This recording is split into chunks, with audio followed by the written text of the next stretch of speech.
What's up, sports fans? It's your man D back. Speak your mind, sports talk. Right back. All right, guys, right back in the building. We got Joe Smith, Maxim Vlasov. Let's go. ESPN card. Boxing all day, baby. New member. I buy houses. My brother, I buy houses in the building. Appreciate you, bro. Appreciate you. New member, new member. Thank you, sir. IBT back in the building. And it's back to back. Boxing action, baby. Wow, fun real. Let's go. Let's go.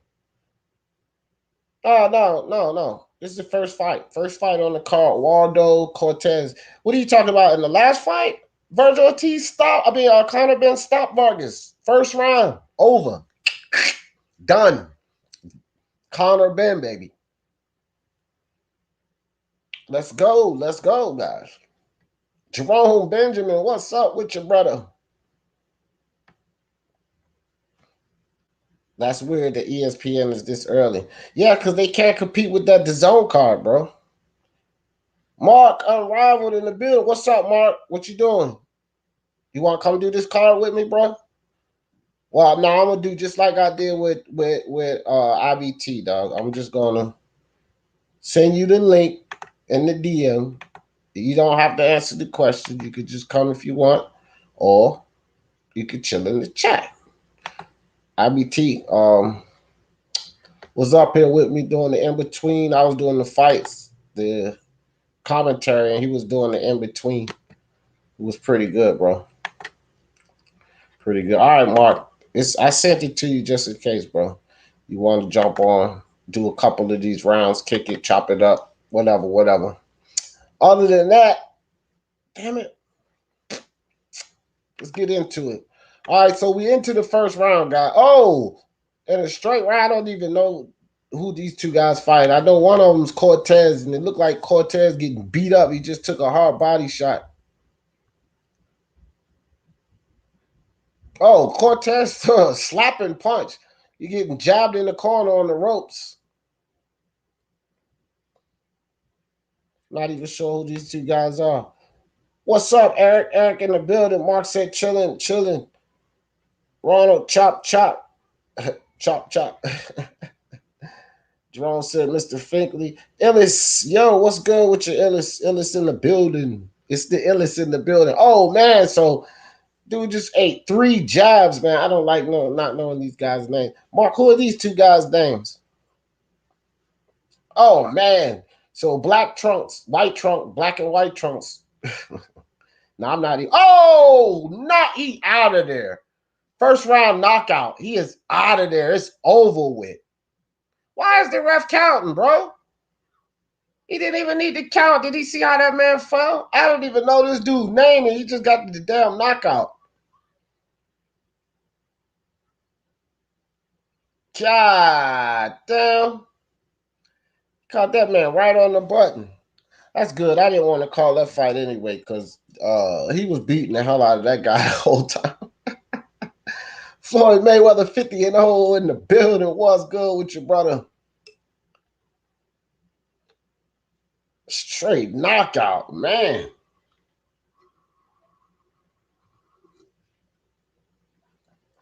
Well, all gone. My whole big old cup of fruits and vegetables. You see that? That's a big cup. Fruits and vegetables.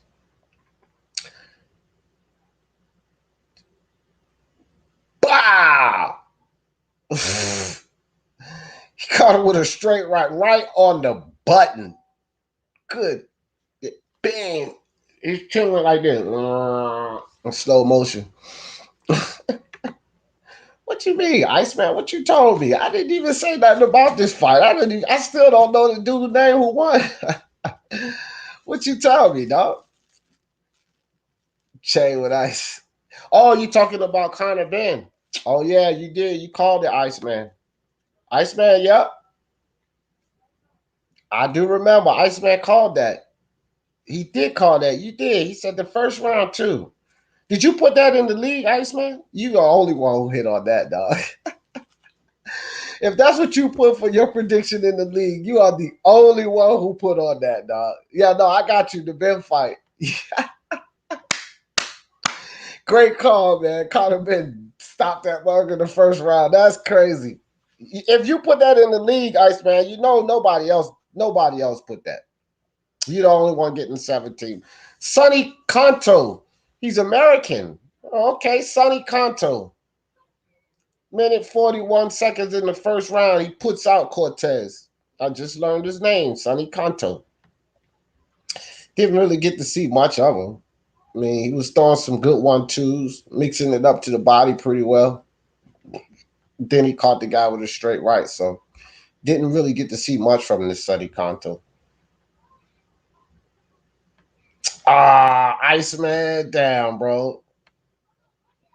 You should have put it in the league. You would have been the only one. Nah, I mean, I don't know. I mean, we could pay attention to him. But I've not heard of him until this fight, to tell you the truth, Ralph. Not heard of Sonny Conto until this fight. BK in the building. What's good? What's good with your brother? Good to see you, BK. Shout out to Boxing Heads, ESPN versus Showtime Saturday night fights. Let's get it. Let's get it. Yeah, I'm not doing the Showtime card, guys. I want to sit back and enjoy that card, but I am going to do I'm not doing the Showtime card, but I am going to do a post-fight live after that fight. So I'm going to kick back during that card. What's up, Mark? What's up, brother? Yo, what's poppin', man? Yeah, Sonny looked good there. Sonny Conto, prospect. He used his length really well. This is a guy who I first heard about a year and a half ago. People were talking about him being solid in the Amish, saying that he uses his jab well in the right hand, that he didn't want to push on to go for anything like the nationals, or like he didn't want to push on from nationals to go towards the Olympic team. What he wanted to do was go pro and have a pro career. He never cared about that. So that's why there's not a lot of detail on the lad. But this is the second time I've seen him. He got through out of there pronto, so there's not a lot to read in there. But he extended. Yeah. If you watch what he was doing and you pay real close attention to anybody who didn't know, he extended right through that straight hand. The jab he was keeping length really well, and he set that shot up, which tells you he's got a bit of intelligence about him a little bit now. So one to watch. There's some heavyweights on this card tonight, so expect some quick fights to go through here, man. This is a puncher card. This is a puncher card, baby. Yo, what's happening, D? How you? Man, what do you think about Conor Ben, man? I'm gonna say premature stoppage, but the hand speed ridiculous. Hand speed ridiculous. Conor was looking good, man. That's I've been talking about Conor Ben. Did you see who he called out? Did you see who he called out though? No, I got the sound. Okay, so he called out two names afterwards. The first name, Amir Khan. And the second name he called out was Sean Porter. Yeah, good. That's two good names. Two good names, two good fights, but that's ballsy calling out Sean, bro. I was just about to say, I hope he gets Amir, because I don't know if he want to go messing with Sean just yet. But he's one of these guys who, right, when he fought the Paynaud fights, right, practically everybody just ruled Conor the hell out. Practically everybody, because like he got dropped, he got hurt. This was a journeyman 7-4. Like this shouldn't be happening. Yeah. They just said, "You're living off your dad's name, hype job, crap." He's gone back to the drawing board. He's worked on head movement, moving off of the line. His hand speed's improved. He's cutting the ring off well. Utilizing using that jab, especially. The other thing about that jab is he's able to do it on the turn, and he's able to turn it from a jab into a hook as well while turning, which is very useful. And then he's got that really fast right that comes into the midsection. So his hand speed is fucking crazy, but he's got a lot of other things. And Tony Sims has really worked on that craft with him. He's schooled Formella. He got the stoppage over Sammy. Maybe let it go a little bit longer, but he wasn't answering back. And he's one of the most vastly improved fighters. He's very vastly improved, and I'm just waiting to see. He goes strength to strength. I'm saying though, whoever he go in with next, I think it's time to step up now.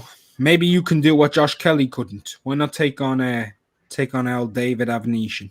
Maybe you can beat that Avanesyan fella. Kavaliauskas did it, so if you're world level, That's who you need to be beating. That's the European title right there. Is in there with David Abination. But I was impressed with him, D. I was impressed. Look at that. Look at that. Look at that. He's Conor in the Ben mix. to claim his spot with Virgil. I put this out 2 weeks ago, and everybody was talking shit to me. Everyone. 2 weeks ago, I put this video. You capping for Conor Bendy. He also called out Adrian Broner. Nah, I don't give a crap about him versus Broner. Bam. Receipts. That's what you call receipts. Yeah, for real, bro. Because and I got videos even longer back than that. That I did like after he was fighting Marco and stuff, like telling people watch out for Ben because he's been improving every fight, like massive improvements though, is what I was saying, not slight, subtle improvements. I was seeing massive improvements from him fight after fight, and I was like, we need to watch out for Conor Ben. People don't pay attention. At least people here in America, they don't pay attention to guys outside of America. So this is why. And when they do, they normally what the narratives I do here being over this side, just another Euro bomb, just another UK trash hype job, blah blah blah blah blah. Maybe he ain't, but the kid can fight. I want to see him. I want to see him. That's the thing. That's the most important thing about being a fan, right? When there are guys you want to see fight. You want to see them fight. You want to tune into them. I want to tune in to see. I want to tune into Ted Cheeseman because every time he's in the ring, damn right, Cheesy. Every single time he gets into the ring, bro, I do be there nearly having orgasm screaming. You know what I mean? I do be going off on hype. I'm sorry, bro. I apologize. I shouldn't have said that. But you know what I'm saying. Then, look, Conor, I'm getting the same thing, bro. Spit my water on my computer. I'd be screaming every time. I'm like, oh. That's what I want to see. I want to see entertainment, exciting. I don't want to just see guys like, hey, yo, bro, I'm like world level. Let me show you how I move in a circle and jab. I want to see inside fighters. I want to see guys cutting the ring off. I want to see defense. I want to see head movement. Kind of showing that. And it's getting me entertained because he's aggressive and he's defensive with it. And those are the fighters that I always love, are guys who can show defensive capabilities, which he's improved upon, whilst showing attacking. While showing an attacking progressive nature in the ring. And he is attacking dominant, but he's showing little tricks and tips to how to do that defensively. And I'm liking it. Sims has done good with him, man. Let's watch this space. Let's watch this space. Yeah, for sure. For sure. Ronald said Broner ain't no damn. Let me tell you something, bro. Broner, one thing about Broner, he got in the ring with people, Ronald. I ain't gonna be like Broner. People, you can say what you want. He was an idiot. He messed up outside the ring. He talked too much and all of that. But he got in the ring with guys, fam. If he call a guy out, say he'll fight him, he'll get in the ring and fight him. I can't put Broner as being no clout chaser, bro. Broner gonna fight, Ronald. That's one thing you can say about Broner. Look at the guys he's been in there with. No, we're whoa, this is a big long undercard, isn't it? No. Javon Daphne. Is it a long undercard? Javon Daphne is taking on Jeremiah Milton. Now, I've got to be honest, I don't know much about I don't know much about Jeremiah, but what I know is that he's 6'4". He has an 80-inch reach, and I've heard that he likes to go to the body. He's 2-0 with 2 KOs. Both guys were 1-1, so there's not a lot on this guy. The amateur record, there's not a lot on him, but I'll tell you where he's from, though. He was born in Tulsa, Oklahoma, so he's a Tulsa boy. Big country boy, a big country boy. He's a big country boy, 6'4", 80 inches of reach. I don't have any active weights on him. Hold on, let me see if I can get some weights on the guy. Let me see if I can get a bit of weights on him. He weighed in at, okay, so 226 his first fight, 228, 232. So he's 6'4" in the 230-pound club. His opponent, Milton, he's 2-2. Daphne's the opponent. He's 2-2. His 2 wins are by knockout. His 2 defeats are on points. He lost to nobody I've ever watched fight a day in my life.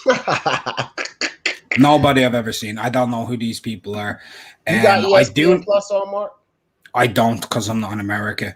So the fight is already on, though. 2 minutes 45. Are you calling the round yet? Yeah, it's on, but I don't think everybody watching. I don't know if I'm going to call some of this. Already got a nice hook in there, but this is a terrible fight, Mark. Let's just keep oh talking my about God! Right, look, right. I need to describe this to people. Daphne is leaning out his arm and he's swiping it like you would, like you're trying to swat a fly from a distance. He's slapping. Milton's ready looking to get for knocked out, bro. Yeah, Milton's coming towards him, doing the straight shots. He's doing a little. You see that little jab hand feint there, D, and looking for the right hand. It's not much, but it's something. Yeah, these aren't the highest levels. This is what we call a show filler, guys. This is a show filler. Let me tell y'all guys something. Be grateful and love Unrivaled for even giving you guys that much. Because I was not gonna call this the way that guy was punching, dog. I refuse. Oh, what did I tell you? It's over. What did I tell you? He got knocked out. Milton walks forward, hits him with a straight right. Yeah. Daphne goes Daffy Duck there, bro. This dude just leaned up, bro. He was literally knocked out standing up, bro.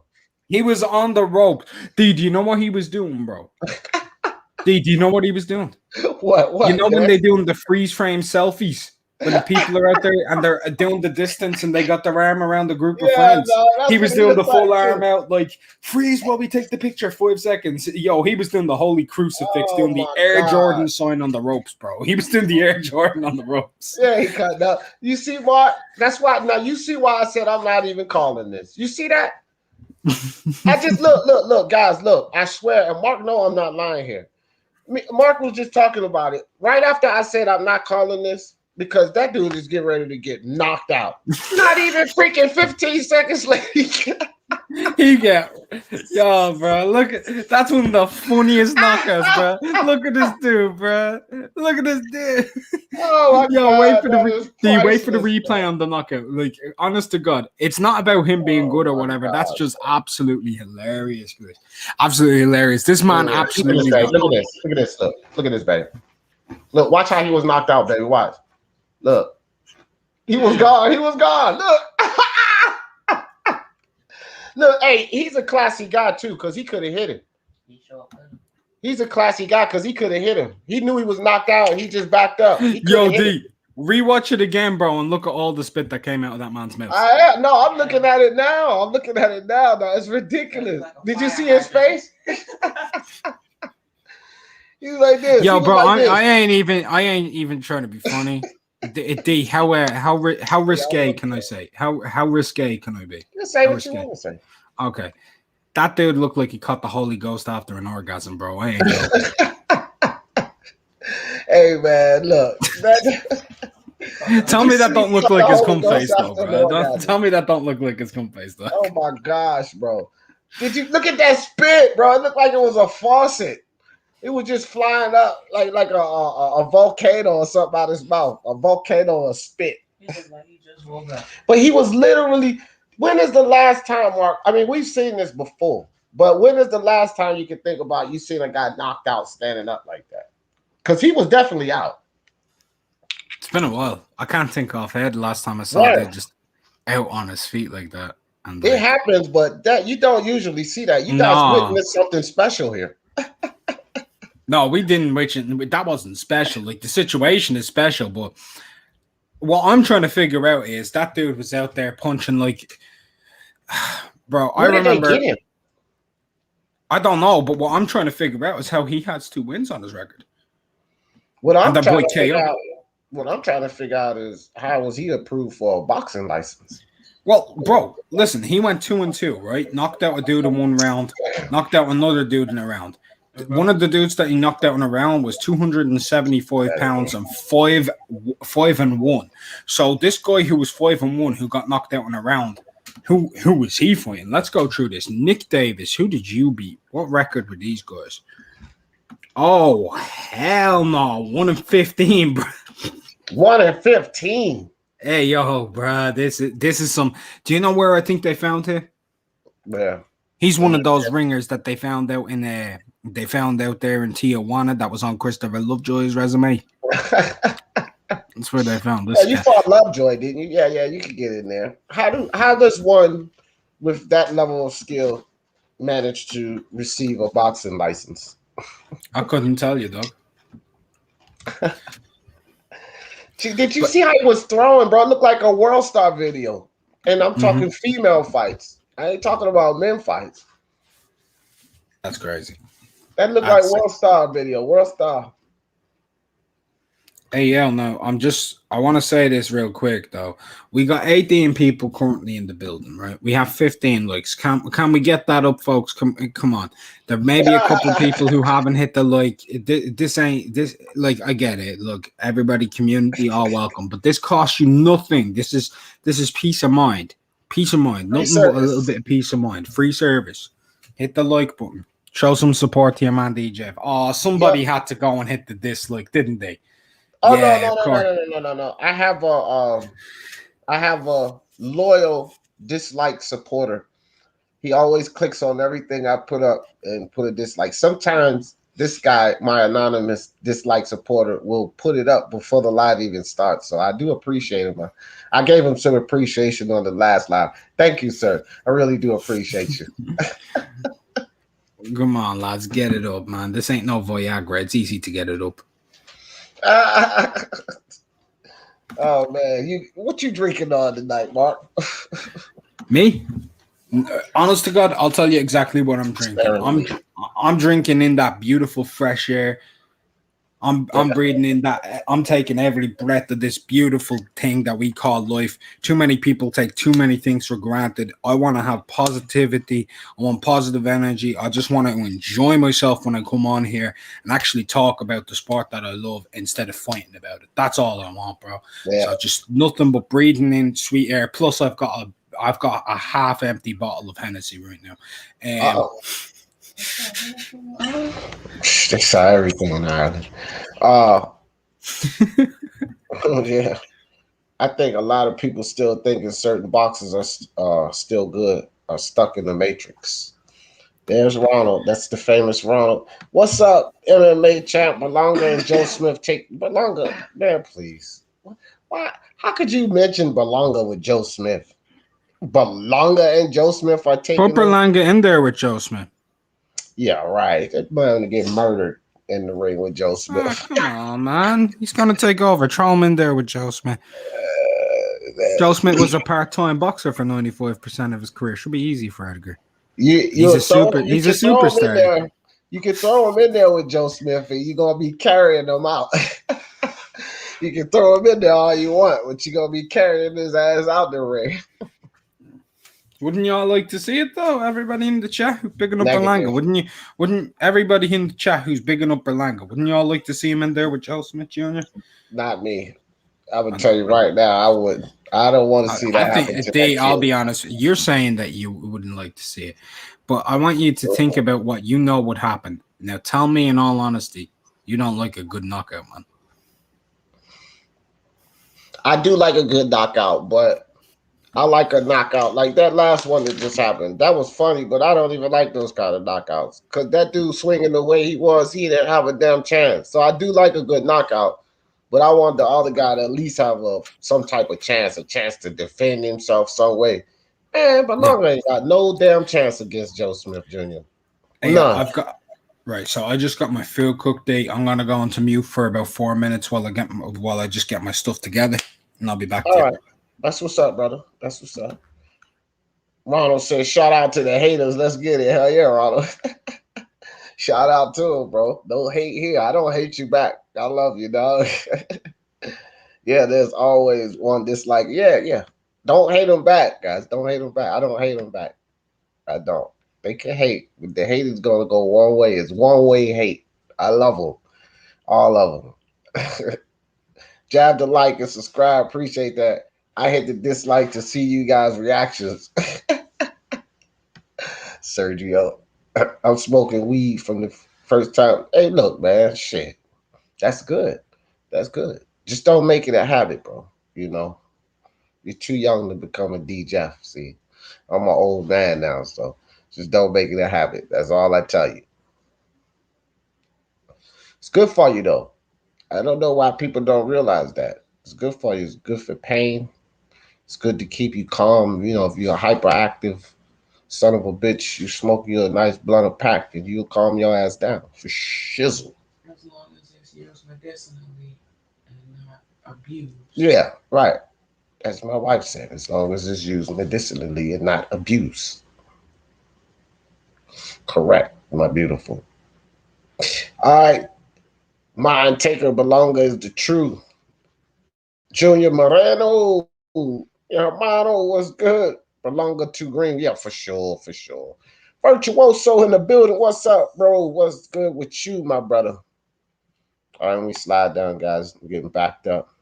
Getting backed up.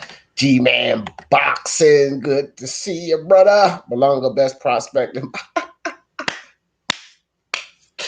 Yeah, man. Hey, DG, man, you didn't even have to put joke on there. I already knew you was joking when you said that.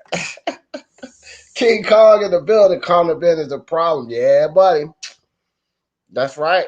That's right, King Kong. That's right. I said it. I said it a few months ago, King Kong. I just put a video up a couple of weeks ago. I showed everybody here. It was like 2 weeks. It was actually a little over, almost 3 weeks ago. But it didn't pass that seventh day. So they just got it 2 weeks ago. But it was almost 3 weeks ago. I was like, Connor Ben is coming up there with Virgil Ortiz and Jerron in his boots. Y'all go look at the video and look at some of the stuff people were saying in the comment section. Nobody, they don't want to give you credit for nothing. Oh man, which you guys know, I don't give a damn. I'm gonna say what I say anyway, because there's always gonna be somebody telling you're wrong. You gotta stick to your, guns. You gotta hold your guns tight. Say, listen here, man. I said what I said, and that's it. Now get off my property. Yeah, no doubt. No, you ain't. No, you're not MMA champ. Conor Ben KO, Sean Porter, Con Brook, period. There you go, King Kong. You always overhyping fighters. So, like, who stopped Sean Porter? I'm interested to know, King Kong. Who stopped him? Just interested to know. This is where you out of pocket right there. That dude's never been stopped. Conor Ben KO, Sean Porter. Oh boy. Yeah, I always try to keep some. Dizzle in the building, yo. What's good? What's good? What time is the main event, Ireland? UK time, anyone? You 6 hours away, right? Damn. It's like, is it like midnight there, G-Man? I don't know. Ain't y'all like 6 hours from us? King Kong is UK bias? Yeah. Could be Dizzle, no one. No, we got UK people in here. Conor Ben and Marcus from Ireland, but he doing something right quick. Conor Ben, David Avenesian for the EBU title. Make it happen. Yeah, I wouldn't mind seeing Conor Ben and Avenesian. That's a good rump. That's a good rump there. Top rank Andre Ward, the best do it. Yeah, man, please. Andre Ward is a memory. That dude, I don't even want to see Ward come back at this point. No, it's past that point for me. Ward just needs to sit up on that podium and keep commentating. If Brooks Spence Thurman can't, I doubt. Yeah. It's too early for Ben, bro. Like, I don't know why. Like, sometimes, now people told me I was capping and overhyping Ben. No, that is overhyping Ben. And that's something that I wasn't doing. Eho Park said Ben flattened Khan at this point. Yeah, Khan's probably hiding in the basement. He doesn't want to get his career ended by a prospect. He doesn't stop Porter, though. Yeah. I agree with that, Eho Park. I think he'll stop Khan. Khan's chinny, man. Dizzle said facts. D smokes broccoli. G-Man, support Speak Your Mind Sports Talk. Bro, good look. Good look. Appreciate you, G-Man. My brother. That's what's up, G-Man. Appreciate that, fam. Really do. Patient sensation promotion. Yeah, he just Well, actually, that's what the kids call it, broccoli.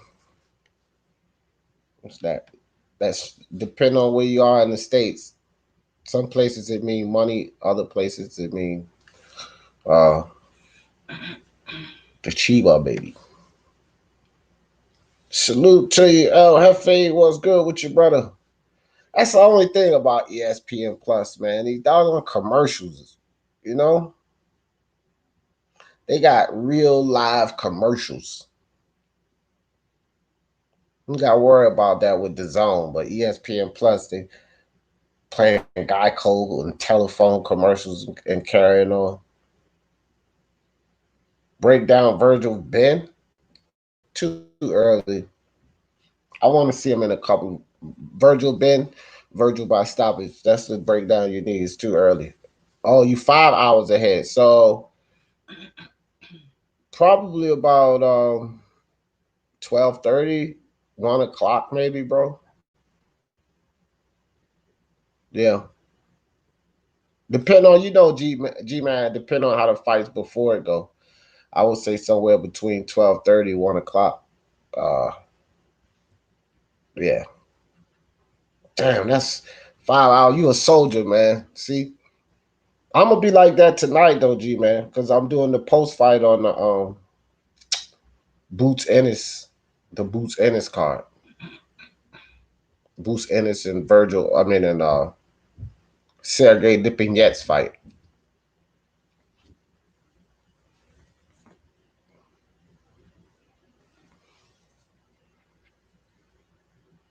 He says Avanesian will give Conor Ben that work, but Conor, man, please, bro.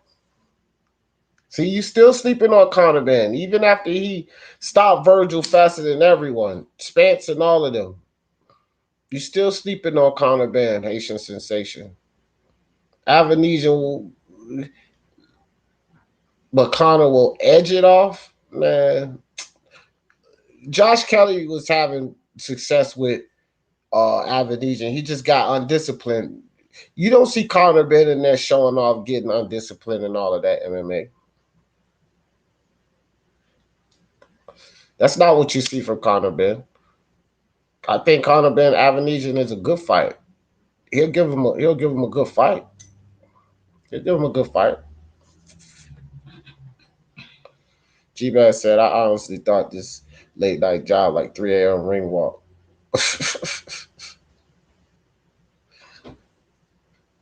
WBO. Oh, you know what, G-Man? I could be wrong because somebody says a lot of fights on this undercard. Drop the kid a super chat. G-Man, just drop the good super chat, bro. But it's all good, bro. Nobody has to do that. I appreciate everybody that does. I just hit the like for me. Make sure y'all do that. So we got Reagan and Clark coming out first round. Clark in the red trunks, Reagan in the orange and white trunks. Both guys throwing feints. Clark shoots a jab. Reagan powers it pretty good. Clark with a jab to the midsection. Reagan comes over with a jab downstairs and brings a jab upstairs. And Reagan comes over the top with a hook. Clark just gets out of the way of it. Reagan shoot the jab. Reagan parries the jab and then pull counter on Clark. So nice work right here. Reagan showing pull counters and everything. Getting out of the way of punches. Nice crisp jab using feints. Don't know much about either of these guys, but it looked to me as this guy Reagan is the better boxer, at least from what I'm seeing right now. So Reagan with a jab to the body, and then he follows it, leans in with a hook. Clark got out of the way pretty good, didn't get the blind of the bro. These guys they're not letting their hands go a lot, kind of timing each other, filling each other out this first round.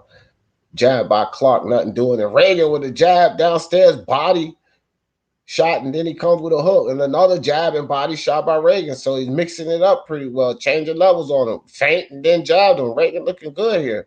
Nice footwork. 1-2 by Reagan. Oh, and Clark grabs him up and throws him down. Referee gives him a little warning there. I mean, he literally threw him down on the canvas. What's going on here? So Clark shooting forward with a light jab. Reagan comes forward with a double jab, hits Clark with one of them. Clark with a hand feint. Reagan gave him a reaction, but Clark didn't do anything with it. Both guys exchanged jabs. Reagan keeping his hands more active, landing more shots, easily landing more shots, controlling the pace of this fight. Reagan with another stiff jab and a shot to the body. Reagan with a 1-2 and a shot to the body.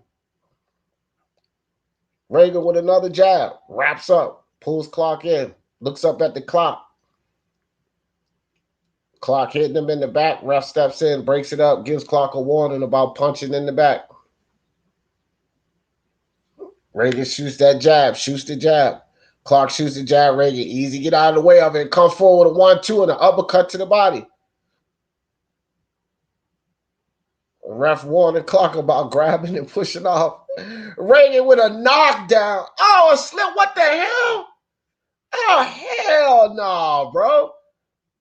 Reagan was shooting some stiff jabs, and Clark lost his balance and went down, bro. But it came off of a punch, and the ref called it slip. I think it should have been a knockdown, but a couple of body shots and a hook, and then the bell rang. That was easy around for this kid Reagan, but I don't know, man. That should have been a knockdown. It's a low-level fight. I'm getting upset because, guys, even though this is a couple of fighters we don't know, if it's a knockdown, it should be called a knockdown. Maybe they'll show the replay.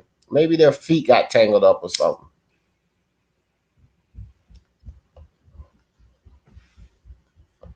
Other than that, I don't know why the ref. Okay, look at that. Look at that. That was 3 stiff jabs, bro. To me, show it again. Show it again. All right, here. Oh, no, I thought that was the knockdown they was getting ready to show. Man. That's a load of crap, man. 3 jab combo, exactly, Ron. And he went back. Even though he lost his balance, it was caused by a shot. That should be a knockdown. That should be scored a knockdown because he went down from a shot. He wouldn't have lost his balance if he didn't get jabbed in the damn face, but whatever. All right, so it looked like Clark Corner told him to come out there and get his hands more active because he was getting some reactions off of Reagan with feints, but he wasn't using it. And a nice hook from the outside by Clark. And Reagan comes inside, hits Clark to the body, but Clark with another hook up top. Then these guys wrap up. The ref step inside, breaks it up. 2 minutes, 30 seconds. Reagan shakes his head no. You know what that means when guys usually shake their head no. They felt that punch. Reagan with a shot down to the midsection. Reagan playing the outside, trying to measure Clark. Steps in at him, shoots the jab. And Clark comes in immediately to grab. Throws a wild hook. Reagan gets up under that, shoots a 1-2. Reagan shoots a glove. Clark gets his glove. Shoots a hook. Clark gets his gloves up. Good body shot by Reagan. Another body shot inside. Clark grabs onto him. Referee steps in, breaks it up.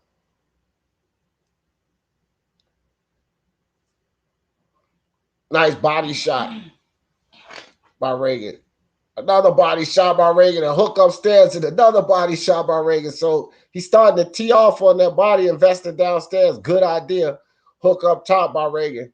Clark not really doing much. He's just kind of putting his arms up and pushing off, not really throwing any punches, trying to block punches. He's doing a good job blocking some punches. He's not throwing any punches. So it's just Reagan picking shots and teeing off on him, stepping back out on the outside, circling off to the left or the right.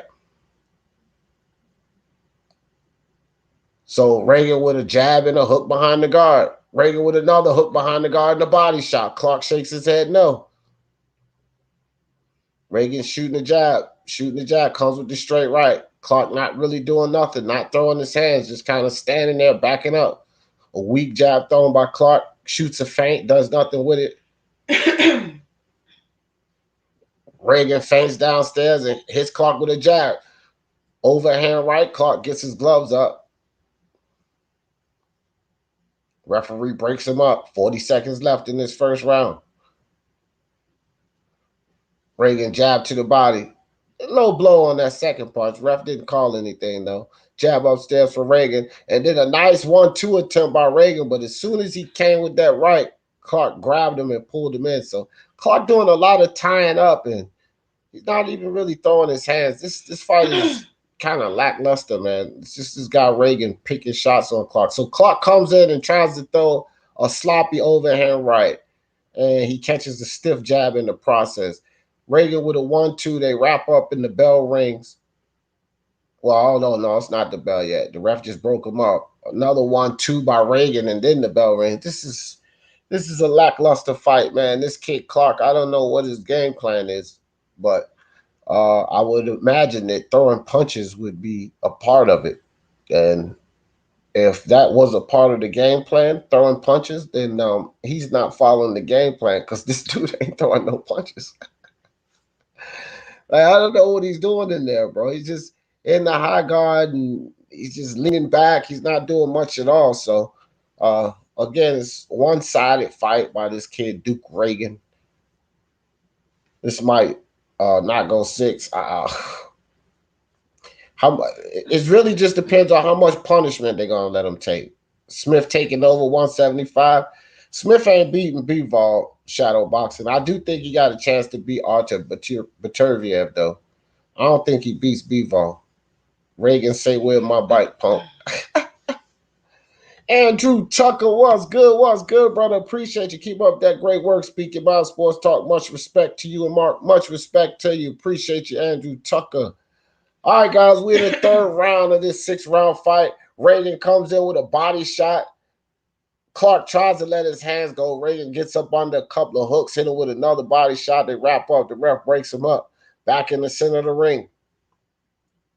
Couple of face thrown by Reagan, face thrown by Clark. Reagan steps in, shoots the jab. Clark gets out of the way. Jab to the midsection by Reagan. A 1-2 by Reagan, and Clark immediately ties up. Ref standing there. Come on, break it up, ref, if they're not doing nothing. Ref breaks it up, man. So Reagan just standing on the outside, trying to counter this guy, just kind of timing him, shooting jabs to the body, and Clark just pretty much on his bicycle. And Reagan leaps in with a hook, and Clark tries to grab on. Reagan pushes him off and hits him with a 1-2. Clark comes inside. Reagan hits him with a hook upstairs, a hook to the body. Clark grabs onto him again. Reagan pushes him off.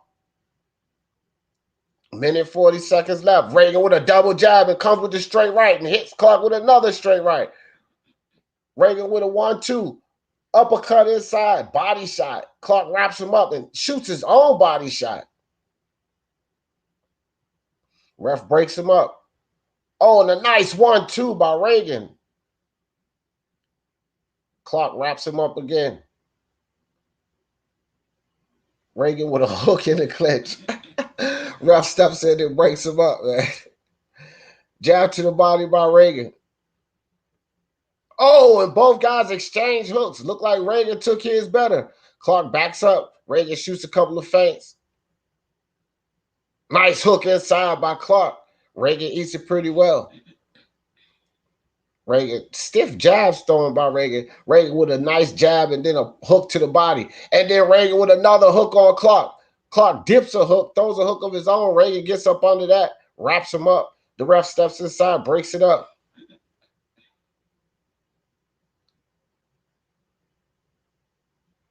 Reagan shooting a jab.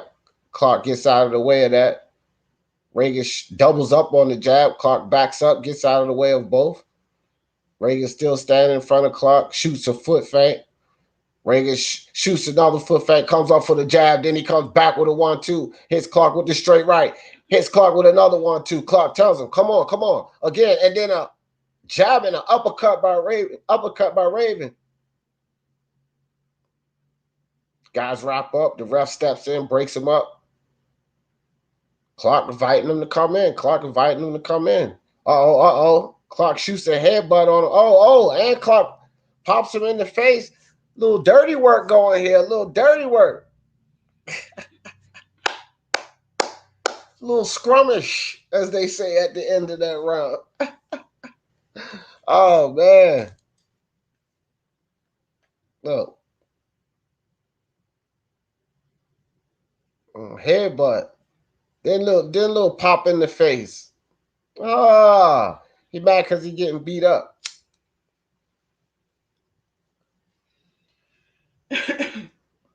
He trying to get in his mind, turn it into a brawl. That's where he got a better chance to catch it with a wild shot.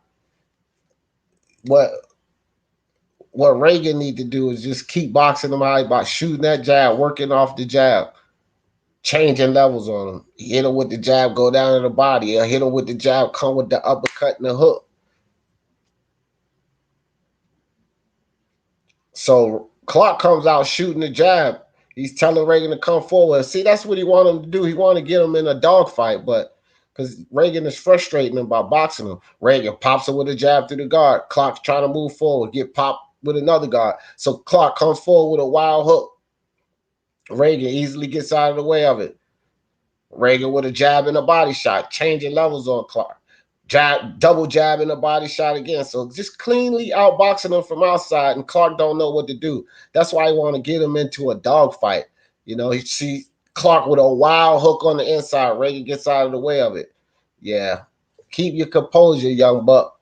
Keep popping him with that jab from the outside. He keeps popping him with that jab. Oh, and he feinted the jab and caught him with a hook behind the guard. Clark backs up now. And here comes Reagan. Catches him with a jab and a hook to the body. Clark steps inside, wraps up. The referee steps in and breaks it up.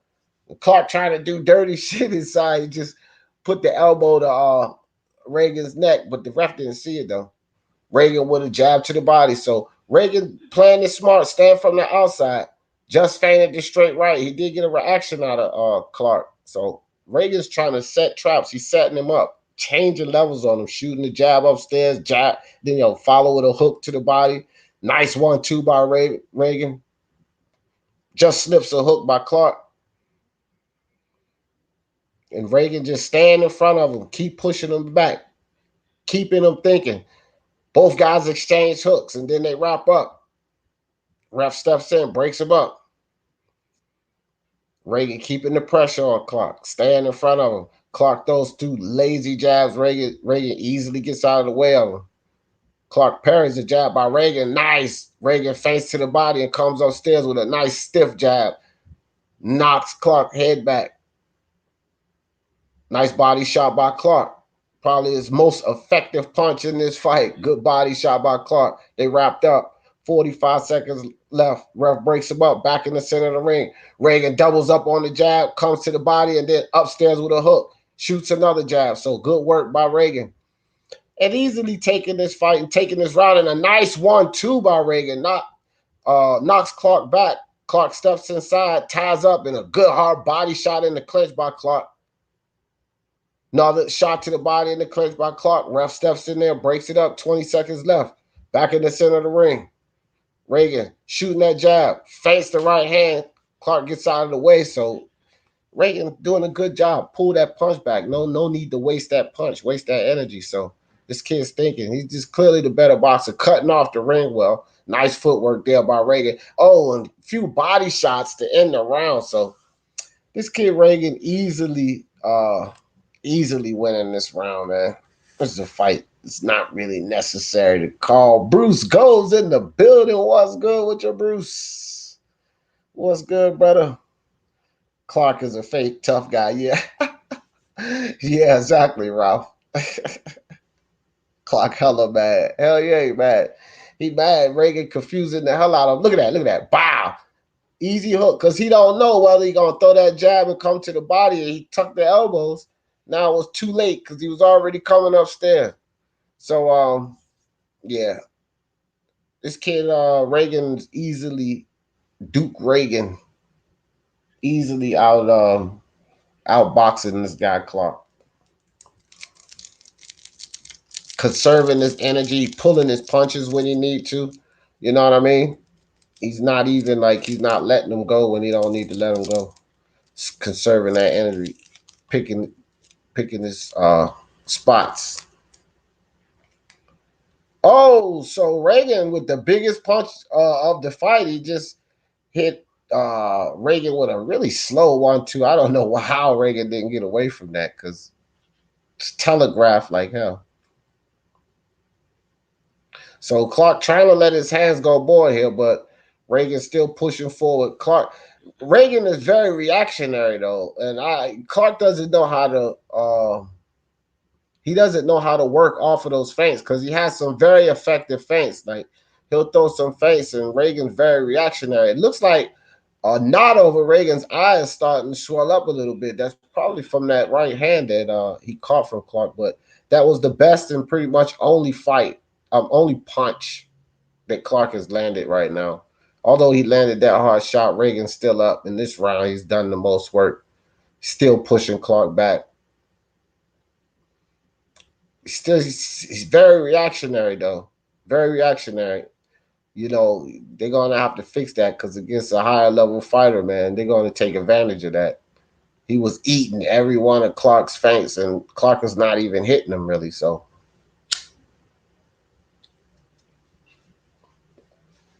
oh, and a nice hard overhand right by Reagan. Clark tries to fire off 2 hooks, but Reagan gets his gloves up. They wrap up. Clark pushes him back into the rope. The ref breaks in, steps in and breaks him up.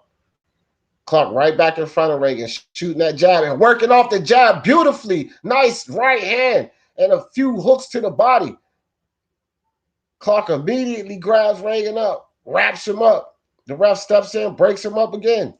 And another right hand by Reagan. Clark might be getting ready to go here, man. He looked like he hurt, and Reagan's starting to come in there and find that right hand fairly easily. He tried, this kid's thinking he tried to switch up and come with the hook. And I think he just hurt Clark with that, man. Yeah, he's getting ready to go. He's getting ready to go. Reagan with a hook to the body. Clark wraps up immediately. He's looking up at the clock. He's tiring out, man. He's tiring out. Referee gives Clark a warning about holding. Clark tries to come in swinging a wild hook. Reagan gets up under it. Clark wraps up again. Reagan trying to push him off. Ref steps in, breaks it up. 15 seconds left. Nice body shot by Reagan coming in. Reagan he's setting him up now. Jab to the face, jab upstairs. Clark shaking his head, yes. Tried to catch Reagan coming in with a hook. Missed and got caught with a hook of his own. Clark got a lot of heart with him, man. Oh, man, that was a funny ending to that round. You got a lot of heart with him. He tried to bait Reagan in and catch him with a hook. He almost made it work, though. He almost made that work because he baited him in. He just missed with the hook and then got caught with a hook himself. So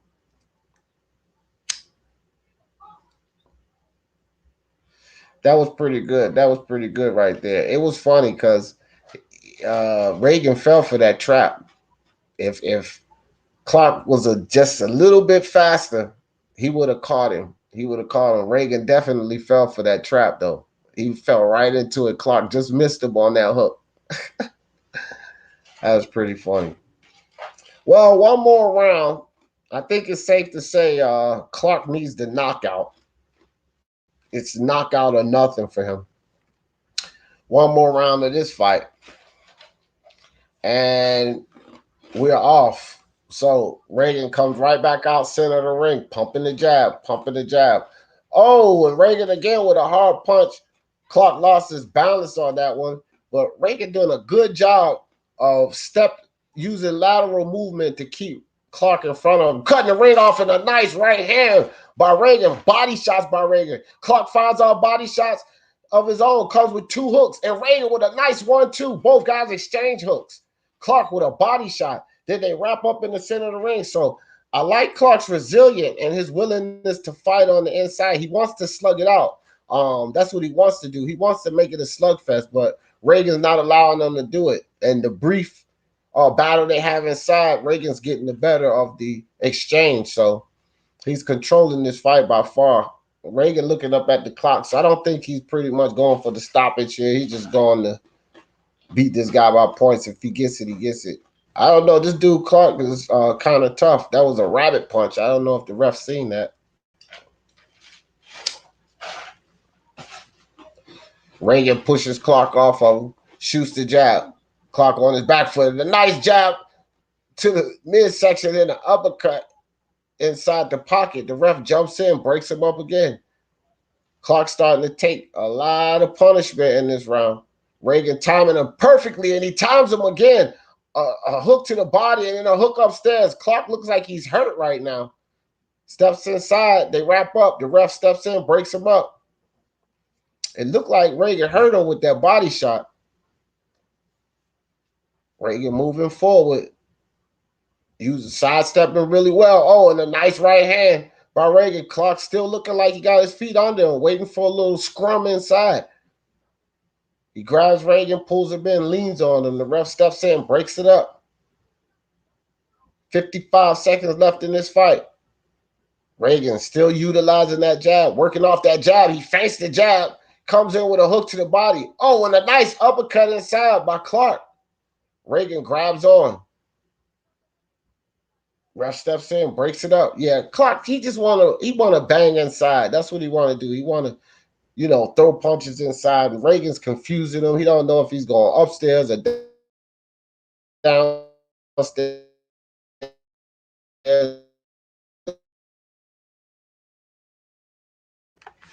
I don't see Clark winning one round of this fight, to tell you the truth. Not one round. Definitely not this 12th round. What I would like to see from this kid Reagan, though, is for him not to be so reactionary, bro. Because, every feint Clark threw is like the dude. Oh, all right, so Clark showed a little sportsmanship at the end of it. He was talking shit and all of that, but he showed a little sportsmanship, hugged it up, told him good fight. So that's some good sportsmanship there. Good cleanup. Maybe guys just talk. Guys, you're not gonna be friends while you fighting the guy. So I can respect that. He was talking shit, trying to get into. And I said that earlier. I think he's just trying to get into his mind. I don't really think there was no ill will there. It was just something trying to get into his head, make him bait him in to just scrap it out. Because he caught Reagan when they was winging shots on the inside. That's the only time he was having success. So I think that little antic that he pulled at the end of the third round was just something to try to bait Reagan into a fight. Because it's like I can't outbox you. I can't do nothing with your boxing, so I got to try to bait you into a fight. And then that was the only place he was having success. But this kid Reagan, he didn't pay any. Yeah, that kid Duke Reagan, he paid no attention to it. He just kept focusing on the game plan and boxing the way he was supposed to. And, pretty much, I can't hear the sound, guys, if you guys get it, but it should be a unanimous decision. Yep, they raised Duke Reagan's hand, so unanimous decision, Duke Reagan. He improves to 4-0 with 1 KO. So, yeah, clearly the kid got no power. He has no power. Because if he just turned pro and they're not putting him in there with world beaters, and he only got 1 knockout, could be another Stephen Fulton. Looked like he boxed pretty well. Could be another Stephen Fulton on our hand. Oh, yeah, buddy. The big boys. The big boys. Oh, they showing Tommy Morrison. Okay. I hope they don't show when merciless Ray Mercer nearly murdered him. They're showing Tommy Morrison knockouts. He went from the movies to boxing for real, knocking guys out for real. But he got beat up by Rocky, though. He got beat up by Sylvester Stallone, man. Took it to the streets. Rocky beat him up in the streets, son.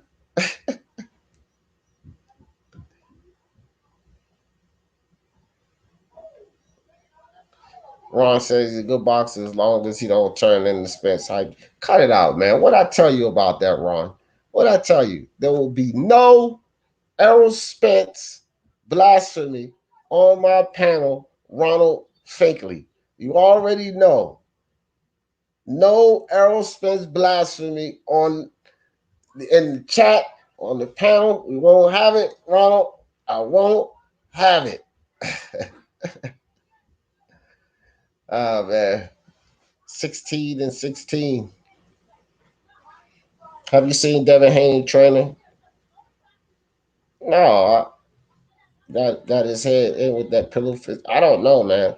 I mean, look,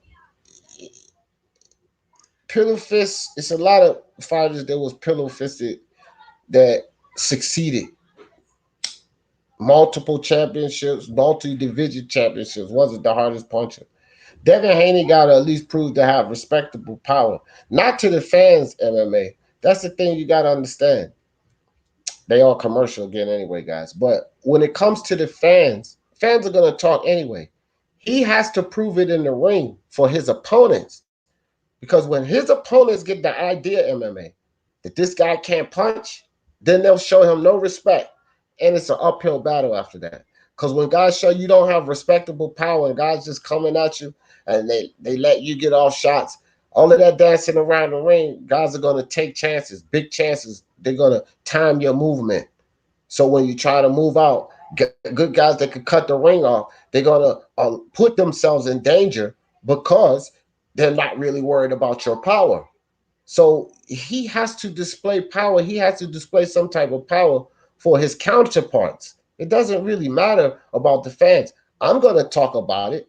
Other fans are going to talk about it. We're going to call him pillow fisted. But that's not what he has to prove. He doesn't have to prove it to us. He has to prove it to his counterparts. And they have to feel it. Because if they don't feel it and they don't see it, then they're not going to respect him for it. And it's an uphill battle for him. I'm telling you that right now. And if he doesn't have any kind of power, yeah, it's definitely an uphill battle for him.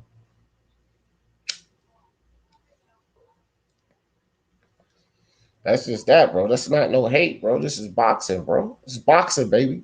Like Ronald Figley say, boxing heads worldwide. Tycho TV in the building. Was good with your brother. Was good. Haney is a boxer, just different styles. Yeah, I mean, look, dog. I never said he wasn't a boxer. That's what's wrong with you guys. When I start saying something about the truth, you guys think it's like I'm going after Haney. I'm not going after Haney. I just told you he has to show this for his counterparts. It's not about what we say. This game is half mental. You got to have some level of respect from these guys that you're fighting. You don't have any respect from these guys. It's going to be hard, bro. Like Tank Davis, Leo Santa Cruz. He didn't give a damn what Leo Santa Cruz was throwing at him. He just walked right through that. Boop, boop, body shot, body shot. Walk right through it. Boop, boop, body shot, body shot. Took him out. Didn't care what Leo was throwing. That's what happens, man. I'm telling you, that's what happens. So, fair warning, guys. Fair warning. I don't even have to say I said it here first because most of the times that's just the case. But, you know, people call it hate until it happens. Like Manny Pacquiao, a tank never happening. Do you hating? You hating? I mean, no, yeah, not Manny Pacquiao. Ryan Garcia and Tank. And then Ryan Garcia and Manny never happened. Do you hating? You hating? Yeah, okay. Hey, let me ask y'all something. Did either of those fights ever happen? You know what I mean, man? Hate. I don't hate anything. I love boxing. Big Jason Bergman. Jason looked like he about 300 pounds, like a weightlifter or power lifter or something. 74.5-inch reach. Trey Morrison.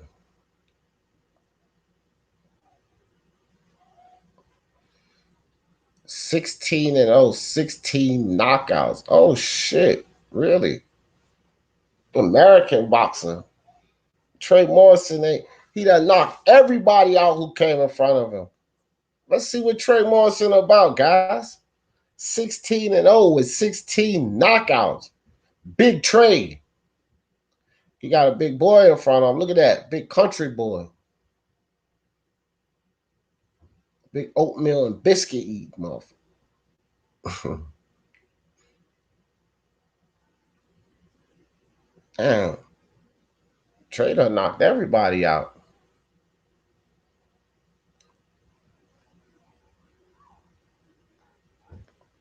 All right, so they come to the middle of the ring, and Bergman come out with a hard 1-2, missed on it. Trey got out of the way of it. Trey don't look like he got much defense. Oh, Bergman with a nice stiff jab on Trey. Trey missing with these wide hooks. Bergman missed with a wide hook over the top. Trey catches him across the chin. Neither of these guys can box, man. They coming out winging punches, though. It's excitement. So Bergman is trying punches like he punched a damn heavy bag. This is a man that's moving, bro. He's not gonna stand there in front of you. So I don't know. Yeah, this might be a knockout waiting to happen. So it looks like Morrison is starting to use his jab and work off the jab. Good body shot by Morrison. Caught Bergman leaving the pocket. Nice uppercut to the body by Morrison. So yeah, Morrison's starting to think a little more instead of just winging punches, getting out of the way of punches, wrapping up when he's supposed to, shooting punches to the body. Nice work by Morrison. He turns Bergman and shoots a hook to the body. And another hook to the body by Morrison. He comes upstairs and he just misses. Gets out of the way of two hooks by Bergman. Pushes Bergman off. Bergman comes forward with a 1-2. Gets out of the way of it. Oh, Bergman lands a nice stiff jab on Trey. Now Trey comes in. Double jab. Works off the jab. Lands the right hand. Pushes Bergman off. Trey moving forward. Nice uppercut to the body by Trey. Still moving forward. Bergman shoots the jab. Trey parries it. Still pressing forward. Oh, and a nice overhand right by Trey, and he misses with the left hook. But Bergman backed up into the ropes. Trey shooting a jab and a right hand by Trey. And Bergman telling him to come forward. Body shot by Trey. Bergman tries to catch it with a hook upstairs. But Trey dips up under the hook. Comes forward with a right hand. Shoots the jab. Wild hook by Bergman. Trey easily gets out of the way of it. And a nice straight to the body by Trey. It was a little bit low blow there. So Trey still working behind that jab, parries a jab of Bergman, shoots his own jab. So now he's fighting a little smarter. And a nice double hook by Trey and catches Bergman with the hook upstairs. Oh, but Bergman catches Trey with a hook. And oh, he pushed him. I thought it was a knockdown. No, it wasn't a knockdown. Oh, Bergman get ready to get disqualified. Bergman get ready to get disqualified, bro. He ran up in the ref's face, man. He get ready to get disqualified from this fight. Bergman thought he had a knockdown. He looking at the ref, bro. He get ready to get disqualified running up on the ref like that, man. Now Trey gonna make him pay. You want to run up on the referee? Nice body shot by Trey. Oh, and Bergman catches Trey with a right hand. And Bergman catches Trey with another right hand. Okay. Oh, and Trey with a nice 1-2. Bergman shakes his head. No. Body shot by Trey. Trey just doing this thing. Bergman pushes him again. He kind of like pushing him. He's not really hitting him, but Bergman nearly got himself disqualified. He ran up on the ref. He could have been disqualified there. The ref pushed him back. He walked up on the ref again. Could have been disqualified there. So nearly got himself. Man, nobody trying to hear about no Yoka, Ronald.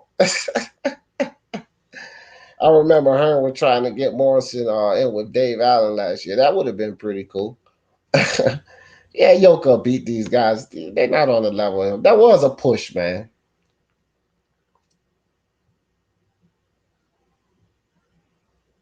Oh, I don't know. That might have been a punch.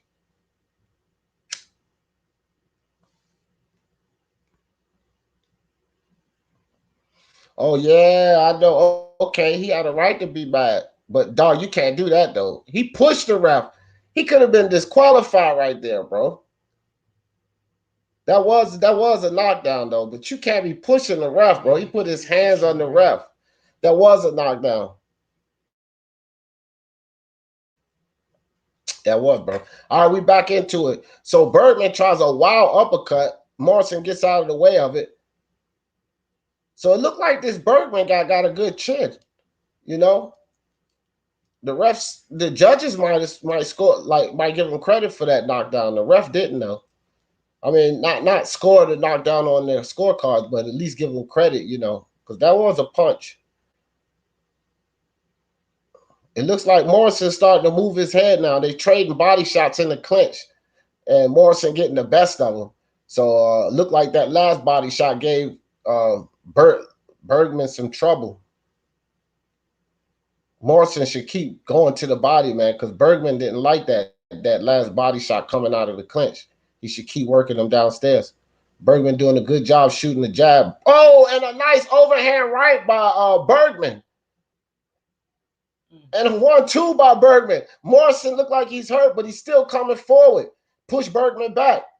Bergman had the most success right there. Oh, and another right hand by Bergman. And a right hand by Morrison. So Morrison can't hurt this guy Bergman. It don't look like it's going to be 17 knockouts unless he wears this guy down. But right now Bergman taking everything Morrison got. I still say, even though Bergman may have hurt Morrison right there, I would still say Morrison may be winning this round because he landed more shots, man. Bergman just had that one flurry right there, another body shot. See, yeah, Bergman shaking these shots off, but Morrison is scoring. He's scoring points. So, and I like the way Morrison is just staying disciplined. You know, he's not getting cocky. Good double jab by Bergman. Morrison backs off. Jab by Morrison. And Bergman tries to feint. He tries to feint a jab and come up with a hook. Morrison almost fell for it. A hook behind the guard by Morrison. Nice 1-2 by Bergman. Oh, and the uppercut inside by Morrison. Hooks to the body in the clinch by Bergman. Bergman hit Morrison with an uppercut coming out of the clinch. And Morrison with a nice right hand behind the guard. Bergman shoots a jab. Bergman just eating all Morrison punches, man. All Morrison punches. Hook by Morrison and a 1-2 by Morrison. Followed by a hook. Bergman just eating all of this, bro. But I still say Morrison's winning the fight. He won this round too because he landed more shots. Well, a little rabbit punch right there at the end of the, yeah. I don't know. Yeah, I don't think he gonna get this final knockout, buddy. And he better hope he don't get knocked out because Bergman is catching him with some shots while he's coming in. We know who got the better chin here. That goes to Bergman. I don't know who Trey Morrison been knocking out, but he must have been a lot of low-level fighters because both of these guys look like Trey Morrison breathing really hard. They go Big Baby Anderson.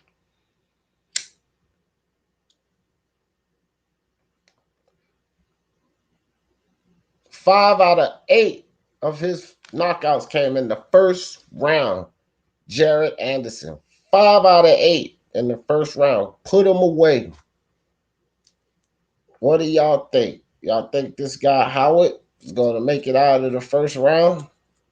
I say he'll make it out of the first round. All right, so Morrison come back. Oh, and a nice uppercut by Morrison. But again, Bergman eats it really well.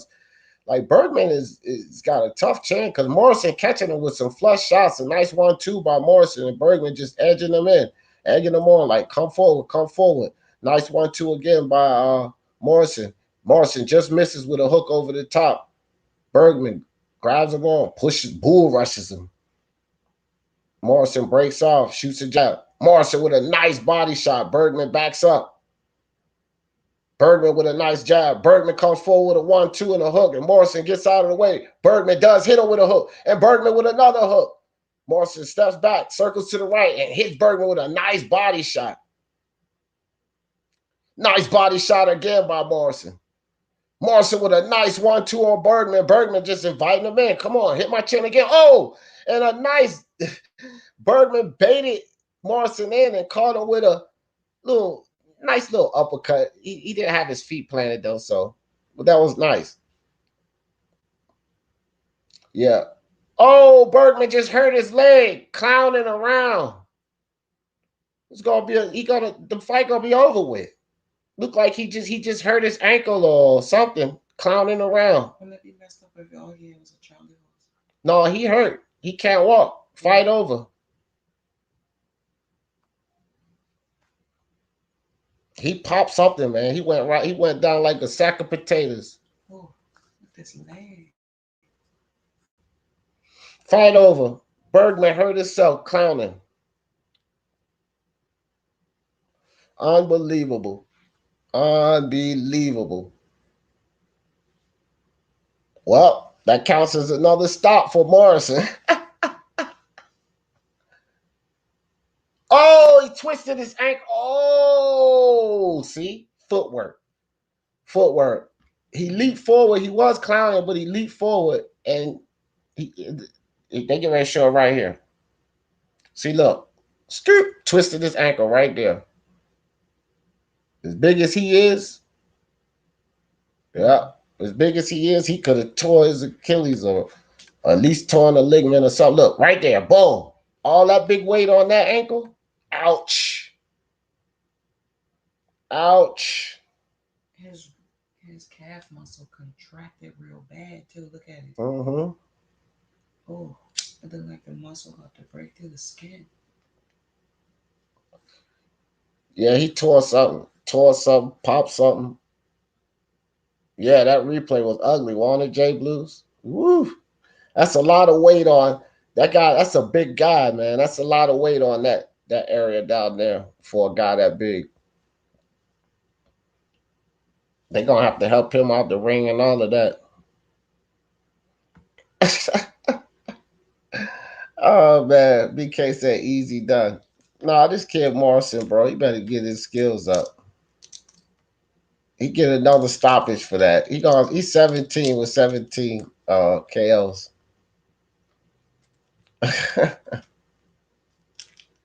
Yeah, it is. It is socket. It is. It's amazing how crazy. Because it's that little small foot and ankle area and it supports all of that weight. And he came down. I don't know, like his foot stuck on the canvas and then that ankle turned the wrong way. And he was coming forward. So all his weight went on that little area there, bro. He tore something. Winner by TKO. Oh man, 17 to 17. He gets another TKO. He proved me wrong. He probably disappointed because he wanted to actually beat it. Nah, that motherfucker ain't disappointed. He got rocked by that dude. He was real disappointed. He probably disappointed because he couldn't hurt dude. Man, that was crazy. He couldn't like beat him without something happening. Yeah. I'll tell you one thing, either Morrison power is not there or Bergen got a hell of a chin. A hell of a chin. Because, man, he was taking some clean shots. Like, come on, putting his chin out there. Then he started clowning around. That's how he got hurt. He might not have gotten hurt if he didn't start clowning. He said Morrison could beat the winner of Joshua. Oh man, I know you clowning right now. Look like Sugar Shane. Yeah, I remember that. But Shane wasn't clowning. Shane was going in for a punch. But yeah, it does look like it. It did, J Blues. It did. It looked like it was a nice, good fight for a minute there. Yeah, it was a good fight for a minute until he injured himself. He rocked Morrison a couple of times. He rocked Morrison real good. Backed him up. Start playing around. And it made sense because that's what I was saying. Like, even though he rocked Morrison and he was inviting him in and doing all of that, Morrison stayed disciplined. He was staying disciplined the whole time. And, just kind of working behind his jab. Then the guy that was being undisciplined is the one that ended up falling. So whether it happened by boxing or whether it happened because he injured himself, he was going to lose that fight unless he knocked Morrison out. But he did hurt him a couple of times, so maybe he cheated himself out of that fight. Who knows?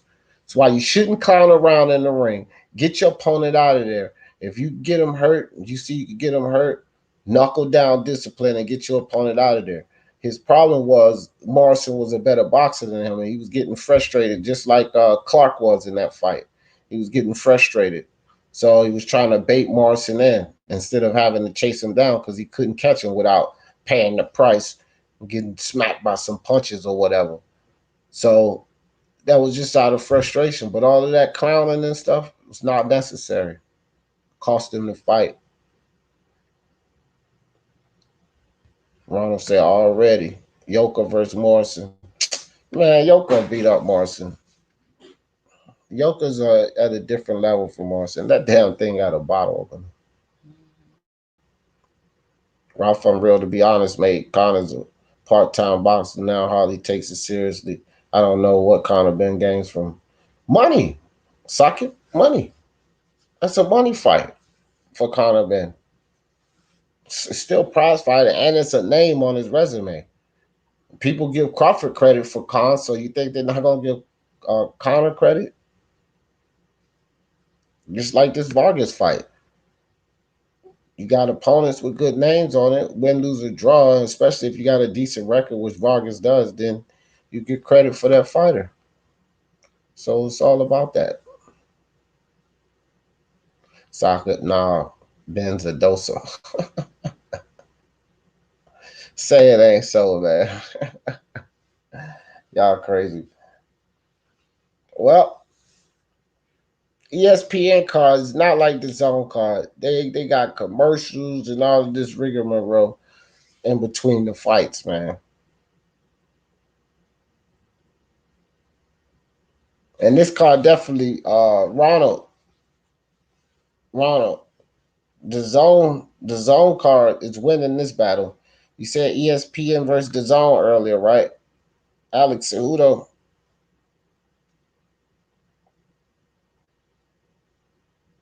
So it's Salcedo. How you say his last name? Hey, Ronald, what you got, man? The zone card looking better right now, don't you think? Mind Taker in the building. What's good with you, Mind Taker? Yoka is a bum.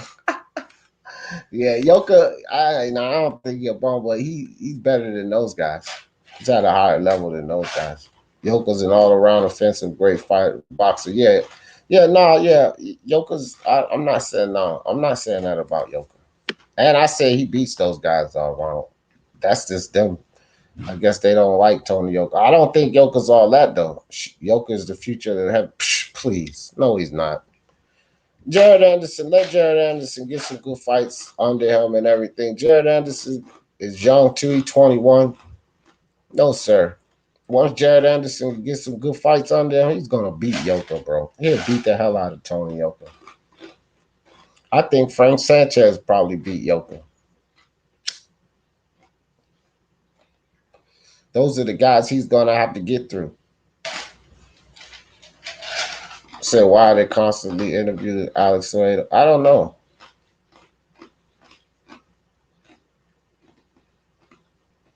I don't know. Mind taking you really. Yoka and a Jogba would be a super fight one day.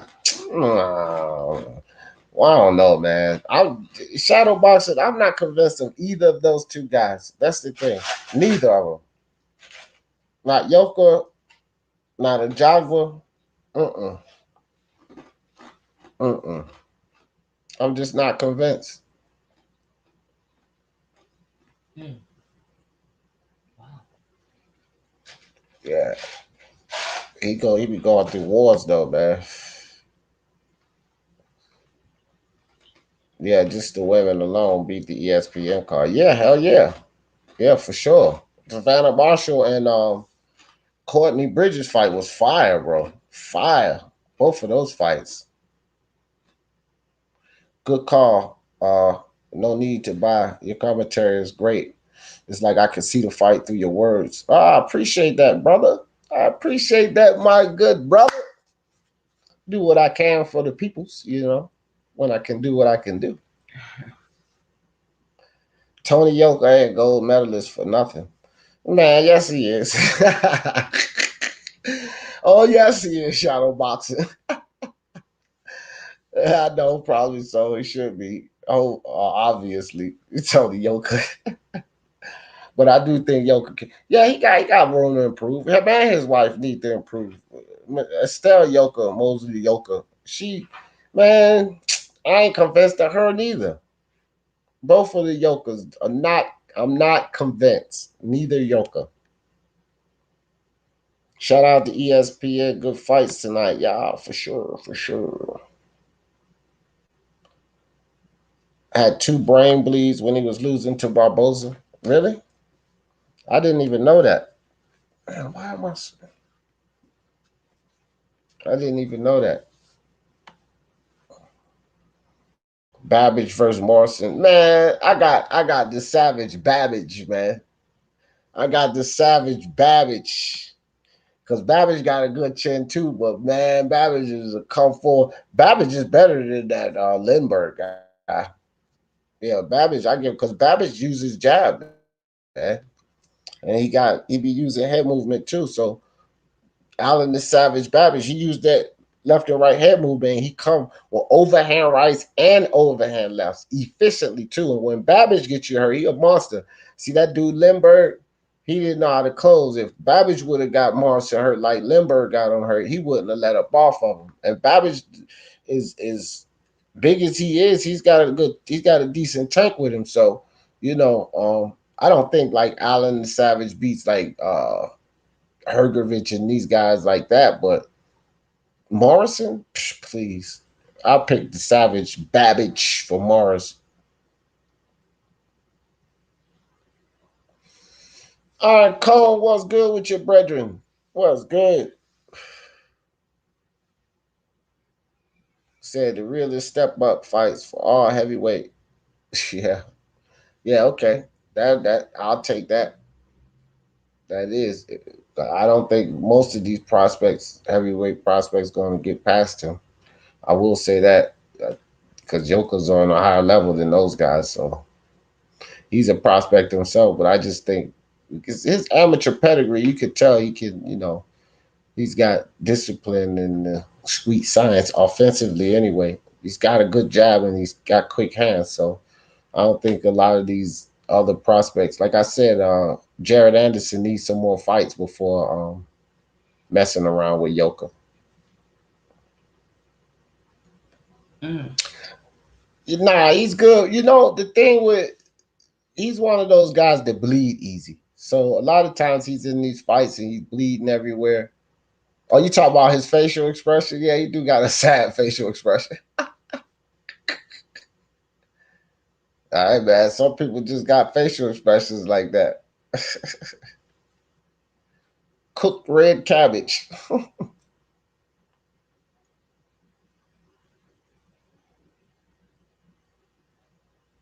Yeah, I can't hear what he's saying. Yeah, he do got that sad looking face.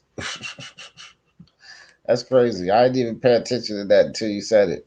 Realistically, all prospects road leads to. Oh my goodness! Now you trolling leads to Wilder. Now you trolling. You trying to get prospects knocked out.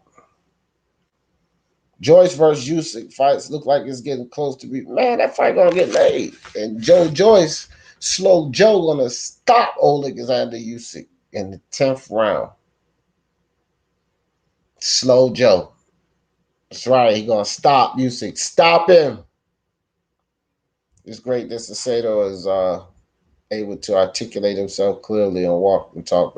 Yeah, I did. I can't hear it. Socket. He's talking better than some of the trolls. I know, right, Socket? All you have to do is outbox him and look for the big. Yeah, that's the thing. That's the thing. And everybody is only one Tyson Fury, Ronald Finkley. Everybody's not 6'9". They can't do what Fury did. So cut it out. Wilder stops most of these guys. Stops them. Stops them. Stops them. Usyk destroys Joyce. You crazy, bro. You crazy. Easy work, DJ. You crazy, man. Both of y'all crazy. Easy work. Easy work. When he fought Joe Joyce 5 years ago in the WSB, it wasn't easy work. And Joe Joyce wasn't nowhere near the boxer he is today. It wasn't easy work for Usyk way back then. And Usyk was already fighting at a higher skill level. Now you're talking about a bigger, stronger, meaner, more durable, better footwork. But man, y'all keep sleeping on Slow Joe. Keep on sleeping on Slow Joe. Ronald, I told you last time when you picked Dubois. Oh, that's why he looks sad, man. Maybe he was sad. He crying now. Good call, Ralph. Yeah, he sitting there shedding tears, man. So I don't know what they were talking about, but he just had a moment right there. Maybe it's retirement. Maybe that's what they're talking about. Oh yeah, maybe he is retiring. Did he retire? They said the thing said he retired. Oh, He okay. was 30 and 2. Yeah, he had brain bleeds, Mm. so he had to hang the gloves up. Yeah, that's emotional, man. That's emotional for the brother. Yeah. George gonna whoop Usyk. Yeah, there you go. There you go. Put them mitts on him, them big sandbags. He gonna Joe Joyce could pop Usyk's shoulder out of place with them sandbags. Oh, I missed your head. Boo, take that. Ah. Yeah, Usyk was lucky it was 6 rounds. I'm telling you, man. People sleeping on Joe Joyce. Now you with me. Now we right here, shadow boxing. Now we here. Slow Joe gonna get the job done, son. Usyk is gonna whoop a bum. A bum. Man, Ralph, you trolling. Now you trolling. Everybody taking their turns trolling tonight. The poor fella's crying now. Yeah, yeah. I don't blame him, man. You don't want to end your career like that, bro. But he should be, grateful that he can end without, you know, brain damage. He could be a vegetable. So they caught it early, you know. You might have to stop fighting, but look, bro, gotta do what you gotta do. I imagine a brain bleed would lead to a lot of issues, maintaining stability with emotions and mental health. I admire that he's able to talk, yeah, his way through it. Yeah, for sure, for sure. Oh, okay. You talking about Usyk the past now? I think Joyce might not be able to hurt. Man, they got good Roy's these days. Whatever, man. Let me tell you something, Ronald Finkley. Joe Joyce, slow Joe gonna beat up Usyk, bro. Joyce ain't beating Usyk with just a jab. Look, man, y'all just keep on. Just keep it up. Keep on sleeping on Slow Joe. Keep on sleeping on Slow Joe. Casuals, Ronald, Ralph, please. Usyk got better movement. Make him look silly. Okay, that's great. Like he made Chisora look silly, right? Get out of here. Derek Chisora, did he make Derek Chisora 6'1"? Derek Chisora? Are y'all forgetting how much Usyk is looking up to Joe Joyce? Like, damn, he a big dude. He a big dude. I gotta reach up for the punches. Joe Joyce got the longer reach. Joe Joyce got good footwork to put them slow mitts in right position. Bow. That's how big Joe Joyce fist looked to Usyk when it's coming at him. You see that? That's how big Joe Joyce fist looked to Alexander Usyk when it's coming at him. Boo, boo, boo, oh, boo. Oh man, that's priceless. Top rank card, solid. So no, it's not. Stop it, bro. You capping. That DAZN card was killing this card at this point. And look how many commercials and how long we waiting in between fights with this top rank foolery. They need this. Come on, rapid fire. Let's get these fights going. The hell is going on, top rank? Usyk slow, but Usyk get a slow and soft heavyweight. Usyk's not slow. No, Alexander Usyk's not slow now. Hold on, bro. He can box too, bro. He's probably one of the better skilled heavyweight boxers, bro.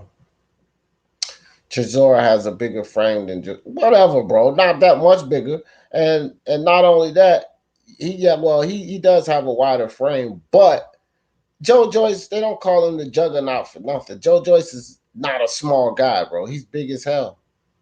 Are you kidding me? He's way bigger than Usyk. That's another thing. Dubois was too big.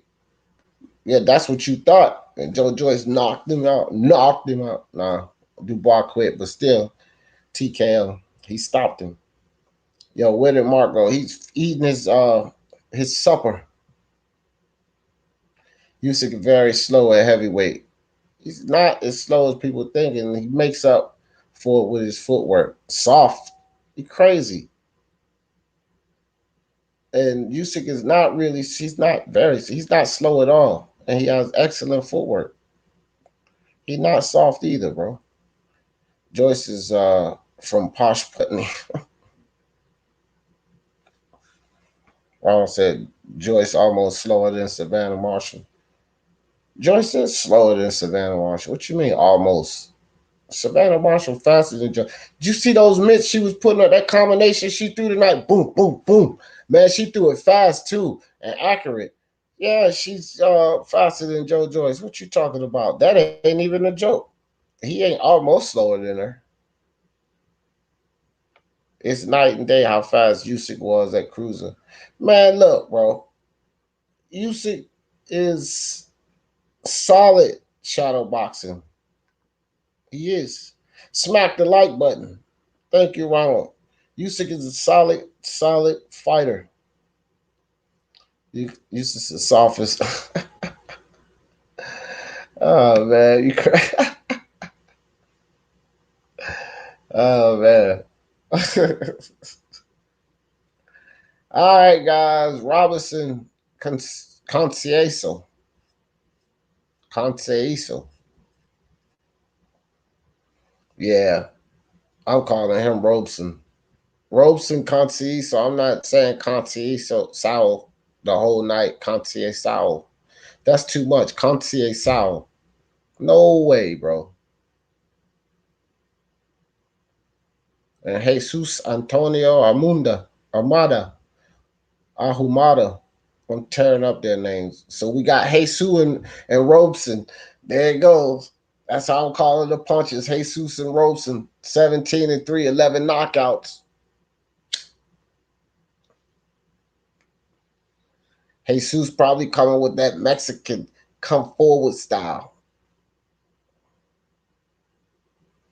And you got Robeson, who's most likely going to be the boxer. Is he a boxer puncher or is he just a boxer? We shall find out. Good point. I don't even know what point I made wrong.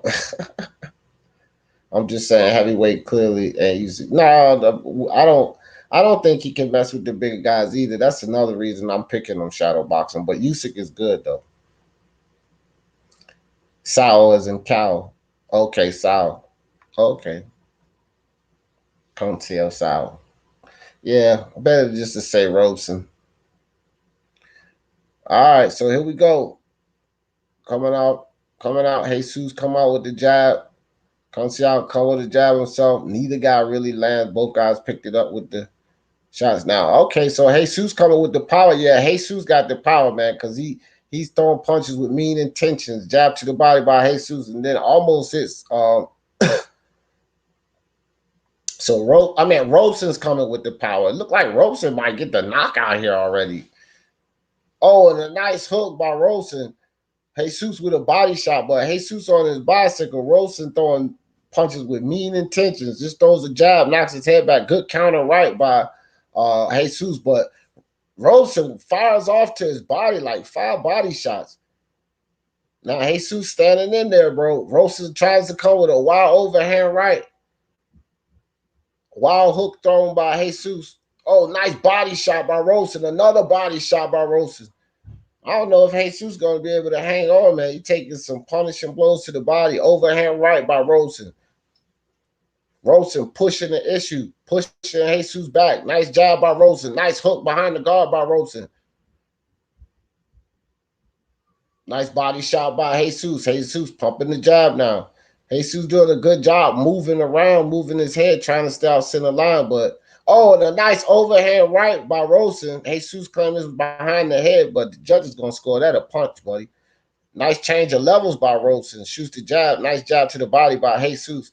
Jesus comes with the overhand right. Misses with the left hook. Jab by Robeson. Jesus misses with the overhand right. Robeson throws an uppercut from mid-range. Jesus easily gets out of the way, shoots back forward with a body shot, and Jesus just misses with a double hook. Both guys exchange jabs, but Rosen follows up with a 1-2 and catches Jesus clean, and then a jab, and then a body shot, and another jab by Rosen. So Rosen looking really good, mixing it up here, going upstairs, downstairs, and he's definitely winning this round. 50 seconds left in this round, and a nice 1-2 by Rosen knocks Jesus back. He comes with another jab. Rosen again working off that jab. You know, coming forward with the high guard and just working off his jab, changing levels on him real good. And another 1-2 by Rosen. So don't look like Jesus going to be able to take this. Rosen comes with an overhand right, and he does get behind the head this time. Then he comes with a 1-2. Jesus doubles up on the jab, doesn't hit anything, trying to keep Rosen off on him. Good body shots by Jesus. Steps inside, but Rosen's come forward again with another 1-2. Jab by Rosen. Rosen trying to catch Jesus coming in with a hook, but Jesus landed his own hook, and Rosen's with a 1-2-1 and then an uppercut. Jesus taking a lot of punishment right now. Nice little flurry combo inside to end that round there. So that's easily a first round for Rosen Conceição.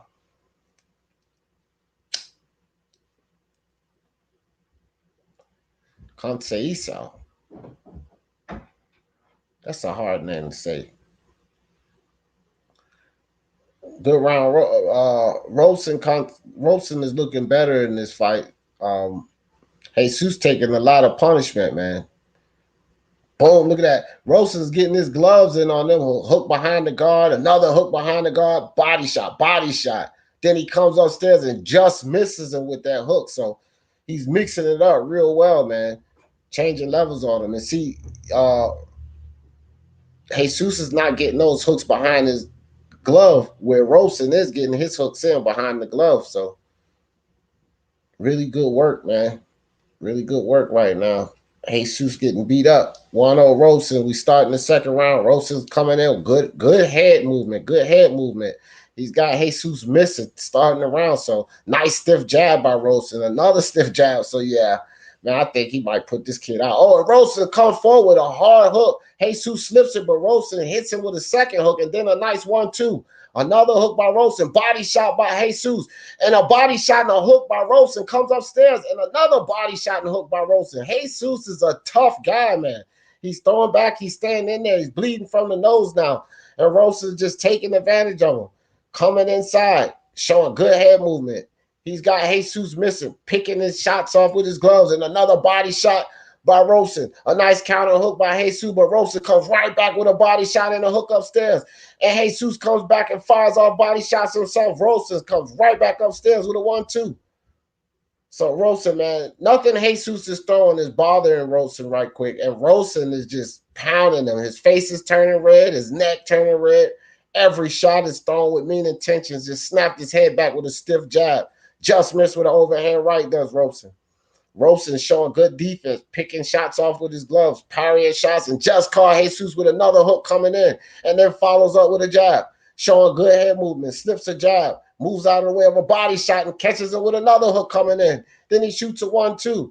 Rosen just throwing a assortment of punches on Jesus. So Jesus comes in with some body shot ropes and tucks his arms, picks most of that off, fires back with a jab. Jesus gets out of the way. Rosen snaps his head back with another stiff jab. Rosen still pushing forward. Jesus moves forward with a couple of body shots. Rosen easily gets out of the way and hits him with an overhand right, followed up with a jab and another overhand right. Rosen with a body shot and a right hook, gets out of the way of two body shots and catches him with a left hook coming in.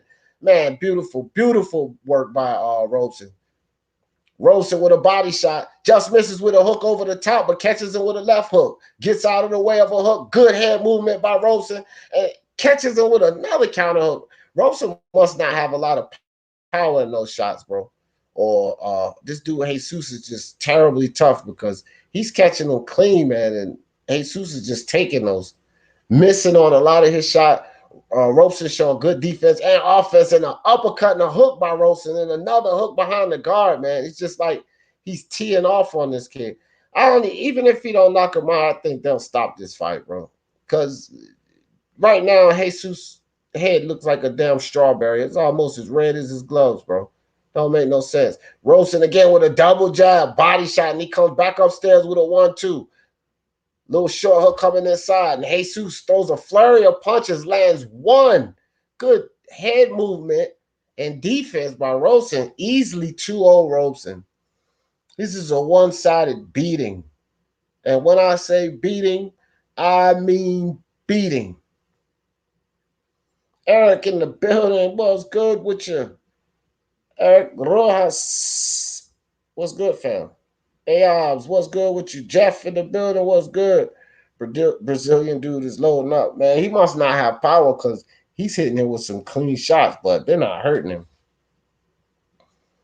Or Jesus is just tough as nails, one or the other. I'm not sure, Ayobs. I'm not even sure how many fights. I don't know. I don't know the order of this card or all the fights on this card. But I'll tell you, Ayobs, if you ain't see that the zone card earlier, it's crushed this card. That the zone card earlier was fire, bro. You got it. That card was fire. Jesus is winning the fight. Yeah, right, Shadowball. You definitely trolling now. Jesus getting his ass whooped. Yeah, he is. He's calm. He's calm. Jesus can't hurt him, man. He's gonna put him away or they're gonna stop the fight, man. Oh man, so just body shots, catching him with 1-2s. He's just pounding them, bro. Oh, low blow by Jesus, man. But Robeson just shakes it off and gets back to work. Gets back to work, and another hook by Robeson catches Jesus coming inside, hooks to the body, and then hooks upstairs. Robeson just teeing off on a 1-2 by Robeson. Doubles up on the jab and tries to shoot the straight right. Then he catches him with another left coming in.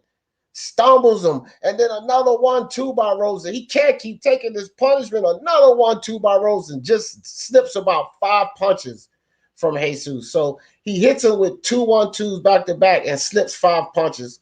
2 body shots and a hook by Robeson. Pushes Jesus off. Jesus tries to push forward. Bleeding from the nose again. Now Jesus with a little success inside, couple of body shots, and Robeson just comes forward again with a 1-2. Excuse me, guys. Oh, I had to sneeze. So Robeson just with an assortment of body punches, and then he just slips like 4 hooks from Jesus, man. It's a masterclass in the beating right now.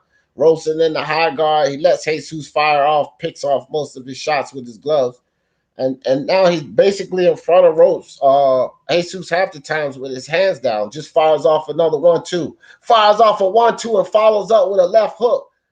Man, body shot in the hook. Oh, and a nice hook by Jesus, probably his best punch of the fight so far. Robeson ate it and took it pretty well.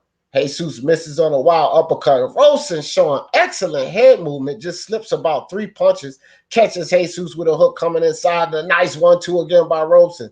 And another 1-2 by Robeson, doubles up on the jab. Robeson with a 1-2 and a hook, man. He just teeing off on this guy. They need to stop this fight. This is a fight I think they need to stop because Jesus don't have a chance. He just Robeson slipping a lot of his punches, just pounding them. Look at this. Look, got him missing punches. It's crazy, bro.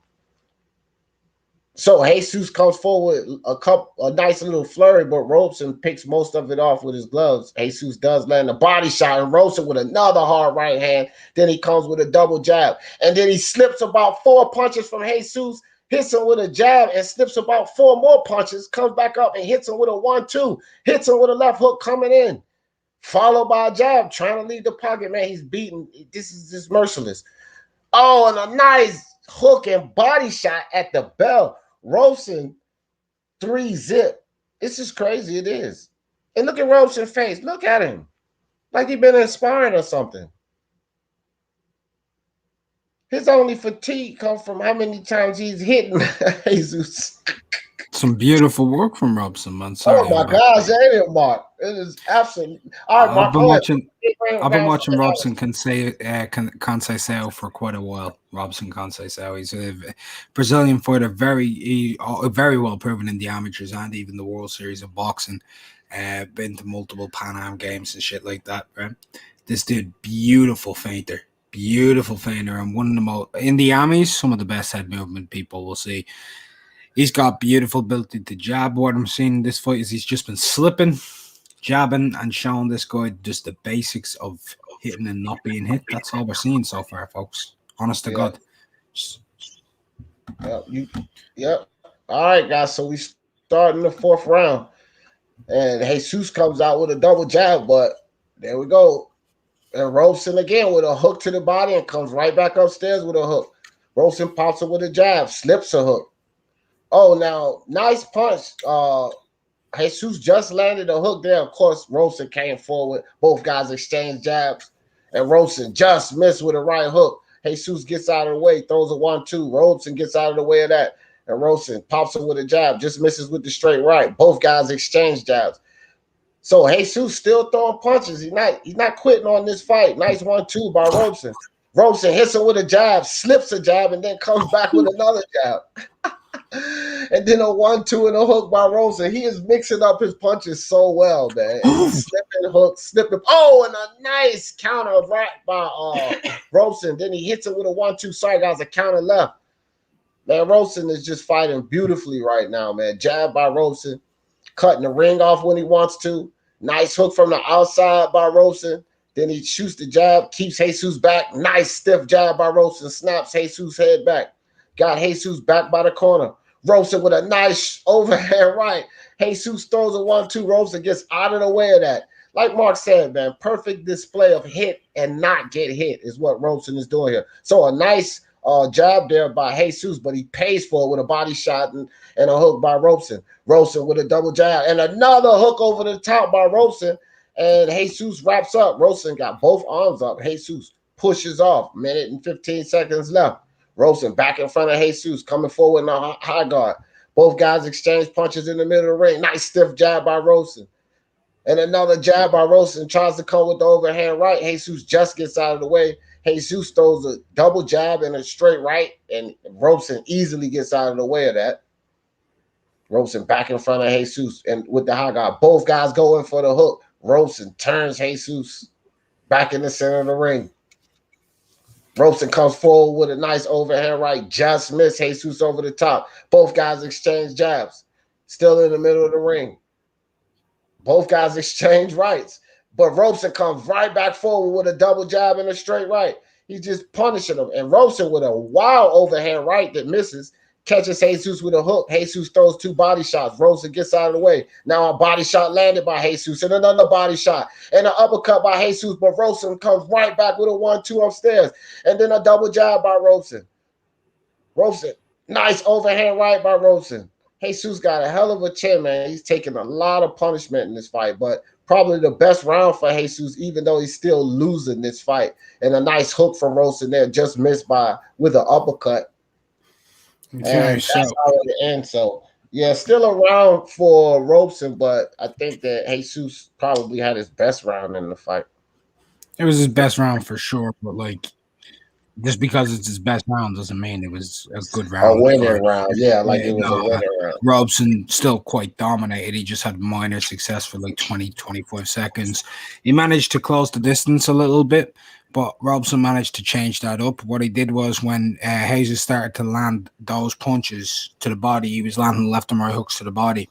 Robeson did this thing that people don't really see very often, where he shifted off out to his right and let Jesus come in so he could then shift to his left and go around them very quickly. And then he'd stiff that jab to him and catch him with the overhand. He was trying to make the overhand a big punch, but he got a bit wild with it.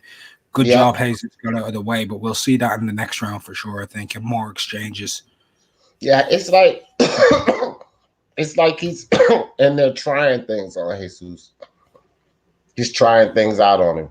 So both guys start the round exchanging jabs, and Jesus comes forward with a jab, pays forward with a counter. Oh, and a nice 1-2 and a hook by Robeson. Robeson showing good head movement now. Just slips two hooks and comes out with a hook of his own. A double jab by Robeson. Just misses with the straight right. Oh, and a nice 1-2 by Robeson. Slips a jab and comes back with a hook. Man, this guy's just boxing beautifully, man. Double jab by Robeson. Just misses the right. Same deal. Double jab. Just misses the right. He is just missing this right on Robeson. I'm on Jesus, but man, if he lands that thing, I think he's gonna put him down. Beautiful Oh, and boxing. a nice 1-2 by Robeson. Okay, and a good 1-2-1 by Jesus. Probably his best combination of the fight. Robeson follows up with a double jab. He's trying to land that overhand right, and he lands it right there and follows it with a hook. Nice body shot by Robeson. Then he comes back up with a 1-2. Good work inside by Jesus. Couple of shots to the body and a little uppercut inside. But it didn't bother Robeson at all. Didn't bother him at all. He's still standing in front of him in the high guard. Slips a jab, slips a body shot, slips another jab. Robeson is showing good defense, showing good offense, doing what he want to do to Jesus in this round right now. Feints a shot. Jesus comes forward with a couple of worthless punches. Robeson easily picks it off with his glove. And then he comes forward with a shot to the body and comes upstairs with a straight right. Tries to counter with an uppercut, and Jesus just gets out of the way of a hook over the top. Robeson is trying to time Jesus, and he's just missing by inches. But, man, and Robeson catches him that time with a counter right coming in. But Jesus eats it pretty well. But Robeson with a 1-2 just nicks him over the top with the left hook. Jesus shoots forward with a 1-2. Robeson gets out of the way. Nice body shot by Robeson. Comes back upstairs with a left hook.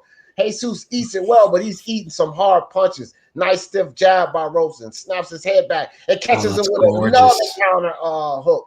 And then he comes up with a 1-2, man. Robeson is just punishing Jesus, man. Cool. I'm telling you guys, it's beautiful, beautiful work. So Jesus comes forward. Robeson goes in the high guard, tucks that chin down, tucks those elbows, just eats everything, picks off everything that Jesus threw right there. And then he catches him with a nice 1-2 and a double hook. Comes back forward with a straight through the guard. And another overhand right, man. And then he just slips 3 punches, wraps him up. 18 seconds left. Jesus pushes off. Beautiful work by Robeson right now. And just misses him with a counter uppercut. Shoots a jab from the outside. Just misses with the straight right. Robeson in front of him. Gets out of the way of 2 punches. Body shot by Robeson. Just catches him with a hook at the bell. My beautiful work. What you got for us, Mark? What you got, brother? I like to describe that. I really do like to describe Robeson in there right now as what he's doing is what we call sexy boxing. Yeah. Sexy boxing. Slipping up, twirling him. He's constantly, he whether he's doing it slow or he's doing it quick, he's turning this guy inside and out and keeping him guessing at the angles. 1 second he's clockwise, the next he's counterclockwise. He's feinting out the jab. He's coming up and under beautifully. And the one thing that I'm loving, and I know that Dia is paying attention to this, is outside of the head movement, outside of making a miss, is the feint, not the feint of the punches, the foot feint where he bounces in and he bounces in, makes it look like he's setting up a shot. The dude goes to shoot. He steps off, gets him off balance, and then pop.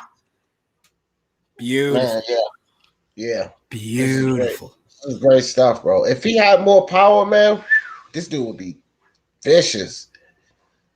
If he had a little more power, he would be vicious, bro. All right, so back in the ring, and Jesus gets the first jab to start this round. Of course, look at that cross arm defense there, bro. Call this round, Mark. Call this round. I can't call it. Okay. I'd be too in love. Yeah. All right, guys. So Robeson back in front, shoots a jab to the body, shoots a jab up top, and follows with a hook. Robeson comes forward with a 1-2. Jesus gets out of the way, but catches a right. Robeson putting the pressure on Jesus now, picks off a hook with his gloves and catches him with a hook, and then catches with a body shot. Man, Robeson is just boxing beautifully. Another counter hook by Robeson, catches him with a double hook and a jab. Man, Robeson, double jab and a hook, just missed with that left hook over the top, man. Robeson, nice stiff jab, snaps his head back, catches him with a 1-2 and another 1-2. Man, Jesus is getting punished here. Catches him with a left hook coming in, slips a hook, slips a jab. Shells up, picks his gloves off. Man, hits him with a body shot and a hook upstairs. This is beautiful boxing. It can't get no better, man. He slips an uppercut, slips a hook, picks 2 of his shots off, hits him with a hook. This is a one-sided beating, man. This is some of the most beautiful boxing I've seen in a while, bro. Beautiful display by Robeson. Defense, offense, everything. Catching counters. Yeah, he is getting tired, but he catches him with a hard counter, hits him with a straight right and another counter. But Jesus has the gas tank of a freaking gazelle, man. He must have thrown about 60 punches right there. And he's Just missed missing a most. lot, bro. He has a good gas tank. I gotta give it to Jesus for that. Oh, and a nice body shot by Jesus. Looked like that might have got Robeson's attention, but Jesus has a hell. Oh, and a nice hard right hand by Robeson. That man. was a half pull counter. Oh man, Robeson is just beautiful boxing. Even though he's getting fatigued, he's still boxing nice. Now he just misses with a wild left hook. And now Jesus is starting to slow down. Jesus threw hellified punches. Nice 1-2 by Robeson. Standing in front of Jesus, using good head movement, picking him off at will. Then he just stepped back, came back inside, hit them both with an uppercut. But Jesus lands a hook, but then he comes forward and misses Robeson with every punch after that hook, man. Robeson's head movement is brilliant right now, guys. Brilliant. Balanced jab. Oh, nice jab by Jesus. Robeson's eating Jesus' punches really well. Oh, and a nice left hook by Robeson. Robeson, nice stiff jab, doubles up on the jab. Jesus. Oh, and a nice straight overhand right by Robeson. Jesus is tough as nails, man. Good stiff jab by Robeson. Slips a jab by Jesus. Robeson boxing beautifully. That's the end of the round. Mark, what you got? Oh, real quick. Ronald Finkley, appreciate you for the super sticker, brother. What you got for us, Mark? During the round, I saw two maiden punches that I need to mention. They were both jabs from Robson, and they need to be mentioned here going into the next round because I think the fatigue started to really show on Jesus. Even though he's got a gas tank, he took two jabs. One at about 2 minutes and 20 seconds into the round, he went off balance and he was rocked a little bit, and then he took an overhand right, which he ate, and then he came back in and took another one of those jabs and he went off balance, so his knees started to buckle. I think it's the beginning of the end. Maybe it goes to full distance, but he's starting to get really affected by these punches. A lot of them are raining down on him, and I think Robson's turning them a lot. He is taking more punches himself to give because he's slowing a little bit considering how much he's moving. But I think the other guy is tiring a little bit quicker. I think we could see a late stoppage, very late. Yeah, stoppage. he's. Well, I think this is an 8-rounder, if I'm not sure. So they don't got too much. Second last round. All right, we're in the round 7. Jesus come out with a jab and a feint, but he eats a stiff jab, throws a jab, and oh my God. So Robeson blocks a jab and just makes him pay with 4 jabs straight. And I'm talking stiff jabs. Knocked his head back every one. Nice body shot by Robeson. Look at his mouth. Jab, and another 1-2 by Robeson. And then he goes to the body, comes upstairs with a hook. And a double hook by Robeson. It's about the, like Mark said, is the beginning of the end. And a nice overhand right by Robeson. Body shot by Robeson. 1-2 by Robeson. Both guys exchange jabs in the middle of the ring. This is a Robeson show, man. Slips a hook, slips a jab. Still coming forward in that high guard. Jesus cannot figure out how to put gloves on Robeson. It seems like Robeson comes through with a little short jab, got Jesus bleeding from the nose, bleeding from the mouth, and a nice hook by Robeson leaving the pocket. A 1-2 by Robeson. Man, Robeson. And a good body shot, and Jesus goes down. That body shot was vicious, and it's over. I don't think he's getting up from this. I think this guy, is he getting up?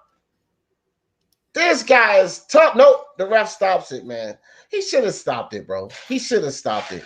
That was a fair stoppage. Anyone who says premature, that dude was getting hurt in there, man.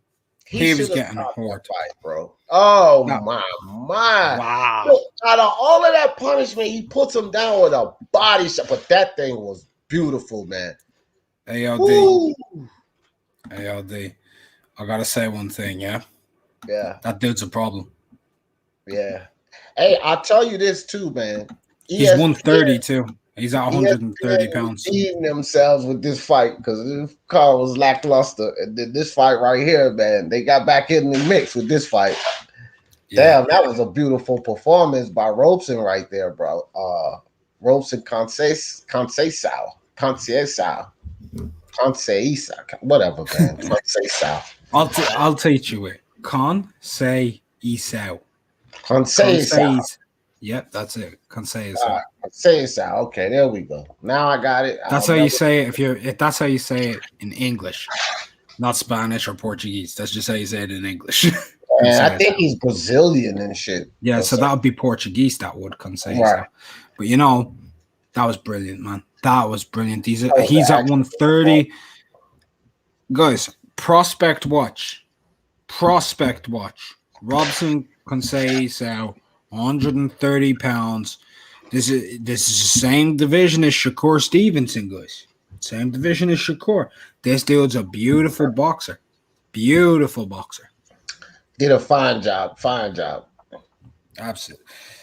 I'm not saying like he beats any of those guys, but what I am saying is pay attention because this dude could give people problems. Big problems. Oh no, that was a right hook to the a left hook. Yeah, he caught him on the top of the head, bro. Oh, okay, yup. Right on the temple. Huge. Yeah, right there. That should, yeah, he was done. He was done. All of that punishment he was taking, you hit him with a temple shot like that. Yeah, I thought it was the body shot that did it, but he came up and hit him with a left hook to the temple. Woo wee. Yeah, man. That was huge. You see that body shot before that? I thought that's what did it. I didn't even see that left hook. It may have been the body shot though. It may have been the body shot because if you look at when he landed it, right? Right. Like if it shows the replay to you, what you'll see is the body shot lands and he goes back and his whole body goes square and then he gets hit with the hook and that's what took him down. But because he squared up, that was the setup punch. So that set it up to finish him. That was a brilliant stoppage. Brilliant punch from Robson's. Nice, he's brilliant. He's really good, man. I really like watching him. Really, that was brilliant. Nah, hold on right quick, Mark. No, Adamir Patra. We don't do that over here. No links, man. ESPN Plus is the link, bro. It's cost you about $7.99. They'll hook you right on up. You can see all the action.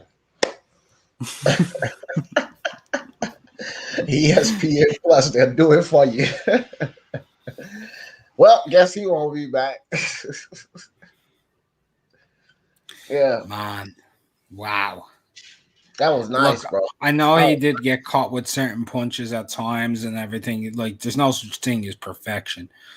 All right, guys. But by Christ, in certain moments in that fight, I saw some perfect boxing at times. I really did. I saw some perfection. Just the stiffness of the jab, the movement, snapping out of the line, in and out, catching him catching him around the guard. Like, that's just gorgeous. What do you think about my boy, Mark? Who? My boy, Conor Ben. You asked me that earlier. I said he did fantastic. Demolishing. He beat the living shit out of Sammy Vargas. Yeah, man. He beat him up. No links, Adamar. No links.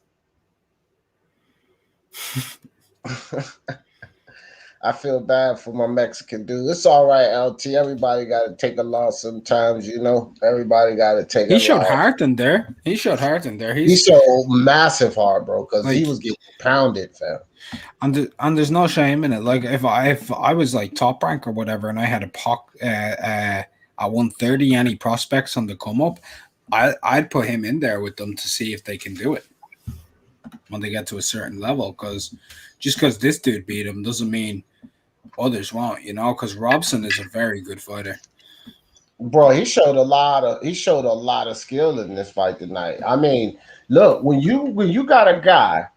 I'm going to tell you guys something. When you got a guy that can fight offensively that way, but then in the middle of his combinations, he was showing defense, guys. I'm telling you, Mark seen it.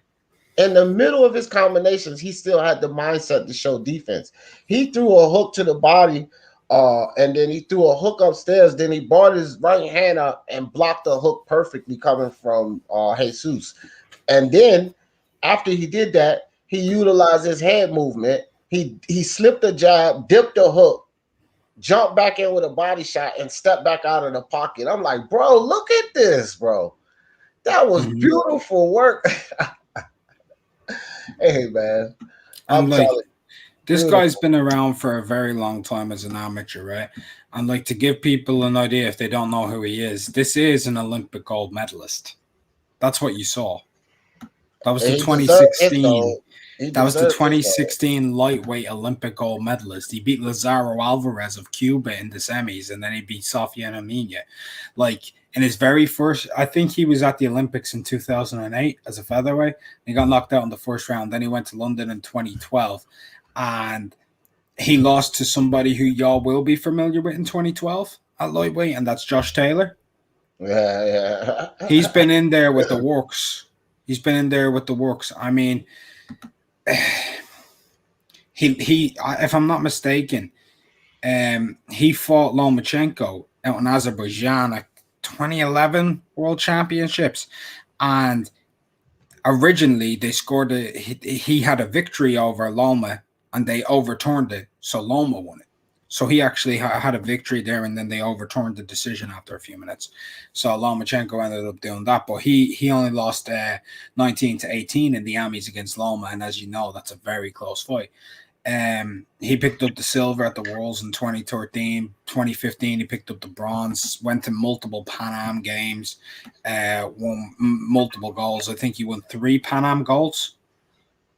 So this is a 3-time Pan Am gold medalist, multiple medalist at the Worlds, and an Olympic gold medalist. Yeah. Hey, what round did you pick Stanionis in? Or did you pick him by decision? I don't know. Yes, you do, fucker. I actually don't know. I'll check. Oh, all right. I picked Stanionis in the 10th. I picked him in the 5th. In the 5th? I will bet that. I'm gonna bet that right now. What? Stanionis in the 5th. 4 and 5. I mean, Yeah. We're betting. The only reason I picked the 5th, mate, is maybe Delorme's punch resistance is waning. All right. How you got Joe Smith? You got him by stoppage or decision? I'll check. I got Joe Smith by decision. A lot of people do. I picked round 11. All right, I'm gonna bet it. That's I wanted two of your picks so I could put my classic 50-cent bet. So guess what your picks came up to? 50-cent bet. How much you think? I got Joe Smith 11 and 12 and Stanionis 5 and 6. How much? What you think? $88. $40.75. Oh, okay. So it was 50 cent. Okay, so have it. Yeah, okay, yeah. near enough. Well, you would have been exactly I was basing right, it off of $1. I was basing it off of $1. Yeah. I got you. Yeah. Near enough. I know my that's odds. Cool. And for 50 cent, $40, that's a good turnover. Oh yeah. So, like I was just saying about Robson for everybody, like anybody who's like, "Oh, I'm disappointed. Oh, I feel sorry for my Mexican brother or whatever." That is a top tier amateur, top tier amateur. So pay attention to him because, like I said, he could be a damn problem. You know what I mean? Yeah. All right, Mark. And based off what you've seen. All right. Hold on. Yeah, he is. I think he already is. I think I've seen enough to say he's a problem. You got to see him on just move up the right way, but I think he's official. He boxed beautifully, man. I don't need to see any more than that. But look, Jerron in his boots. I got him. I put him in a 10th round stoppage. What you got?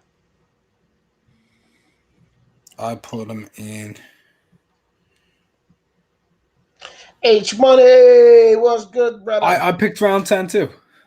Haha, my man. All right. So I'll give you a bet. All right. Do Effie round 3 to 4. Do Anderson round 3 to 4. All right, hold on. You're moving too fast. FA, okay. Anderson 3 to 4. FA 3 to 4. All right, what else? Add in Ennis 9 to 10. Ennis 9 to 10. And add in Ankahass 9 to 10. And put 10 cents on it. I can't. I gotta put 50, but it's cool. I'll just put 50 on and see what we got there. Yeah, 50 is it's minimum. I think they took the Anchor House fight off. Oh no, they didn't. You said Anchor House and what? 9 to 10. 9 to 10. All right, hold on. Tim Bradley got a big ass fucking head, bro. Yeah, he got mega mind head, bro. God damn, bro. I'm looking at this dude's noggin. That dude got a. Oh man, where's Jared Anderson? Is that fight next? I think Effie's next. Oh, they took Jared Anderson off of my fucking thing. Really? Yeah. Oh, that sucks. It was on there. They took him off. Crazy. Well, I'll just go with those three. Oh, damn. That's $107.56 for a 50 cent bet. So if that was $5, that would be $1,070, bro. That's pretty good. All right, Mark. I'm gonna do mine too. I'm gonna do the same. H Money, what's good with you, brother? What's good with you, H? I'm gonna put $1 on it. A buck. What was the other ones that I had there? Anchahas, right? Yeah, you had Anchor House, Jerron, Ennis 9-10, Anchor House 9-10, FA 3-4, and Jared 3-4. But they took Jared off my card, bro. Let's I don't see. know why So they I'm did that. gonna go NS 9-10, right? 9-10, yeah. Crazy. Holy shit. Holy shit. Yo, bro, I'm gonna put one more on this, yeah? Just one more for the fun of it. Which one? I'm gonna put Joe Smith. I'm just gonna pick the exact round. I'm round 11. All right, I'm gonna do the same thing, but I'm doing I'm still gonna do the group 11 or 12. I'm gonna do it though. 50 cent would return 3,900. No, on your books, you got better odds. I wish I had your books. Yeah, I've got 5 fights in this though. 5 like parlay. I know I'm getting ready to do it too. You got Jerome. You don't have Jared Anderson. Fuck you.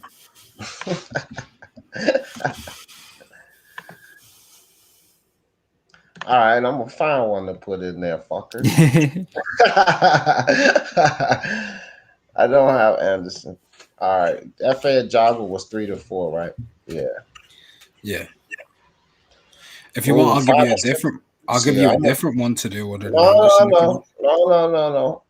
You say you have 5 fights, right? Yeah, but I had Anderson. So I know. I'm gonna tell you which one I'm gonna put in there. I'm gonna put in Stanionis. That's what I'm gonna put in. I'm gonna put in Stanionis. What did I pick him? What round did I pick him in? The 10th. Yep, 9 or 10 Stanionis. Bam. There you go. 5 team parlay. Let me see what that bring up, brother. For the big 50 cent bet. Wow. Oh my God. Yeah, we'll never hit that shit. What do you think that brought in, Mark? You probably already know because it's probably looking silly over there on yours too. 3,200. 3,200? Wait, no, way more. Oh, I'm about to say, hell no. Mine is at 50 cent, $13,939. Well, I didn't have Stanionis in there, you know what I mean? Yeah, but you had Jared Anderson. Yeah, but Jared Anderson's odds are a lot lower. Because I'm gonna do that. Hold on. Stanionis here. What did you have? 9-10? Let's go 9-10. Let's fucking do. Holy shit! Oh shit! I still got Anderson in there. Fuck it. I'll keep it. I'll put €1 down on this. 47 grand. Yeah. There we go. Bet placed. Stanionis rounds 9-10. Joe Smith round 11. Ennis 9-10. Anchor has 9-10. Ajagba 3-4. Anderson 3-4. $1 returns 47 grand. Let's go, boys. Let's get Mark a new BMW.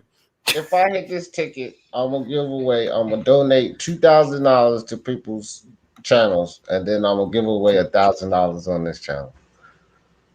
Oh, bro, donate it to me. I picked half the wins. Motherfucker, you gonna win more money than me. You winning 40 something. No, because what happens if Anderson knocks him out in the second round and you actually hit on yours and I don't on mine?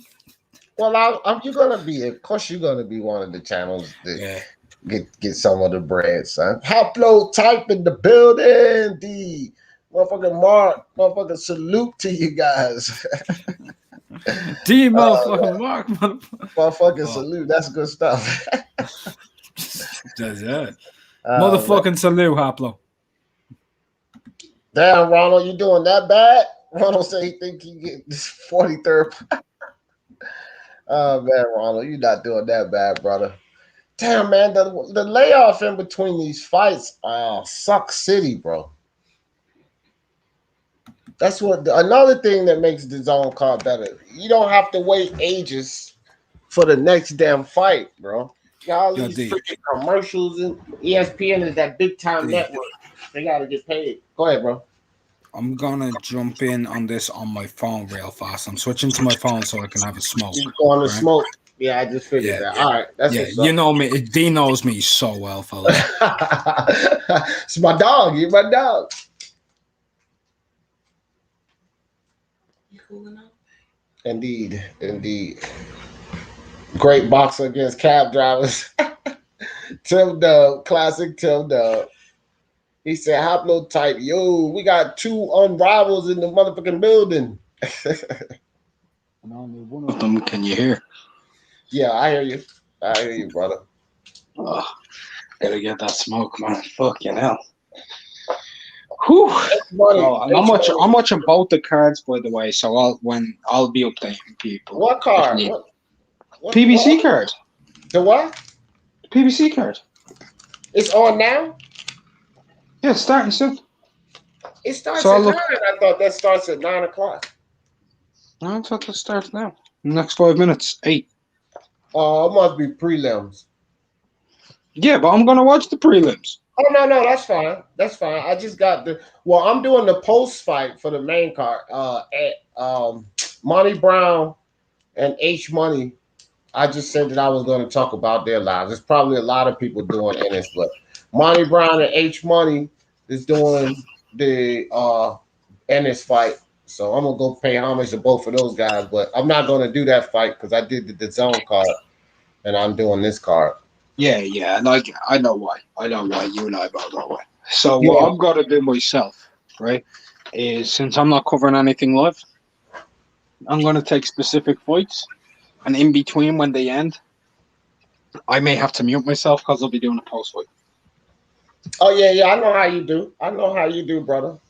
And you also know how fast I do those motherfuckers.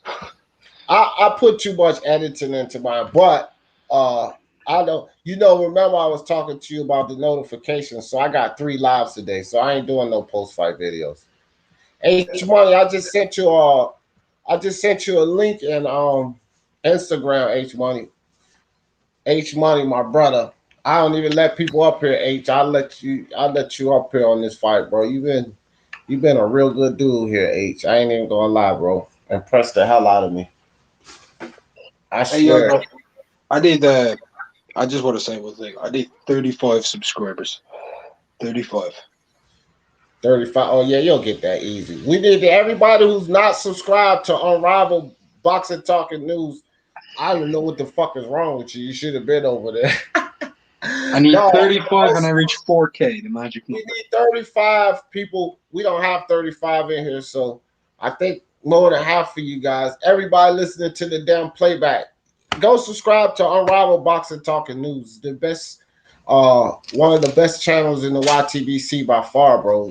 Most informative. This guy has more knowledge than most people I know in life about boxing. Like seriously, so if you're not subscribed, I'm telling you, it's just your loss. It's seriously just your loss. Get over there and subscribe. I don't even really tell people to subscribe. I usually say go over there, check them out, and all of that. But just go hit the subscribe button. You're not going to be disappointed. Trust me. Give me a chance. I'm Irish. I'm the lucky charm. Yeah, exactly. Okay, H, it's all good, brother. It's just an open invitation, But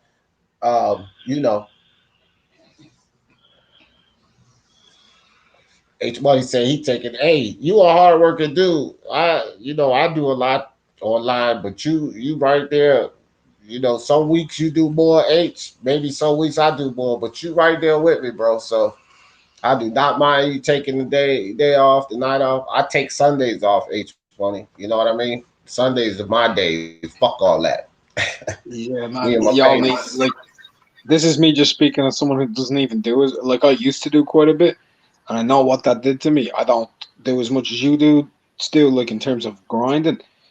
But like at Yeah. the same point, man, it gets very taxing. Like people don't realize. Like let's say I only do 5 lives a week.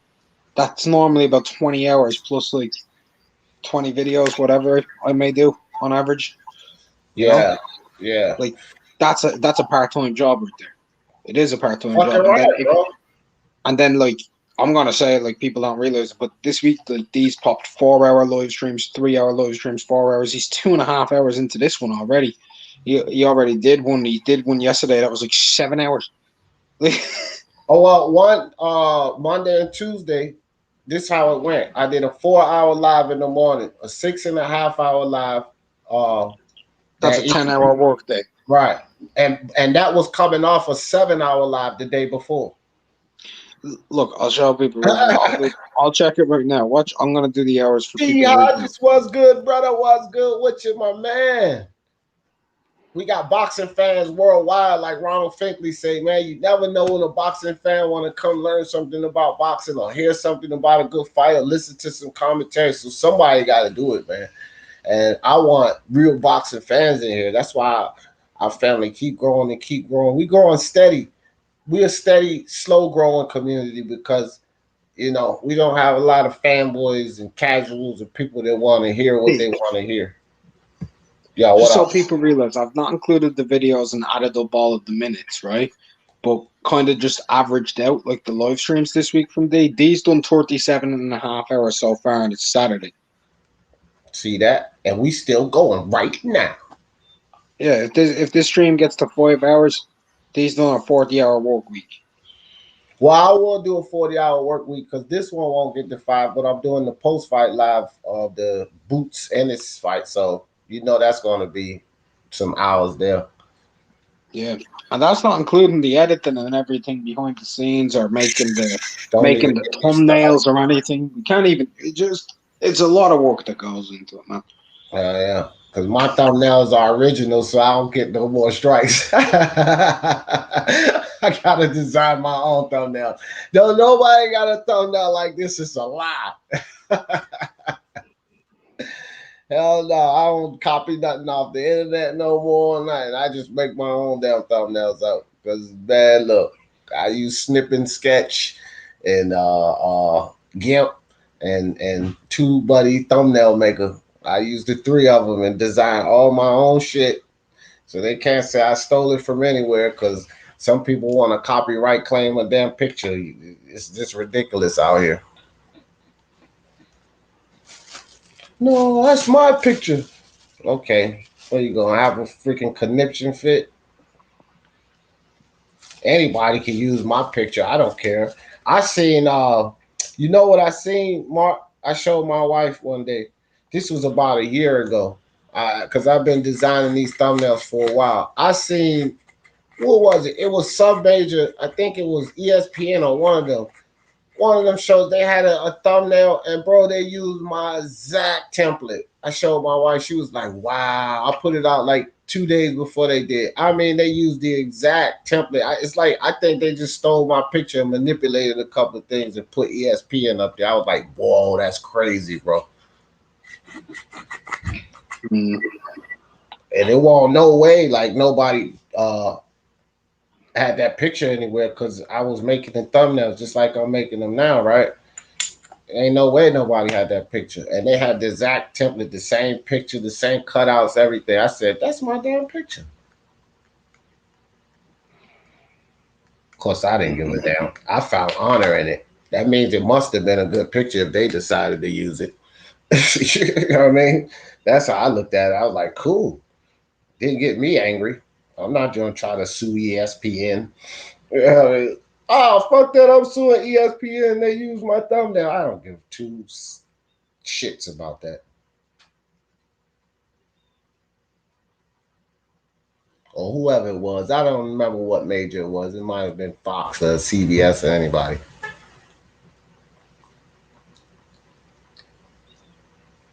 Mark finished his sig.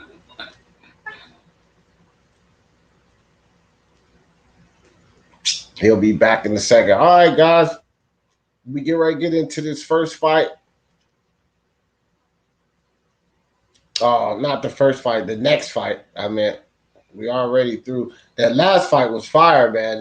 That redeemed ESPN because the car was a bit lackluster to begin with. IBT, the man, was good with you.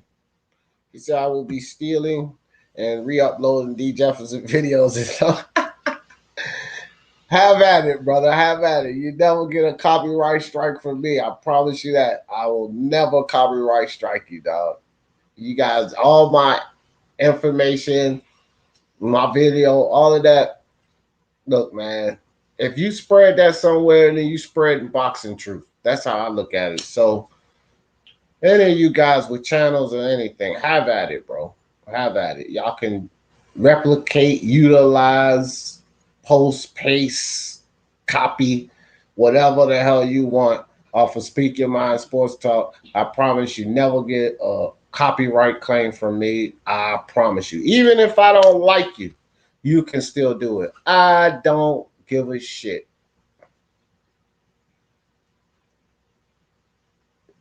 D Hodges in the building. I don't know if I shouted you out. D Hodges was what's up with you, brother. Shout out to D Hodges in the LDBC. Salute to you.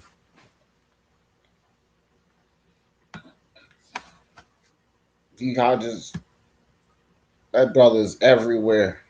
Accepted everywhere. Yeah, they hooked him up. So tightened them J's way up so he wouldn't get smacked around because he gonna get punched in the head. All right, guys, here we go. Coming into the first round, Bell and Rojas. So Bell throwing with mean intentions, man. Nice body shot by Bell. I mean, stiff jab by Bell. So Bell right now throwing with mean intentions, man. Boom, nice body shot by Bell. I think he kind of pushed Rojas back, but Bell comes forward, another body shot, tries to overhand right, just misses Bell, and comes forward, another body shot and a hook. A hook for Bell and a right hook, a left hook. And Bell just letting go on Rojas right now. Rojas wrapped up. Bell hits him with a hook, leaving the pocket. So, man, Albert Bell coming with some thunder right now, bro. I mean, the jabs he's even throwing with power. He's throwing power jabs. Just missed Rojas with a hook. Tried to catch Rojas coming in. Not a hook, sorry, guys, an uppercut. So Bell utilizing that jab, and he hits Rojas with a hook, leaving the pocket. So right now, this first minute of this round is all Bell. And Rojas just kind of bull rushes him, pushes him back into the ropes. The ref breaks it up. So this first round, first minute and 10 seconds, is all Bell and a wide body shot by Bell, man. He just winging shots. A right hand by Bell. Rojas comes over the top with a counter. Really the first significant punch Rojas has landed so far. And Bell leaps in with a hook to the body. Rojas still coming forward, though. Bell uppercut to the body. Rojas wraps him up. Pushes him back. Ref jumps in there and breaks it up. Rojas eating these punches really good, but Bell, he sure is delivering them. So Bell pumping that jab, and Bell with a 1-2. Then throws a body shot, circles out to the left. Bell using the distance well, catches Rojas with an uppercut to the body coming in. And Rojas swinging with mean intentions now, but he's not hitting anything. Bell getting out of the way, showing good defense. Nice stiff jab by Bell. Snaps Rojas' head back. And Bell just tries to shoot that right. Rojas gets out of the way. Bell with the stiff jabs, man. He's throwing jabs with intentions. Everything Bell is throwing, he's throwing with mean intentions, man. Bell shoots an uppercut to the body. Nice stiff jab by Bell. Rojas still pushing forward, trying to get inside. Body shot by Rojas. Bell does a good job to circle out to the right. Bell tries to push it straight right, pumping that jab, just a pawn jab now, just a pawn jab, keep in range. Timing Rojas, and Bell times him, hits him with a 1-2. Here comes Rojas, leaps inside, backs Bell up into the corner. but Bell grabs him, turns him, gets back to the center of the ring. 10 seconds left. Bell timing him, measuring him, shoots the jab. Rojas does a good job getting his head out the way, and a nice straight right by Bell. Rojas grabs on, pushes him off, and the bell rings. So easy round for Bell, that first round. Mark, you there yet? Oh, sorry, man. Did you get this? This you probably okay. Easy first round. Okay, the chef in the building. He got the chef outfit on. Does Jared Anderson. All right. I don't know what that's about. Maybe he get ready to cook up another. I don't know what the hell that's supposed to be. He knocked out Kingsley Abe in the 6th round of that fight. My man Tim Dub says, smash the like button. Grias in the building. What's good with you, brother? Didn't see you slip in here on me, Grievous. MMA Champ said, Carlos Mendoza, check them out. They're very entertaining, especially rap star body and 78 guns. All right, guys, here we go. Into the second round. Bell shoots the jab. Rojas tries to come in. Looked like Rojas is cut. Nice stiff jab by Bell. Another stiff jab by Bell, and he's just circling to the right, jabbing Rojas, catching him coming in, man. Rojas he can't get around that reach. Nice body shot by Bell and steps back outside. Bell just picking the shots pretty well, just keeping that range, using his range against Rojas. Good body shot inside by Bell. Then he grabs Rojas, pushes him back on the ropes, and fires off 2 hooks. Referee warns Bell about pushing the back of the head down. Bell catches Rojas with a little soft hook from outside, catches it with a jab, a body shot, comes upstairs with 2 more jabs. Man, our Bell just fighting real well from the outside. So a good straight right. Rojas catches Bell backing up. They wrap up. The ref jumps in there and breaks him up. Rojas is still coming forward, though. Trying to figure out how to get inside. Nice stiff jab by Bell. Another stiff jab by Bell. Bell keeping Rojas at the end of that jab. And then he's working off that jab as well. Circling, left and right on Rojas, keeping him guessing. Got his head movement going. Bell just boxing beautifully. Bell attempts a right hand, just miss it, but he hits Rojas with a body shot. Jab to the body by Bell, and then an uppercut to the body by Bell. He grabs Rojas, spins him. Referee comes in, breaks it up. Nice overhand right by Albert Bell, and Rojas throws 2 wild body shots. Bell gets right out of the way of those. And Bell leaps in with a hook behind the guard on Rojas. Both guys exchange jabs in the middle of the ring. Bell shooting that jab. Rojas moving side to side, missing the jab. Rojas leaps forward with a 1-2, but Bell easily gets out of the way of that. They wrap up. Rojas pushes him back on the ropes. Bell turns him. The ref steps inside, breaks it up. Back in the center of the ring.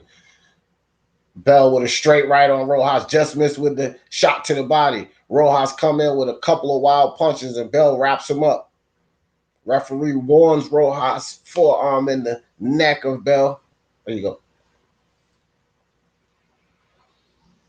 Bell. Oh, nice body shot by Rojas. Bell with a jab, and another body shot by Rojas, and he comes upstairs with a hook. So probably the best 3 punches Rojas has thrown so far in this fight.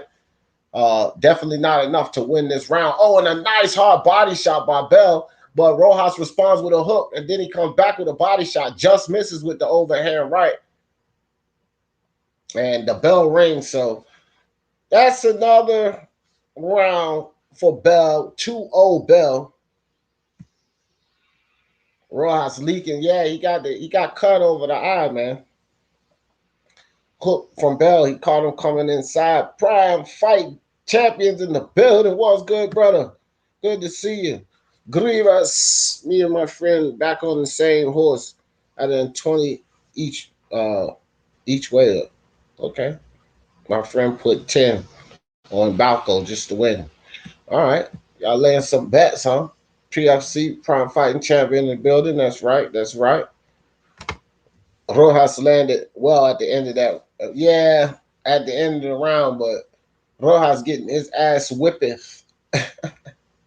You got to do more than 10 or 15 seconds in a round, man, to have some success. Bell controlling the range. He's keeping Rojas outside of that jab, man.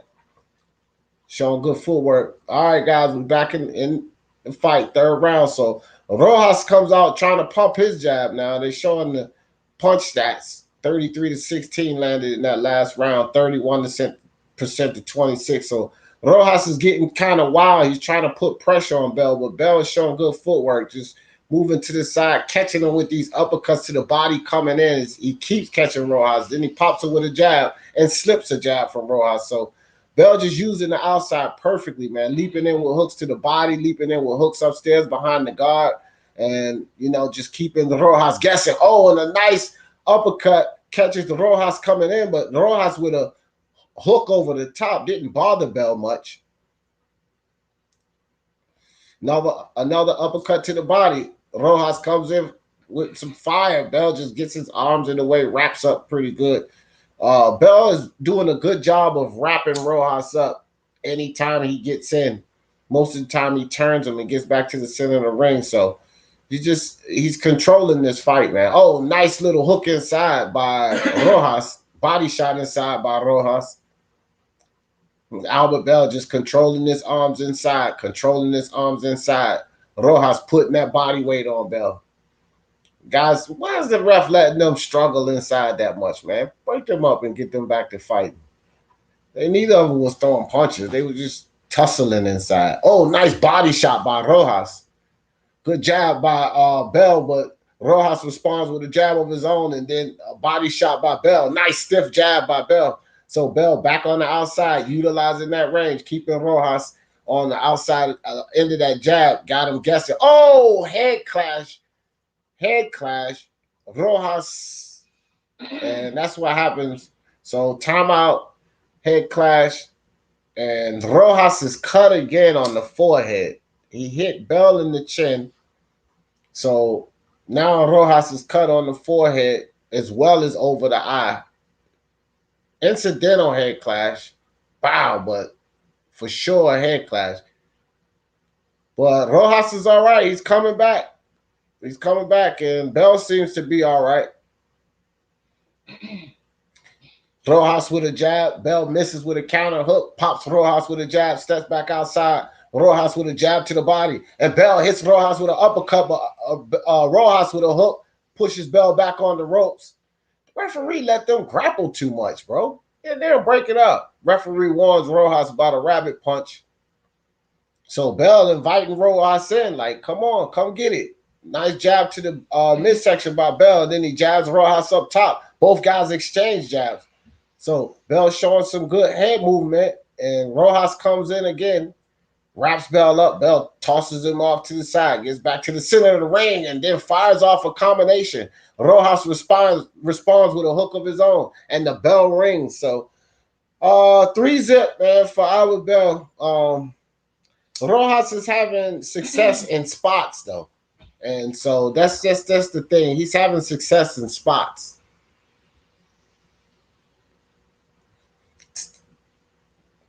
Yeah, just in certain spots. Outside of that, Albert Bell is just controlling the pace of the fight. He's controlling the range of the fight.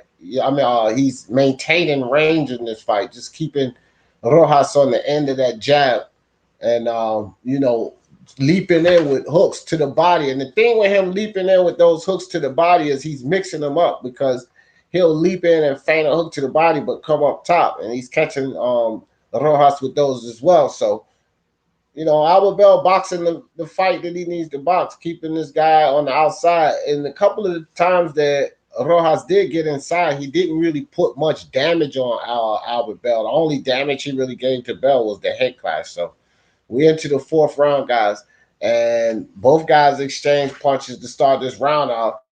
And a 1-2 thrown by Rojas, but Albert Bell showing good head movement to get out of the way, wraps him up, turns him, and back to the center of the ring. Jab by Rojas to the midsection.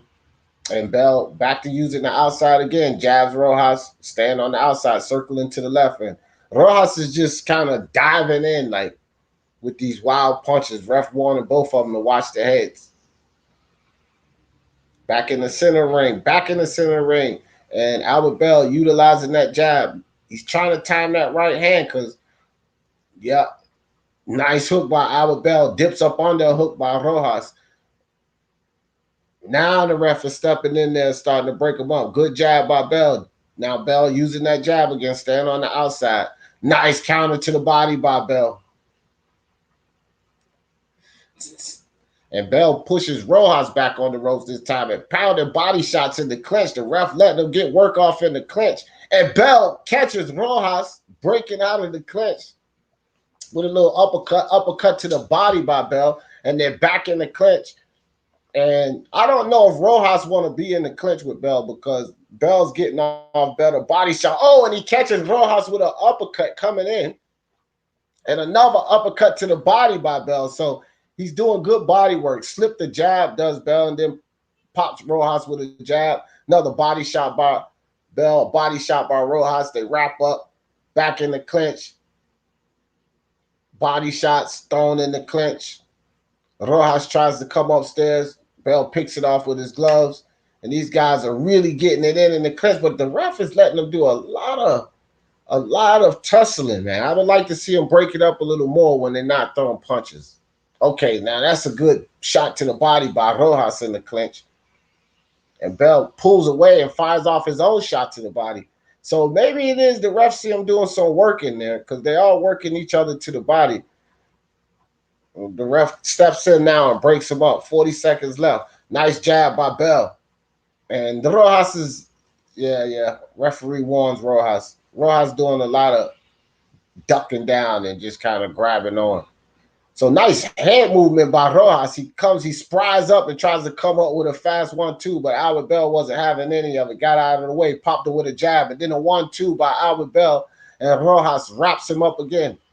So the referee warns Albert Bell about pushing down on the back of the head. And Albert Bell leaps in with that hook again. Oh, and a nice double hook to the body by Albert Bell. Rojas responds with a hook over the top. And they're in the middle of the ring, measuring each other out. The bell rings. So best round thus far for Rojas, but once again, not a winning round. So, he did put in his best work, but I do have it 4-0 Albert Bell right now.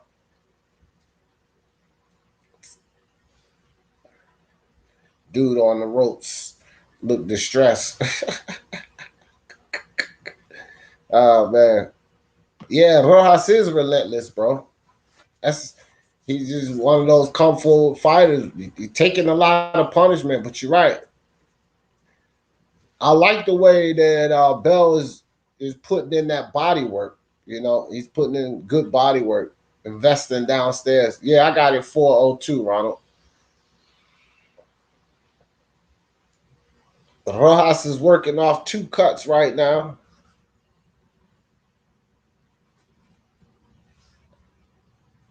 All right, referee clears some trash out of the ring.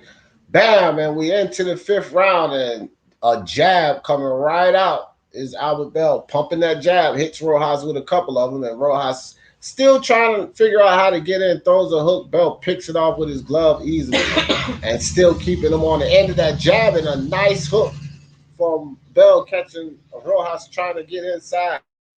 And both guys just missed on the punch, and Rojas tried to wrap Bell up. He slung him off of him. Ref came in there and broke it up. So nice jab by Bell. And nice overhand by Rojas. Finally lands a punch. He's still trying to get in there. Nice jab by Rojas. Rojas showing good head movement, keeping Albert Bell thinking, not giving him an easy target, and trying to get in there and either wing a straight left or overhand right, but he's going to have to do more than that to try to land the shot, man. Right now, that's all he's doing. That's not going to cut it, bro. Albert Bell moves too well. You're not going to pop shot him and land a big shot. So Albert Bell still working that jab, moving to the left, moving to the right. Rojas is trying to cut the ring off, but Albert Bell just keep popping him with the jab, grabbing him when he gets too close, wrapping him up at the perfect time. And the referee really allows these guys to fight in the clinch. And I don't really like Rojas in the clinch because Albert Bell is doing better body work and he sneaks a hook up top in the clinch. So yeah, the ref should break this up, man.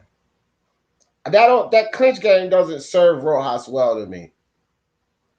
It don't serve him well. He's losing in the clinch. Oh, so both guys miss on a wild hook. They tie up again. Albert Bell just knows how to use his arms well in the clinch. So Rojas is paying the price. Like, definitely better clinch work right now by Bell. He's landing more punches. He's keeping. Don't do that. Don't do that. Referee gonna get you a point. No punching in the back. And he catches Rojas with a nice hook coming in. Rojas winging punches, but Bell wraps him up when he gets inside. And a nice body shot by Bell. Just working the clinch better, man. Rojas is losing this fight because he's trying to do a lot of clinching with Albert Bell, but he's losing that battle. And both guys exchanging the clinch. Bell takes his better, look like his hook did a little more damage. He stood right there in front of Rojas and he didn't throw any punches, man. Nice shot to the body by Bell.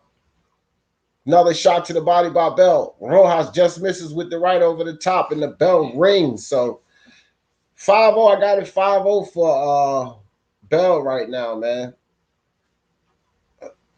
Rojas is just not getting enough done. He's not getting enough done, man.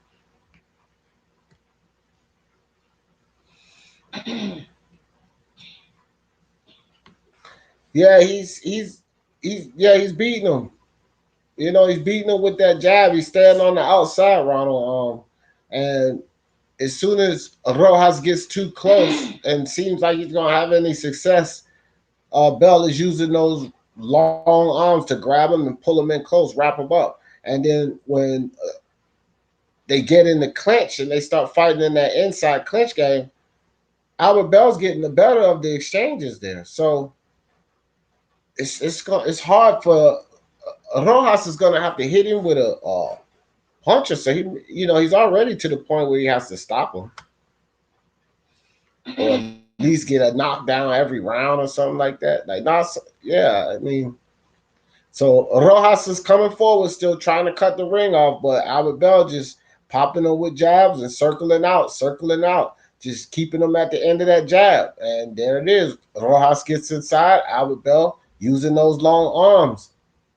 Albert Bell uses his arms really well, bro. Subtly sometimes too. Like his arms is down, but he just grabs his arms and pulls them inside. Albert Bell pops him with a jab, gets back to the outside. Pops him with another jab, gets back to the outside. Pops him with another jab while he's on the outside. So it's a jab party by Albert Bell, and another jab. Grabs him up, wraps him up as soon as he gets inside. And okay, so Rojas getting a little frustrated there, using his head as a weapon. Oh, so a nice body shot by Rojas, but Albert Bell just circles out to the left, gets off the ropes, wraps Rojas up. So they're back in the clinch, working in the clinch. And once again, Albert Bell always doing better work in the clinch, man. Always doing better work in the clinch. Pushes Rojas off, pops him with a straight right. Oh, and Albert Bell try to catch Rojas with an uppercut coming in. Both guys exchange hooks. Albert Bell pops him with a jab, moves off to the right, then comes back with a 1-2. Pushes Rojas off. Albert Bell playing the outside beautifully, man. Boom, nice straight right by Albert Bell. And an uppercut to the body, catching Rojas coming in. So Albert Bell mixing it up now. Both guys exchange jabs. And Rojas comes forward. Oh, and a nice straight left by Rojas. Finally, Rojas lands a shot. Albert Bell eats it pretty well. 1 minute left in this round. Straight right by Albert Bell. The guys wrap up in the clinch again. Referee smacks Rojas' hand away. Albert Bell hits him with a nice 1-2. Nice body shot by Rojas. Rojas comes for the hook. Albert Bell gets out of the way of it. Guys back in the clinch again. Rojas just misses the hook as Albert Bell leaves the clinch. And Albert Bell with a nice body shot catching Rojas coming in. Overhand right by Bell. They wrapped up again. Hook inside the clinch by Rojas. Rojas using that head real well. Looked like he's smacking Albert Bell chin. Subtly, though. Subtly. So the ref can't see. Albert Bell just misses with a 1-2. Good head movement by Rojas, but he does eat a jab after. Albert Bell doing a good job circling out to the right and the left, not making himself easy to hit by Rojas. And a nice 1-2 by Albert Bell. Grabs Rojas' arms. I'm telling you, man, Bell he's technical, man. He's really smart. You know, his arms are so long. Soon as Rojas comes in there swinging those wild hooks, he just kind of grabs his arms and then he puts his arms down straight, which means Rojas is locked in, right? And then he releases him and he goes off to the right. So, I mean, just good technique, man. Good technique. Keeping himself out of danger and scoring pretty much when he wants to score. And the way I see it, he has this fight 6-0 right now. You know, he's dominating this fight. Rojas has got a lot of heart and he keeps pushing forward, man. You know, that's one thing you can say about him. This guy's got a lot of heart, but he's definitely losing the fight because he's taking more shots, and I would also say the more damaging shots, more meaningful shots are coming from Albert Bell. So then just look at their faces. Bell looked like he been sparring, and Rojas looked like he been in a fight. So Rojas comes in pushing forward again, you know, tapping up Albert Bell's chin with that head of his. So I don't know, like this. I just don't find this effective for Rojas trying to fight on the inside. Albert Bell pushes him off back to the center of the ring. Albert Bell pops him with a jab. Now again, pops him with another jab, snaps his head back, keeping him on the end of that jab. Rojas comes with a triple jab, and Albert Bell gets out of the way of all three of them. They wrapped up again. Referee inside smacks Rojas' hand down. Albert Bell body shot inside. Rojas body shot inside. Bell pushes him off, pops him with a straight right. Bell with a jab. And Rojas with a jab of his own, followed by a body shot. They wrap up again. Oh, and Albert Bell with a nice little flurry pushes Rojas back on the ropes. Rojas comes with a wild hook, but Albert Bell gets out of the way of it. Pops him with a jab. Albert Bell back in the middle of the ring. Pops Rojas with a body shot coming in. Back in the clinch. Rojas misses on a wild hook. Nice stiff jab by Albert Bell. And a straight right by Bell. And back in the clinch. Bell's back's against the rope. Rojas pushing him back. Bell controlling his arm very well in the clinch. Ooh, Rojas just missed Bell with a hook, leaving the pocket. Nice stiff jab by Rojas right there. And another jab by Rojas. Okay, so Rojas finding some success. Double body shot by Bell, and they wrap up again. Referee steps in, breaks him up. 1 minute left. Another body shot by Albert Bell. Catches Rojas coming in and just misses with the overhand right. And a nice hook by Albert Bell. Catching Rojas leaning over. Nice, good, stiff jab by Rojas. Albert Bell keeping him on the end of that jab now. Circling on the outside. And a good body shot by Albert Bell and a hook by Rojas. But Rojas pushing the back of his head down now. Ref comes in, breaks him up. Albert Bell comes forward with a 1-2. Just misses with that straight right. Oh, but he hits Rojas with a straight right and misses on the hook. Nice body shot by Albert Bell. And Rojas just keeps coming forward, man. Keeps coming forward. This guy's got a heart of a lion too, bro. I love it. I love it. So here's Rojas back in front of him. Still moving his head, though. I like to see that too. Even though you're getting beat in the fight, you're getting a little tired. You keep that head movement. You know, although Albert Bell is hitting him, the Rojas is not making himself an extremely easy target. Nice 1-2 by Albert Bell and then a hook by Albert Bell. Rojas lands a hook of his own right before the bell rings. Even still, man, it's the same story. Rojas is getting off only in little spurts. But, you know, Bell is controlling the rounds.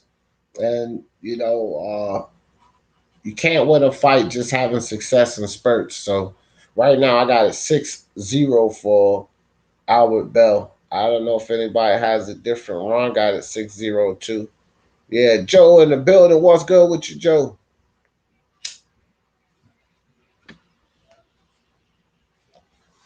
All right, Joe Smith Jr. in the building. 6-0 in his last 10 fights. 6 KOs in his last 10 fights, I mean. So Joe Smith on a knockout run.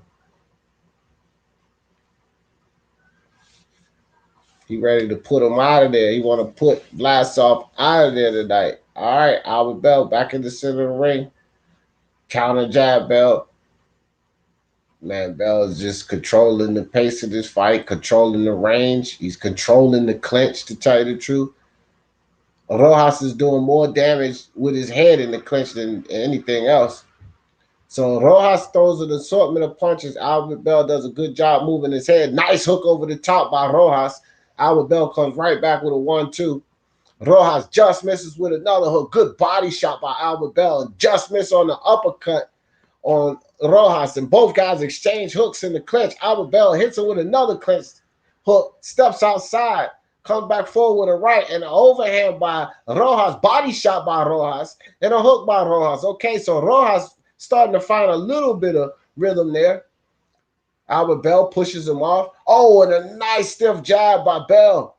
Rojas responds with a jab of his own. Uppercut to the body. Catches Rojas coming in, and then another stiff jab and a good 1-2. Albert Bell taking over now and rips a shot to the body.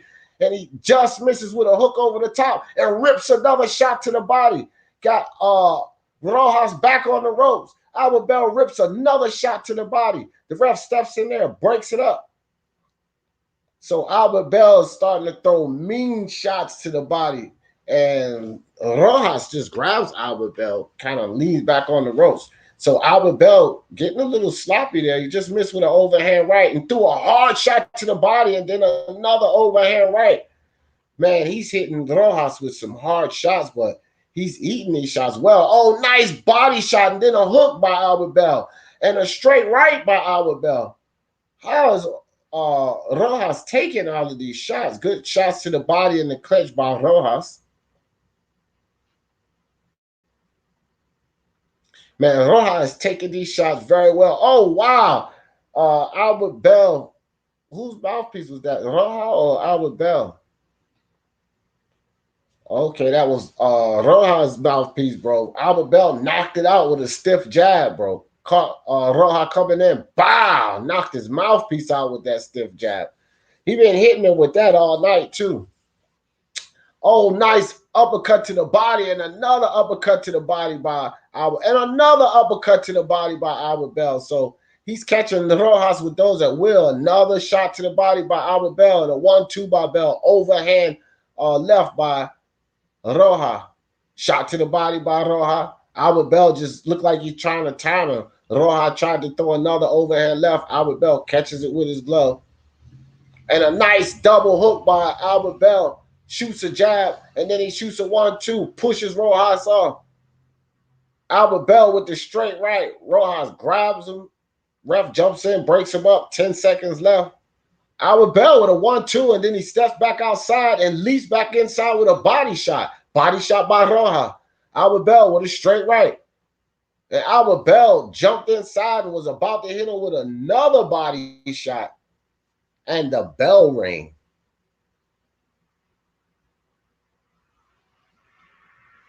Yep. So yeah, that's a wash, man. Unanimous decision, Albert Bell. I don't think that's hard. I couldn't see Rojas winning one round in that fight. Not one round. Nah, he didn't stop it. The bell rang. It's over with. Jeff said he stopped it. Nah, he didn't stop it, bro. Jared Anderson, man. Jared Anderson back there warming up in the chef suit. What is with the chef suit, bro? What, he cooking up an ass with him? Oh boy, these costumes kill me, man. Yeah, that jab did send that mouthpiece flying. That was a nice stiff jab, man, by Albert Bell.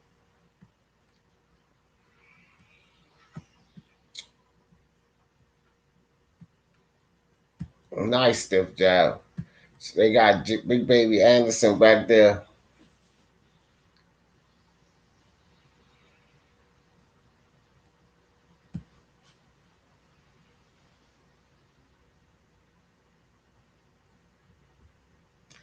Yeah, man. That should be easy card. If anybody, Ronald, if you're listening to the sound, I'm not listening to the sound, but that should be an easy decision, unanimous decision for Albert Bell.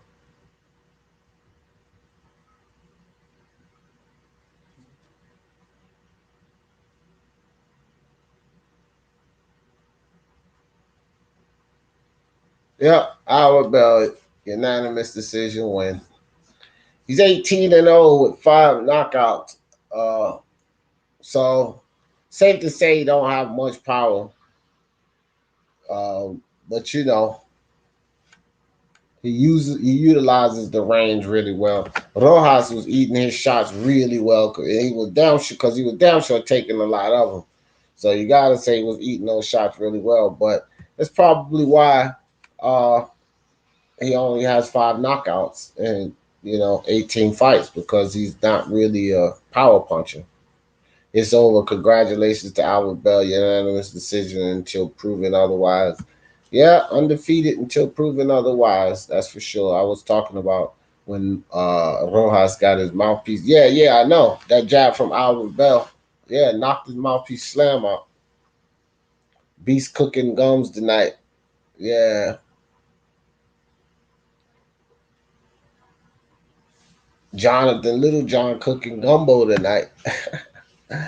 He said he had a pot of gumbo on, waiting for the Duran in this fight. He gonna be eating gumbo, drinking beer, watching boot tennis. Let's go, Jared Anderson. Hell yeah, Jared Anderson is a very, very good looking prospect, and you know I expect him to keep it going. He's been extremely active, man. Extremely active. He fought 6 times last year, and he's already fought once this year. So this will be his second fight this year. So Jared Anderson's being really, really active. He fought twice at the end of 2019, 6 times in 2020, and this will be his second fight in 2021. Um, and he's moving up the line. He's not fighting like low level fighter, low level fighter. No, he's moving up the line. They're moving him up pretty well. So gotta keep an eye on Big Baby Anderson, man.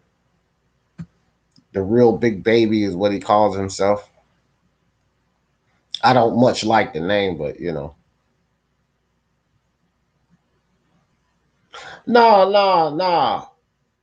He was saying that, Carlos, because I was on there. He watched the You Idiot segment, so he was just saying You Idiot. And no, he paid homage. He said, speak your mind, sports talk. So again, that's why I just said, Carlos, people can utilize anything they want from here. I don't get offended at that. I think it's a compliment. I don't know why people get mad at stuff like that. Somebody used my footage or my catchphrase or something. I look at it as complimentary. I don't look at it as them stealing anything from me or anything like that. So, but I was in the live when he said that, and he was just saying it like he read one of my comments, and he was like, "Yeah, you idiot! Like, speak your mind." He said, "I seen that video. I seen it." He was laughing at it. So it is what it is, fam. I don't feel like he's stealing anything. Showbiz, what the hell he got to steal from me for? That dude knocking on 100,000 damn subscribers. He don't got to steal nothing from me. Even if he do, I don't care. Yeah. What time boots? I don't know, bro. I don't know what this whole card setup look like.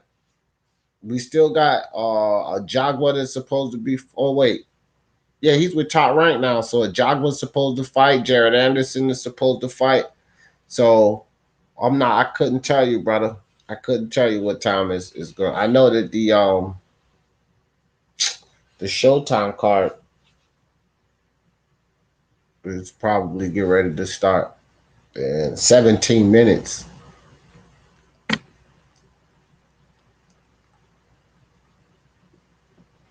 Jared Anderson is a good looking prospect, man. And he could take a punch too, because Kingsley Abe, he hit him with some good shots, and that's what I like about Anderson. He got, but a lot of these higher level guys hit much harder than Kingsley Abe, that's for sure. So you don't want to be taking hits. This is the heavyweight division, but he did show that he could eat a shot. You know what I mean? Ball hype in the building. What's up, ball hype? He said Boots better not win 7-5 decision. I want to see him dominate and shine as the top 5 under 25. Yeah.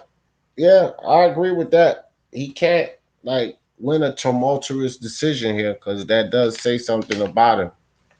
You know, he's got to win impressively. I do agree with that.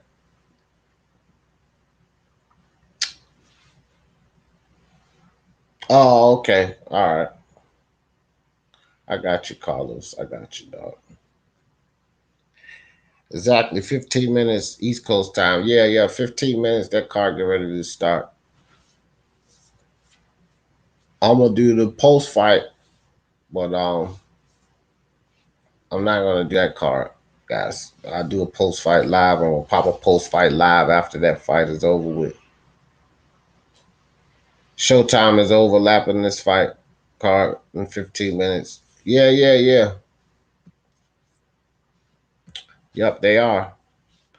Do you think Conor Ben can beat Virgil? No. I would like to see Conor Ben take on a few more fights, bro, before throwing him in the mix. I think if I had, and I'm big on Conor Ben, bro. I've been preaching Conor Ben before anybody, old block boxing. At least over here in the U.S., like a lot of these U.S. channels, they not on Conor Ben, so I've been giving them praise. But I think he needs a few more fights before he jump in there with Virgil and maybe even Ennis. Depending on how Ennis does in this fight, because as of right now, Conor Ben has a better win on his resume than Jerron Boots Ennis. As of right now. Well, if Ennis should get past Lipin Yets tonight, then you know he will have a better win than on his resume. But Conor Ben has definitely a better resume if you think about it, then because he got Sebastian Formella and now Samuel Vargas, which he demolished in the first round. That's better than Boots Ennis. I mean, the resumes will still be comparable, even when Boots beats Lipinets. He will just have a better win, but he'll have a better win in Lipinets and then total nothing. Low level fighter, low level fighter, low level fighter. That's how the rest of his resume looks. So F.A. Jagba in the back smacking the gloves together. Big F.A. winks at the camera. F.A. looking pretty calm, cool, collective, ready to go out there, handle business. Joe Smith Jr. Joe Smith Jr. legs are tapping. Is the nerves going? A lot of boxers do that. It's that nervous tick. Do something before the fight. Joe Smith Jr. just sitting there tapping them legs real fast.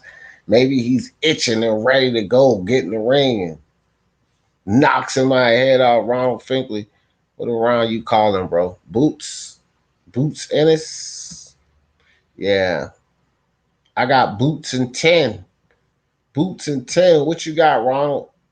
Montaker, Jared Anderson in the future. Yes, sir. That's right, Montaker. That's right, Montaker. Let's go. Jared Anderson, the future of American heavyweight division boxing, baby. Let's go. Chef Boy, our beast. I like that. Chef Boy, our beast. Yeah. Old block boxing. You a duck. Nobody. Hey, MMA, what I tell you, man? We don't have that in here, bro. I don't have that in here, bro. Don't make me time you out. Block Coco. I'm not blocking nobody, man. No. I'm gonna time you out, man. Don't start that in my chat, MMA. You're gonna be the first one timed out. I won't kick you off the channel, but I'll time your ass out and silence that tomfoolery. Let's talk about the fights, man. Ain't you watching the fights? Let's talk about the fights, man. They showing F.A. Jogbo, Big Baby Anderson. We got some good heavyweight action get ready to come on. And you want to argue in the chat, man? Cut that out, man. I would tell you to go pop a beer, but you're too young. Too young to be drinking on the alcohol. KO 8. Okay, you got the 8th round to Ronald. Okay.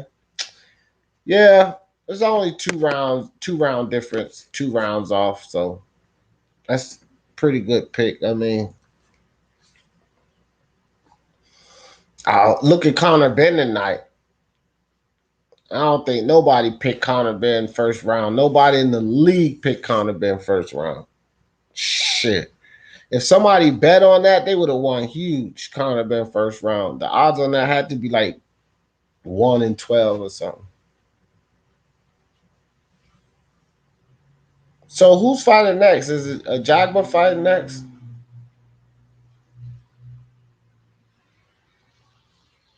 Or is it Jared Anderson fighting next? I can't hear, guys. Which one of those guys are fighting next? A Jaguar or Jared Anderson? I know they're not fighting each other. Brooklyn. Is Brooklyn in the house without a doubt? I'm the rapper with Cloud, everybody yapping out. Check it out. Guns, I bust them. Problem with my wife, don't discuss them.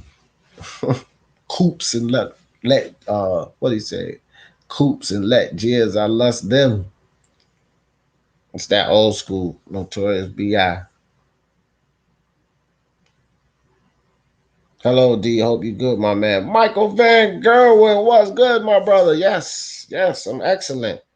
Much better since you came in the building, Michael. What's up with you, brother? Salute to you, Puerto Rican Rum, mi hermano. What's good with you? What's good with you? Jared Anderson, a beast. Best USA heavyweight prospect, for sure. I don't want to hear about no Jermaine Franklin. Jared Anderson is a better prospect than Jermaine Franklin. Every time I mention Jared Anderson, somebody tell me about, did you see Jermaine Franklin? Yeah, I seen him. He's not a better looking prospect than Jared Anderson, but I have seen him. He said, yeah, the Conor Ben also. Yeah, that was the result of Virgil Ortiz made Conor Ben. Stop that, bro. Stop that, bro. Man, that's hating right there, Ronald. That's hating. That's pure hating. Virgil Ortiz, Virgil Ortiz broke down. You could say it was a premature stoppage, Ronald. What if the ref stopped? Samuel Vargas is tough and known to be tough. It wasn't even that much time left in the round. Even if he would have got dropped down, we've seen Samuel Vargas come back off of stuff like that. So that could have been considered a premature stoppage. So, I mean, nah, bro. Nah. Stop trying to take Conor Ben's shine, Ronald. Ronald Finkley. Oh, man. Do the group betting, LT. Do the group betting. 7 or 8. I think it's like 7 or 8. And you should do 9 or 10 too, because I got the 10th round. Michael Van Girl said, fun fights today. Good victory for Conor Ben. Yeah, that DAZN call was nice, wasn't it, Michael? That DAZN call was nice, bro. This ESPN card is okay, but that DAZN card was nice. Now, the ESPN cards it's still good because you get to see F.A. and Jogba. They did have a good fight. A really, really good, hell of a fight. Can't say so. That fight was nice, bro. So, this is not a bad card. And you get F.A. Jogba and Jared Anderson. So it's really a good card either way you look at it. But that DAZN call was just fire, bro. Absolute elbow call. Vegas Ortiz stops Conor. I don't know that, man. Right now, I wouldn't even put him in there. It's too early. He need a couple more fights. Ortiz is ahead of Conor. He's seen better opponents. Orozco, Brad Solomon, they both fought Vargas, but you know, Conor did beat Vargas better, but I still don't think he's ready for Virgil. Not yet, bro. Give him a few more fights. Higher level competition. Connor's looking good though, and he's improving drastically every fight, man. I'm telling you, he in the conversation now with these prospects, world level, not just freaking domestic level, like people trying to say Conor been just a domestic level fighter. He went out there and destroyed Vargas. Even if the ref was a premature stoppage, he was beating the hell out of Vargas the whole freaking round, jabbing him well, changing levels well. Conor Ben was controlling that whole round to the stoppage, so it didn't even matter, bro. Like, I need to stop this, man. Yeah, Jared is a chef. Chef Boy beast. Going down like a kickstand. He do be cooking mofos in the ring.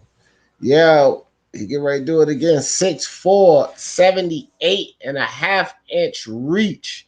Bro, he just turned 21, which means he can still grow a couple of more inches there. He could end up being like 6'5", 6'6", like Joshua and those guys. Arms get a little bit longer.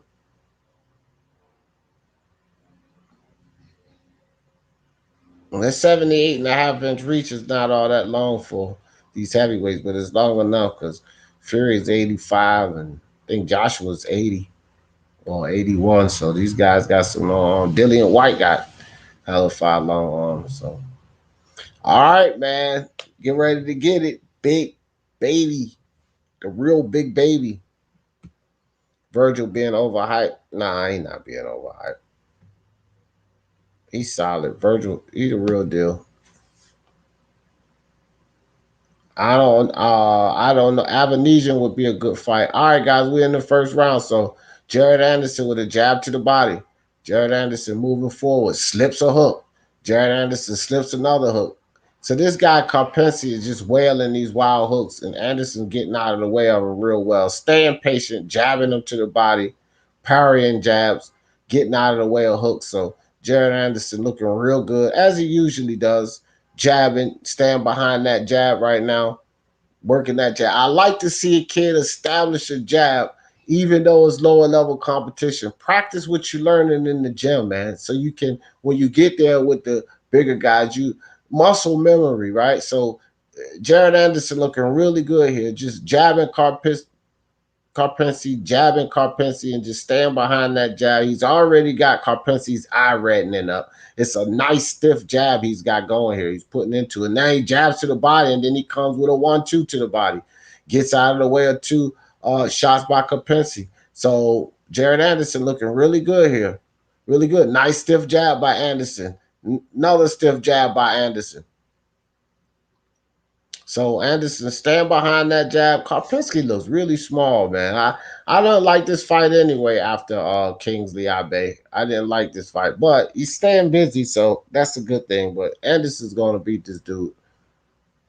I wonder I can't even remember what round I picked for him to stop him. Let me see.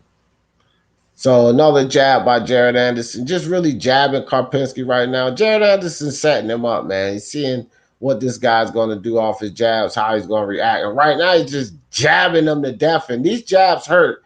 Karpinski's face is turning red. He just threw a short hook there after the jab. Karpinski barely got out of the way of it. Jared Anderson's getting ready to go for the knockout, guys. I can see it now. He's going for the knockout. Another stiff jab, another stiff jab. He's just popping Karpinski's head back. And another stiff jab. And Karpinski is another stiff jab by Jared Anderson. Karpinski is getting hurt from the jabs. He's feeling Jared Anderson power. Nice body shot by Jared Anderson. Karpinski tries to push for another body shot by Jared Anderson. And another body shot by Jared Anderson. And Karpinski goes down from a body shot. Man, Anderson might take him on the first round. Okay, he got up. He got up on 9. I think that's smart by Karpinski. He took all the time. He took all the time. Oh, nice hook by Karpinski. He jumped in with a hook on Jared Anderson. Now Jared got him controlling his arm. Karpinski trying to bulldog. Jared Anderson just let the clock run out and pushed him off. Oh man, nah, he didn't get him, Ronald. He didn't get him. What do I got Jared Anderson in? 3rd round. Okay, Karpinski. You got to survive one more round. I don't even know about this, man. I don't think this dude, he's getting pummeled by the jab alone. And then the first hard look, Jared Anderson turn around laughing, bro. He already know. Come on, Jared Anderson, get some more rounds in, dog. Just one more round, then take him out in the 3rd, man. I don't think Karpinski is gonna make it past the 2nd round, guys. I don't think so. Jared Anderson's jab alone, unless he hit Jared Anderson and rock him with something.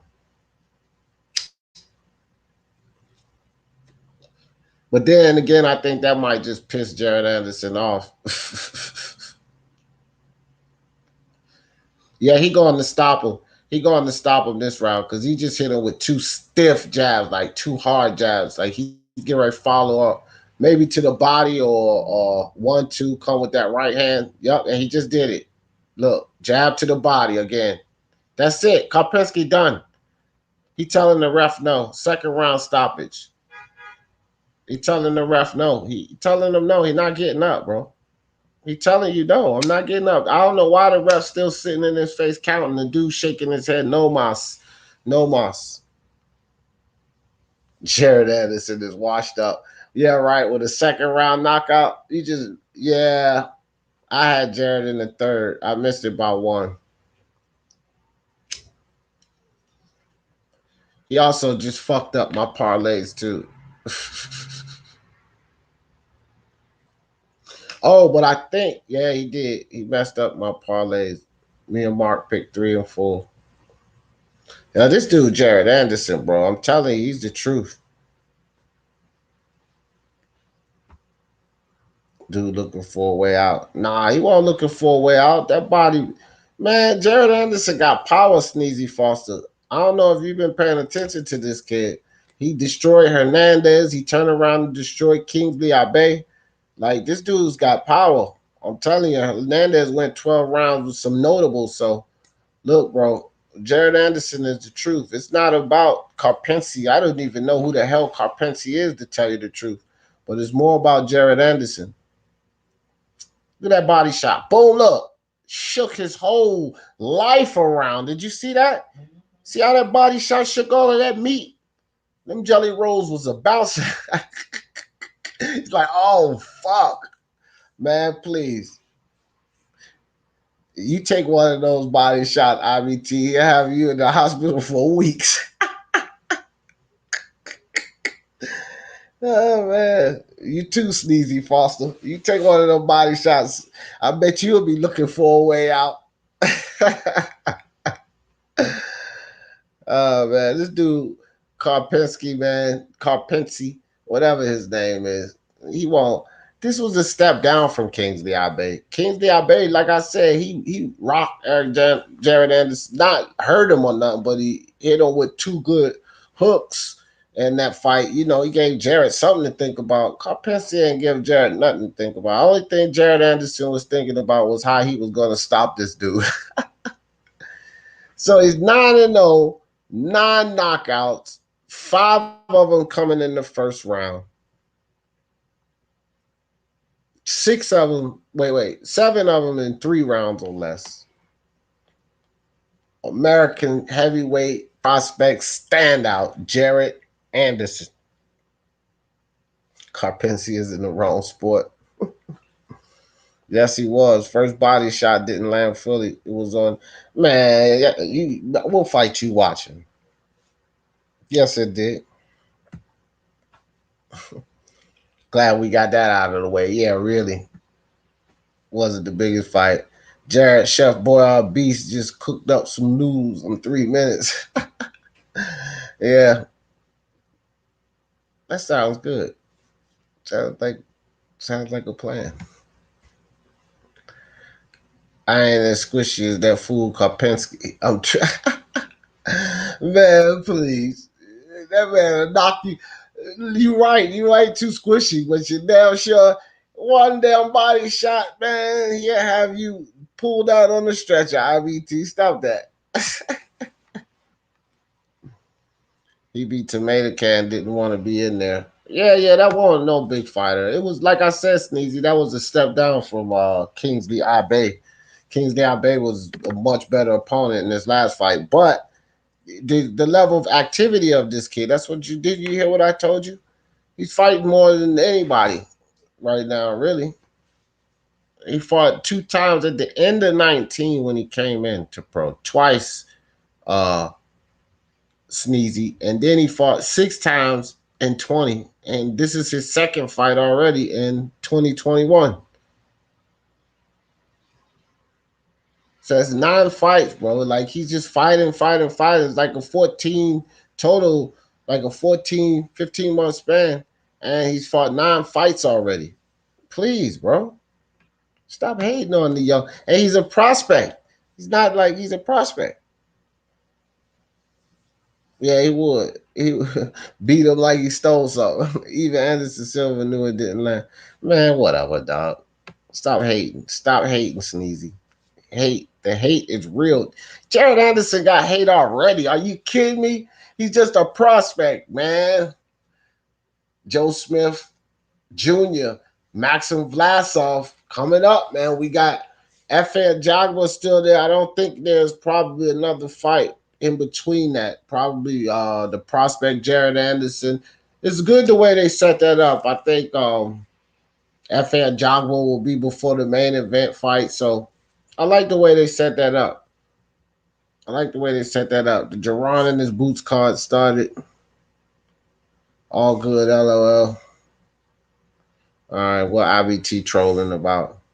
Fought 6 times in 2020. Definitely a product of the bubble. Gained some popularity on these, top rank cards because Americans haven't had prospects in some time. Yep, that's a fact. 6 times. He stayed busy. He was in the ring putting those mitts on people. I'm not hating. Don't hate, man. Don't hate what's going to be great. IBT, put some respect on the King Jared Anderson. That's right. Put some respect on his name, IBT. Respect on his name. Jared didn't break a sweat. Nah, bro. He had harder work and sparring, fam. Look at him. Chef. Cooked up. It was a little hot by the stove, but that's all. Cooked up another ass whooping. F.A. Jagba versus Brian Howard is the co-main event. Then Joe Smith Jr., Maxim Vlasov. Yep. Let's go. IBT. Let's go. IBT, what you doing, man? I thought you was coming back on to do the in-between round analysis, man. Oh, I didn't ever send you the link, did I? Oops. That was the link to the other live. My bad. I thought you was discriminating on me, homie.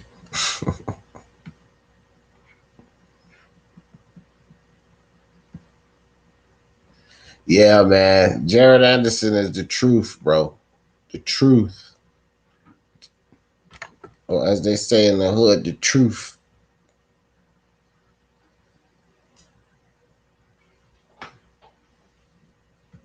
$20 notifications. I don't think I put a notification out on this. That's what happened too, man. See? I didn't put any notifications out on this live. That's all right. Let's go. Get your post ready. We riding with the Chef Boy Beast. Yeah, we riding with him. I can't really do no post fight because I got 3 lives posted. That's the YouTube not gonna send notifications out, man. I don't want to put out content that nobody gonna view, or at least y'all won't get notifications for them, so people won't really know that they're there. So I don't do a lot of them if I'm gonna be doing 3 lives like that. I never got a link. Markle's on the. Yeah, I know. My bad. I You done ducking me, D? yeah. Oh man, I forgot to send it out. No, it's cool. I was doing stuff. Too early to tell. Yeah, it is. It is too early to tell. You gotta give him some time, but he's looking good and he's moving up the right way. So they just gotta keep moving him up the right way. And that guy Karpinski didn't have a chance in there, bro. Jared Anderson was killing him with the jab in the first round, and it was hurting him too because that was a nice, hard, stiff jab. It was hurting him. If the jab is getting your attention, then you done. You done. So FA Jagba, did you see that coming? What round did you pick for Jared? I picked 3. I think 3. I'm not sure. Let me check. I think I may have picked 4. Oh, okay. I picked round 3, but still no cigar. Yeah. I don't know if anybody pick round 2. That's kind of specific. Man, that Shannon Courtney and Ebony Bridges should have been a draw, man. Dude, you got some echo. Is it me? I can hear myself. Yeah, it's just you. I don't hear any echo. Oh, let me drop out.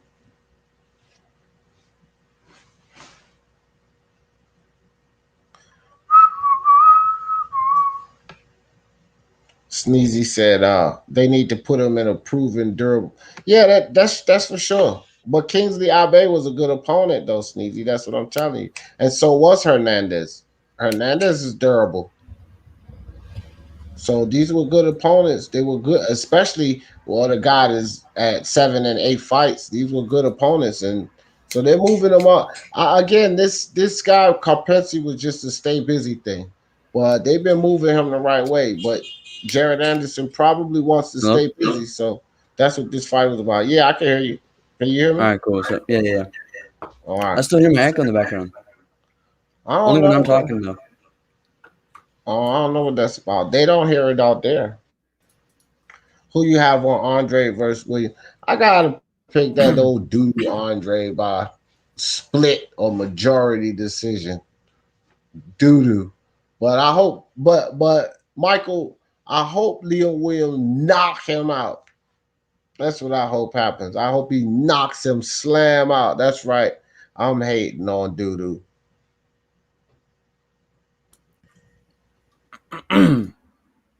Bob Arum. Yeah, Bob Arum knows. He said, I'm hating. I'm hating on you hating, but you just don't want to admit it. You see how I just said I'm hating on Demetrius Andre? See? It's easier if you just admit it, Sneezy. Then nobody can tell you hating because you already said you hate. Damn Demetrius Andre. Nah, I'm just kidding. I ain't hating on him because I picked him to win, so I ain't hating on him. I'm just talking shit about him. But I am rooting for Leon Williams because I think Demetrius Andre is overrated. And somebody with Leon Williams pressure with a little more skill than him, I think would beat Andre, which is why I think Jamal Charlo would beat him. I think GGG could potentially beat him. So, I don't know, man.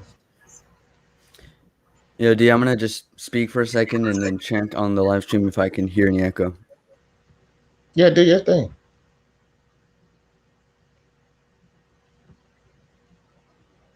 Showtime card. Yeah, there's echo when I talk. Do you have me on speaker or something? No. I mean, I don't have my headphones in, but it's not. Here, hold on. Let me put my headphones in and see if you hear it then. All right. Because it might be picking it up from your speaker and then going through your mic again, you know? Yeah. What about now? You hear it now? I don't hear it now. Yeah, I got my headphones on now. All right, cool. Yeah, I think it should be fine now then. I don't hear it. Which I'm probably louder now because I got the damn headphones on. This mic is loud as hell. But Anka is fighting on the other card right now. Oh, I need to The go get GOAT. my doggone computer, man. The GOAT of the super flyweight division. So I could watch that card as well. Do you guys hear any echo when I? Oh, yeah. Yeah, that was me. I know. I just looked up and said, "What the hell?" And then it was yours. Yeah, Uncle has 32, 1, 2, and 22 knockouts. John Rodriguez, 22, 1, 16 knockouts, 12 rounds for the IBF super featherweight title.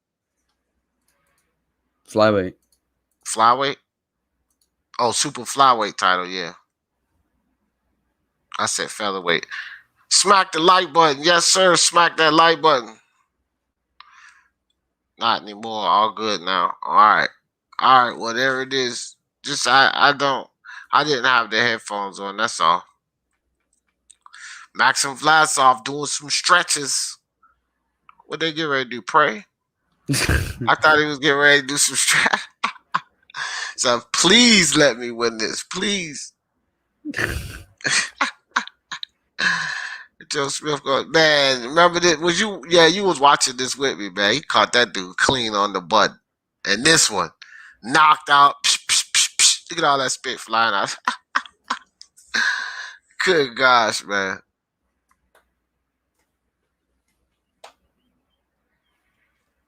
Yeah, they had some. It was actually some pretty good fights, but that first fight was a comedy act. That fight was terrible. Just like on the zone too. That first fight was a comedy act too. The odds for Smith KO have narrowed. It's now negative 115, which is almost even. Yeah. Well, all my tickets, I think, are blown because of those 2 early knockouts. I even mixed them up and picked different rounds, and they was earlier than, like, you know what I mean? No way I thought Conor Ben was gonna go in the first, and then yeah, I didn't think that Robson guy would get the stoppage. Yeah, I didn't even bet that though. Well, I'm saying in the league. That fight was on the card? Yeah. I don't remember looking at that fight. It was the second to last one on the bottom. Oh shit! I don't even know who I picked then. He got the stoppage? Yeah. Oh yeah, I do remember looking at that fight. Son of a bitch, he damn sure did get the stoppage. See, there it is with the methods again. Cause I picked Conceição by split decision.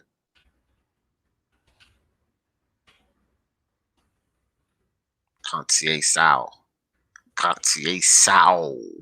Like Pacquiao, say Sao. Yeah. Yeah. Split decision. Whatever, man. That's crap. Pure Yeah, that guy's a 32-year-old Olympic gold medalist with like how many fights? Like 16, and he's still fighting 8-rounders, dude. Jekyll said, "I think this is a dangerous fight for Joe Smith. He didn't sleep, or hope he did. Nah, he ain't gonna sleep on Vlasov. Joe Smith ain't sleeping. He coming in there to sleep him."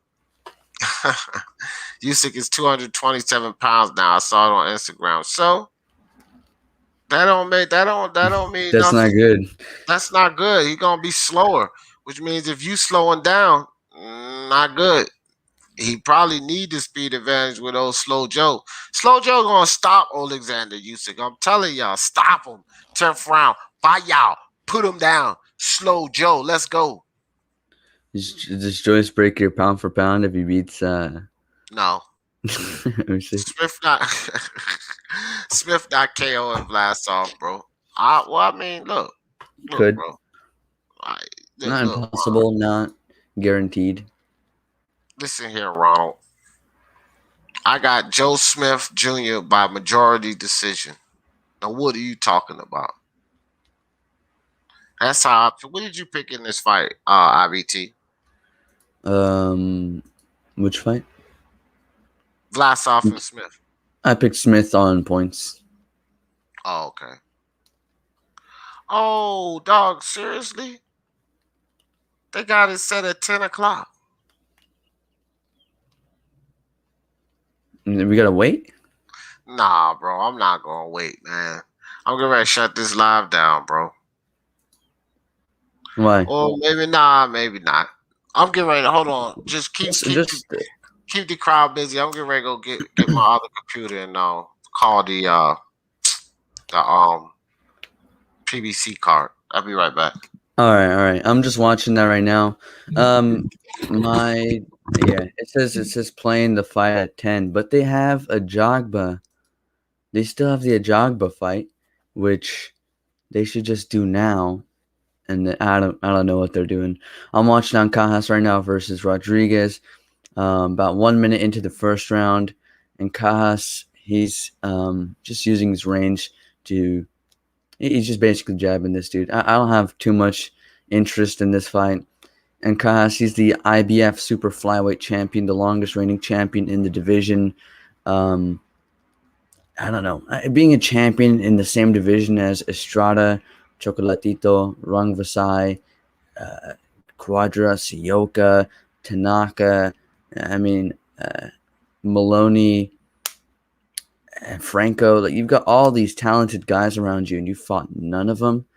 I don't know. Like, Akash, he's a good fighter. Just I don't think he's willing to fight with the other guys, so I'm not as interested. It seems like he's kind of hiding, freezing himself out. And with the IBF title, it's not like he's got like these crazy challenging mandatories or anything. He's able to just be active, make a lot of defenses, and that is commendable. But when you're in such a golden era of the super flyweight division like he is, it's very disappointing to see him not mix it up. Oh, he hurt Rodriguez badly with a 1-2. Rodriguez's glove almost touched the canvas. He's on the back foot now. Rodriguez is trying to jab to keep Ancas out of there, but Ancas has such a wide reach advantage that he can kind of ignore it and use his own jab. Being a southpaw in this matchup, it's a bit tricky for Rodriguez, and it looks like he's having some difficulty with the distance control. Ancas basically firing off 1-2s at will, throwing a jab to the head and the left hand to the body. And that's good. I like that he's investing to the body. Ancas is a good fighter, like I said. Good 1-2 from Ancas again, dodging Rodriguez's 1-2. Rodriguez being stunned by that left hand here in round 1. I'm not sure if he'll make the distance. I was kind of hoping he would. He hasn't been stopped before in his career, if my memory serves correctly. But just the way he got stunned there. Ancas is, solid puncher. He's not like this concussive puncher or anything like that, but he's still pretty solid, and he's got a good one too. And if he's landing that freely in the first round, that's definitely going to be an Ancas round, and I think he's going to win this fight. I've got Parker in the Chisora Parker fight. I like Chisora, and he's a cool guy. He's an entertaining guy. I don't really see him outworking Parker. Not outworking, sorry. I don't see his volume and strength necessarily beating Parker. I think Parker's the better boxer overall, has more tools and skills, especially him going with Andy Lee. I want to see what improvements he can make there, because Parker has been at the world level for such a long time that they forget that he's only like 29 years old. He's easily the youngest of the top 10 heavyweights in the world right now. I believe he's the only one even in his 20s, unless you want to count like Hrgovic, but I don't have him in my top 10 yet. He has to get past Michael Hunter if he wants to do that. So he's still a young guy, and he's got plenty of experience. It's just a matter of the hunger, right? I think Parker doesn't stop him. Chisora's a tough guy, good chin. I'm probably favoring Parker on points, although it might be competitive just because Chisora's dog and willingness to fight might make Parker uncomfortable. I'm thinking like an 8-4 type of fight for Parker. I think the physical strength of Chisora will get him some rounds in there. Going on to round 2 of Ancas Rodriguez. Ancas working the jab to the body. I like that because Rodriguez isn't really defending against it. He's able to get some free damage essentially and not taking anything in return, although Rodriguez throwing a good combination of his own. Ancas does these pivots sometimes, and from the outside they're not bad, but on the inside it's horrible. If you were to get a fighter that were able to time him and set up the uppercut, I'm confident he would go down, because his footwork, it's in the complete wrong position when he does that. His his upper body is leaning forward, and as a southpaw, that right hand uppercut, if you're leaning down all the way, that would be a vicious punch. But Rodriguez doesn't seem to notice it here. I don't think he's able to capitalize on it. Ancas right now boxing from the outside. Well, he's a pretty tall guy for super flyweight. I want to say he's 5'7". He's got a nice reach as well. So definitely using his physical traits to his advantage. Oh, he's 5'6". My bad. 66.5-inch reach. This doesn't seem like a very competitive fight necessarily. I mean, Rodriguez is kind of showing some resistance, but this just kind of seems like a normal day in the office for Ancas right now, although he's performing well. Like he's trying to find the inside of Rodriguez a little My bad. I couldn't find my charger. Go ahead, Intangible. Go ahead. Didn't seem too buzzed or anything, but it was kind of what I was talking about, where he's leaning forward from southpaw. He's got open defense down the middle. Yeah. Closing out, 1 minute left in round 2. Ancas opting to fight a little more. Not quite sure why. It's not in his best interest to do that. He's kind of letting Rodriguez into the fight like that. Rodriguez complaining about blows to the back of the head in the middle of the fight. I don't know if that's such a good idea. I think it's something that he should point out to the ref, not during the midst of action, because he's not defending himself when he does that. He's getting caught a little more with the counter left hand there. Remember, Ancas is a southpaw, so left hand is his power punch. Rodriguez is doing well when he's on the inside. Not quite sure why Ancas is. I feel like he could be working the jab here, but he's opted to change his strategy to stand a little closer to Rodriguez. Rodriguez taking advantage of that. Nice check right hook from Ancas to stop Rodriguez from coming in. The shot seems to be there. Rodriguez doesn't really have good defense. He's getting hit flush with these counter punches. Round 2 over. I've got a 2-0 on Ancas. This could be a stoppage. It could. Ancas seems to be hitting him a little too much for my liking, and Rodriguez not getting enough of his own offense in there. Man, I picked Ancas by decision. I did too. His defense is a little leaky, Rodriguez. He's getting countered a little too much, but Ancas, in his typical fashion, looks good for half the round and then employs a stupid game plan for the other half.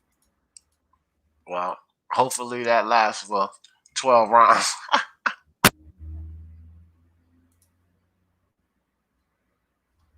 Hello? H-Money, what's up? What's up, D. Jefferson, man? IBT with that fire right now, bro. Great commentary, IBT. Doing a great job. Yo, D, man, I want to get your thoughts real quick on Conor Benn's performance. I know me and you both called in on D-Style show, and we spoke highly of Conor Benn. He knocked him out in the first round, got rid of Samuel Vargas faster than anybody ever did before, and he called out Amir Khan. He said he wants Amir Khan. Let me get your thoughts on it. Well, I think that's all about money, and it's a good name on his resume. But I think it blew my mind. I saw Conor winning, but not in that fashion. Just like you say, he knocked him out faster than anybody. And it could have been a premature stoppage too, because even if he had knocked Vargas down, we know Vargas is tough. He probably would have gotten up, but at some point in time, Conor Benn would have put him out in that fight. That's just how I feel. So it could, because I hear people hollering about the premature stoppage, so I get that, but you just got to look at it, be sensible. Conor Benn was going to stop Vargas. He was going to definitely stop him. But I just couldn't call the first round. No way I seen that coming. Hell, I was debating decision or late round stoppage, to tell you the truth. And then when he did it in the first round, I was just like, damn. I knew Conor Benn was the truth. But I've been good. I've been big on Conor Benn. I've been big on him. I got a video up about a month ago. I got a video up a couple of weeks ago. I just put up saying that he's coming up there to claim his spot with Boots and Virgil. People will say, oh, you crazy, you capping and all of this. And now I don't think people feeling that way now. No, Sammy Vargas was shot and washed, had no punch resistance. Cut it out, man. The fight was fixed, bro. There you go. It won't fix when Virgil fought him. The only guy who truly beat Sammy Vargas is Earl Spence. Well, you got a point there. No, I'm playing. That'll be now that's the fanboyism. Nah, man. Conor Ben did his thing tonight, bro. All respect to that man.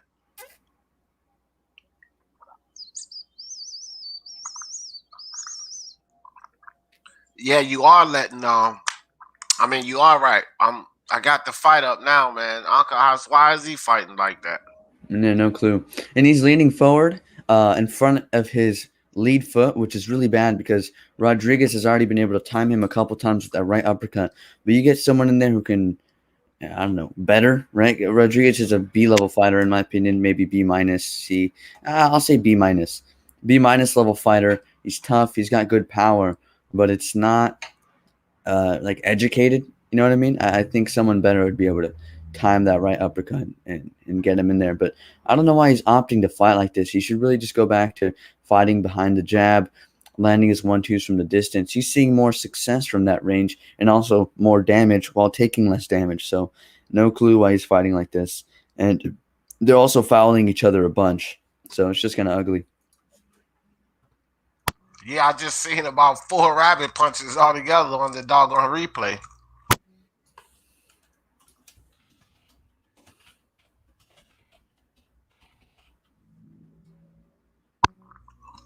Yeah, well, is it Rodriguez putting up a better fight than we thought he was, or is it Ancahat's fighting the wrong game plan? Ancahat's fighting the wrong game plan. I'm not seeing much more from Rodriguez than I expected. In fact, I might even be seeing a little less. I didn't think he'd be getting countered quite so much on the inside. Well, yeah, that's true. I didn't think so either.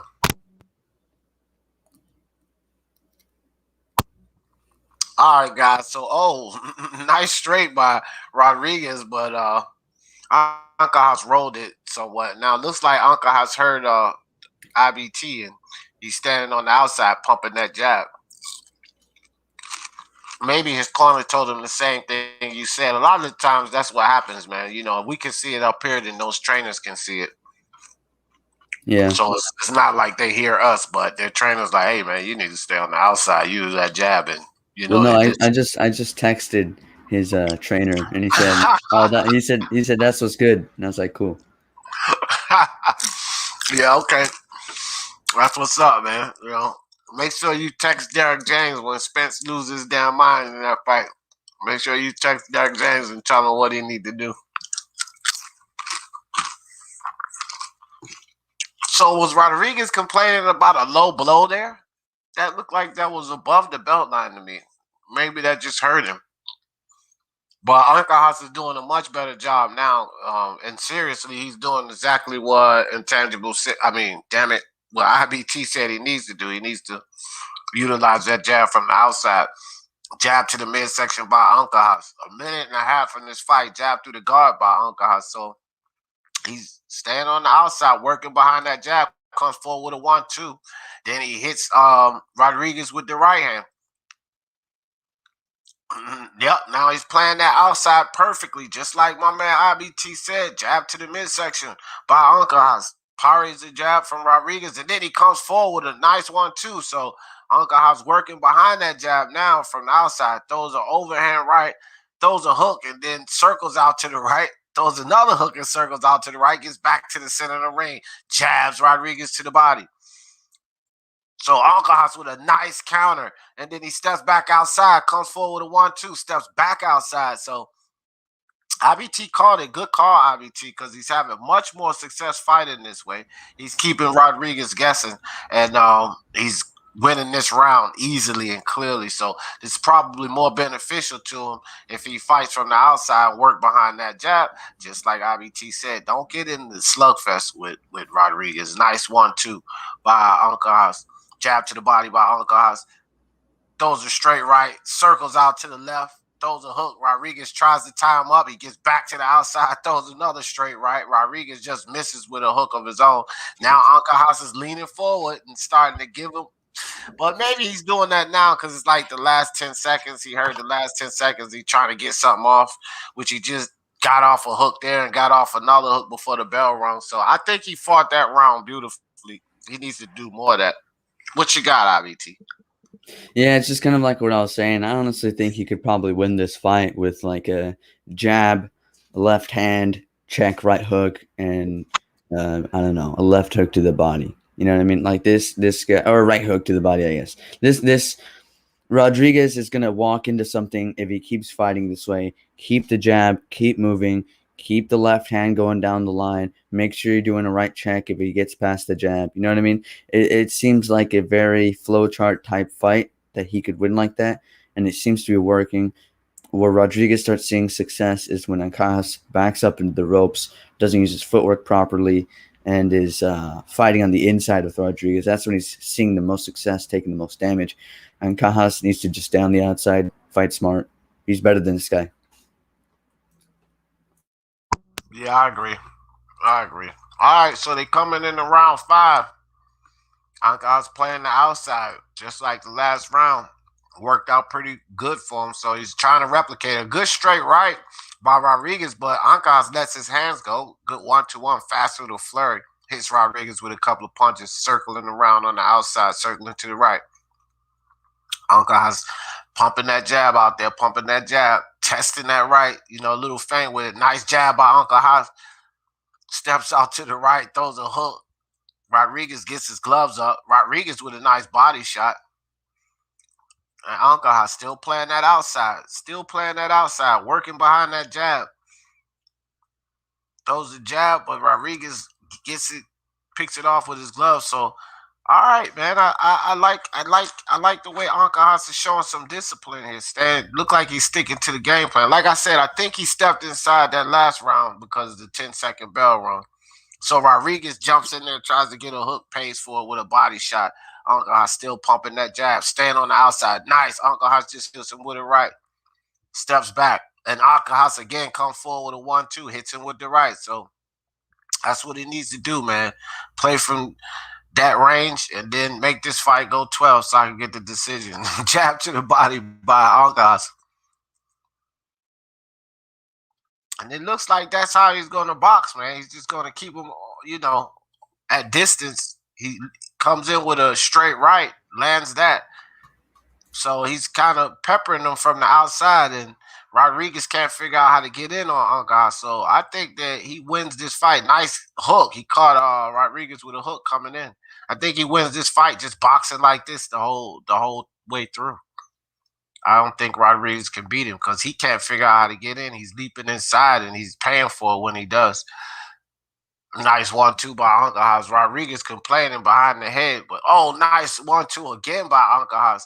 Steps back out, circles to the left, and shoots a jab to the body, does Ancajas. So, yeah, man, he's playing this outside pretty well, man. Pretty well.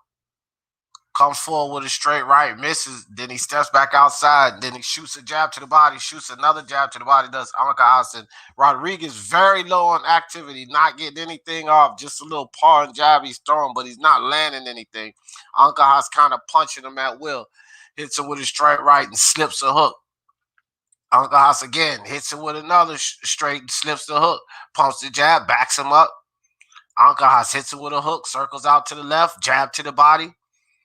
So he's just scoring on him, and he's staying outside. He's either, he dips under the hook, circles out to the left, and backs up, gets out of the pocket. So just boxing really well from the outside right now is Ancajas.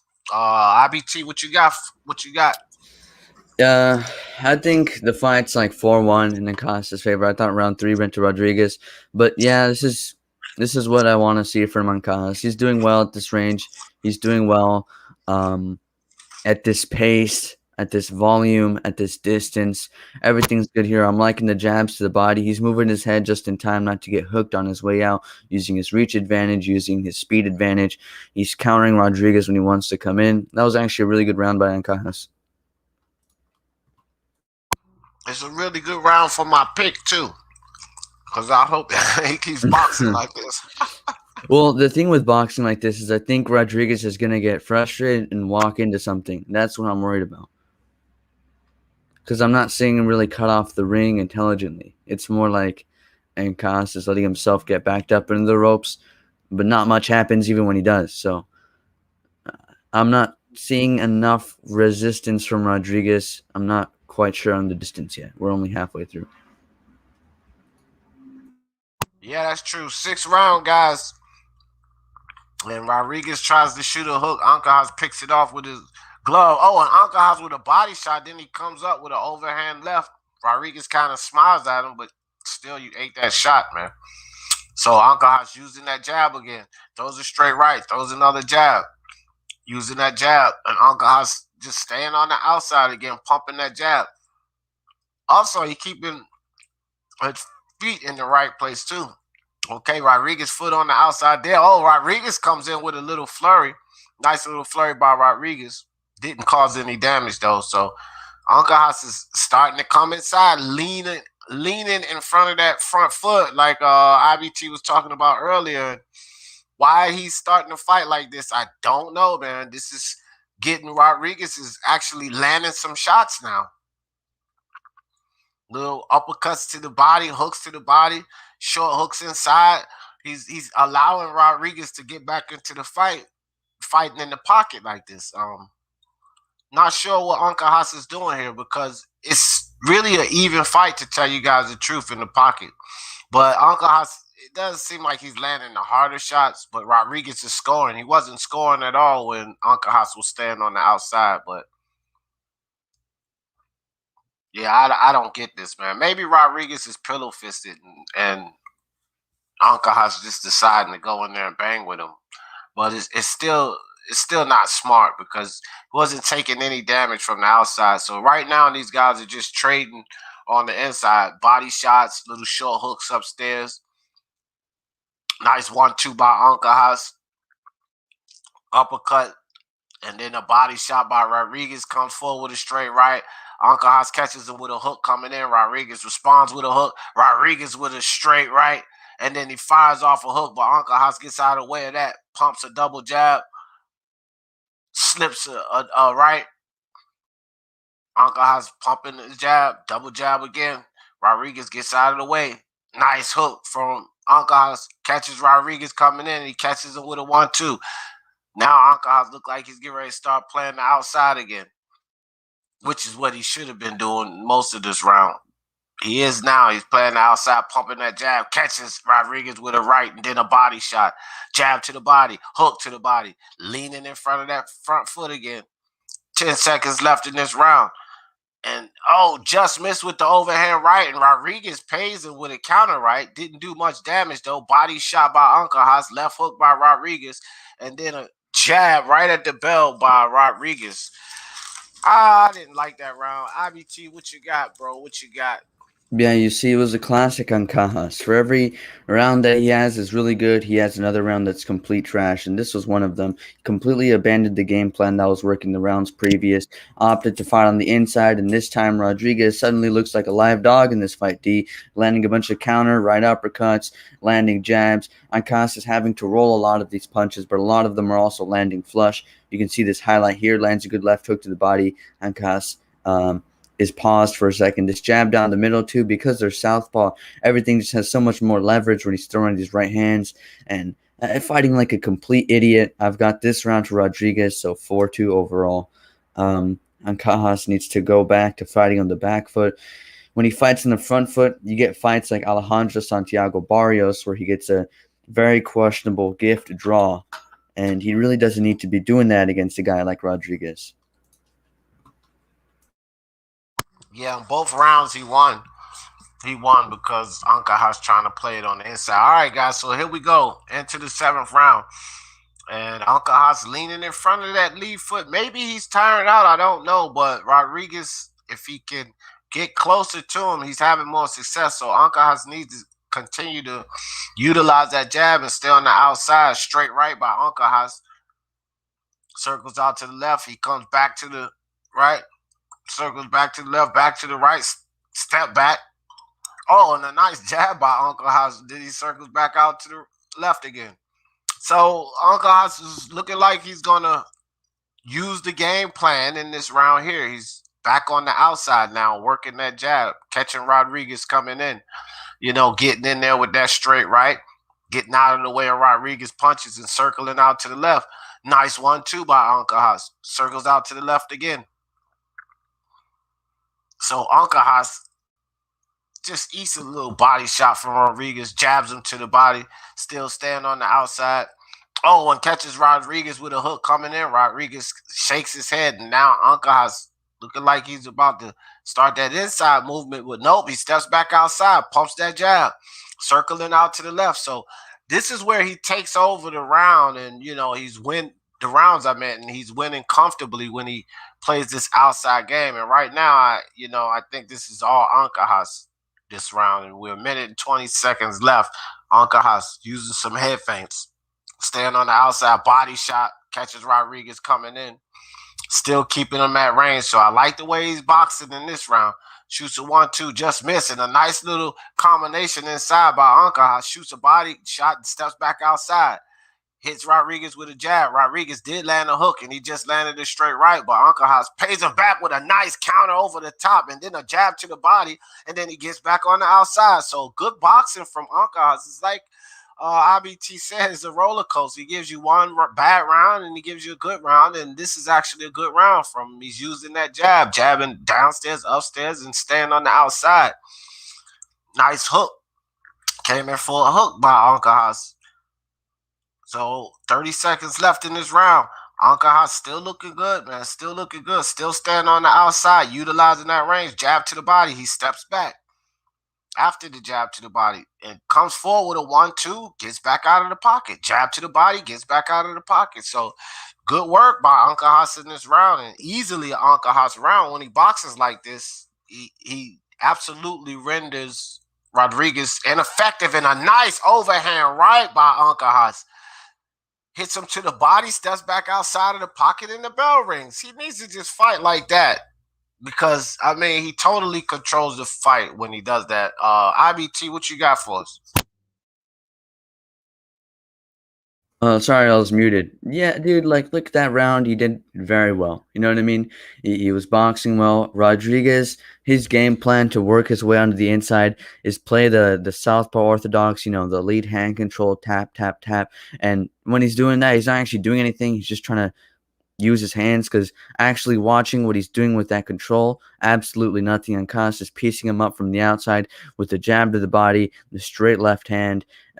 The only reason Rodriguez is even able to close the gap is when Ancajas isn't throwing, or when he's throwing too much without moving his feet, and Rodriguez is able to try to counter him. But really, when Ancajas is using his footwork, when he's using his jab, his left hand, the straights, the body shots, Rodriguez isn't able to find his way onto the inside at all. That was a very good round from Ancajas. I've got it 5-2. Yeah, pretty much how I see it. All right, guys. So back in the center of the ring, and Ancajas looks like he's going to play it right. Staying on the outside, shooting that jab. And like I said, this is where he renders Rodriguez pretty useless when he keeps him, at distance, because Rodriguez can't figure out how to come in without getting hit like he just did right there. Nice 1-2 by Ancajas. Hits him with a nice overhand left, and Ancajas still keeping that range. Now he's timing Rodriguez coming in. Rodriguez, come on, man. He's crying about a shot behind the head. You leaped in with your head down. Stop crying. Nice jab to the body by Ancajas. Ancajas with another 1-2, steps back out of the pocket. Good work there. Nice 1-2, and then a hook by Ancajas. So good work. Now don't get into this brawl with him. Good straight right by Ancajas. Then a jab by Ancajas. Good straight by Rodriguez. But Ancajas starting to give up some of that range. He needs to stay at range. Good counter to the body by Ancajas. Now he's leaning in again, and this, oh my gosh. It's almost like IBT, you calling it straight, bro. He continues to do this. So he's letting Rodriguez back into the fight. Guys, all we have now here is a back and forth match. Both guys pounding each other to the body, getting hooks off. Rodriguez hook behind the guard. Rodriguez another hook. And then a counter uppercut by Rodriguez. 2 body shots by Ancajas. And then another counter hook by Rodriguez. So he's giving it up again, guys. He's decided to stand in there and try to bang with him. But when he does that, Rodriguez is showing he's a better inside fighter, I really believe, Rodriguez than Ancajas, because he's having a lot of success. Now Ancajas back on the outside, working that jab to the body, keeping the distance, which is what he should have done this whole fight. Oh, nice 1-2 by Ancajas. Rodriguez shakes his head no, and then Ancajas puts his head down and comes inside and gives Rodriguez success once again. So Rodriguez with a hook behind the guard, Ancajas with a double body shot, and another body shot by Ancajas. Another body shot by Ancajas comes upstairs with a hook, jab by Ancajas, a hook by Rodriguez, body shot by Ancajas, hook by Rodriguez. 1-2 by Ancajas. Another 1-2. Body shot by Ancajas. Now he's working Rodriguez in the corner. Rodriguez trying to throw back, but he's eating a lot of leather. Ancajas just letting him have it, and down goes Rodriguez. Just too much pressure from Ancajas right there. It looked like something wrong with his eye. He's rubbing that, pawing at his eye, but he jumps up on 9. Referee said, "You ready?" 5 seconds left. Here comes Ancajas. Nice body shot again. Rodriguez throws a hook. Ancajas with a body shot, and the bell rings. Yeah, so the reason that he's doing this thing on the inside, right, is whenever he anticipates that Rodriguez is hurt, he starts fighting on the inside for the finish, which is, I mean, it's something you can do, but with his skill set that he has and his tools and just physical attributes, he should be trying to find a way to close out the fight at mid-range or long range. That's where he's seen the most success in terms of consistent damage. He dropped him when he was on the inside, but that was only because he'd already hurt him so badly from the outside, right?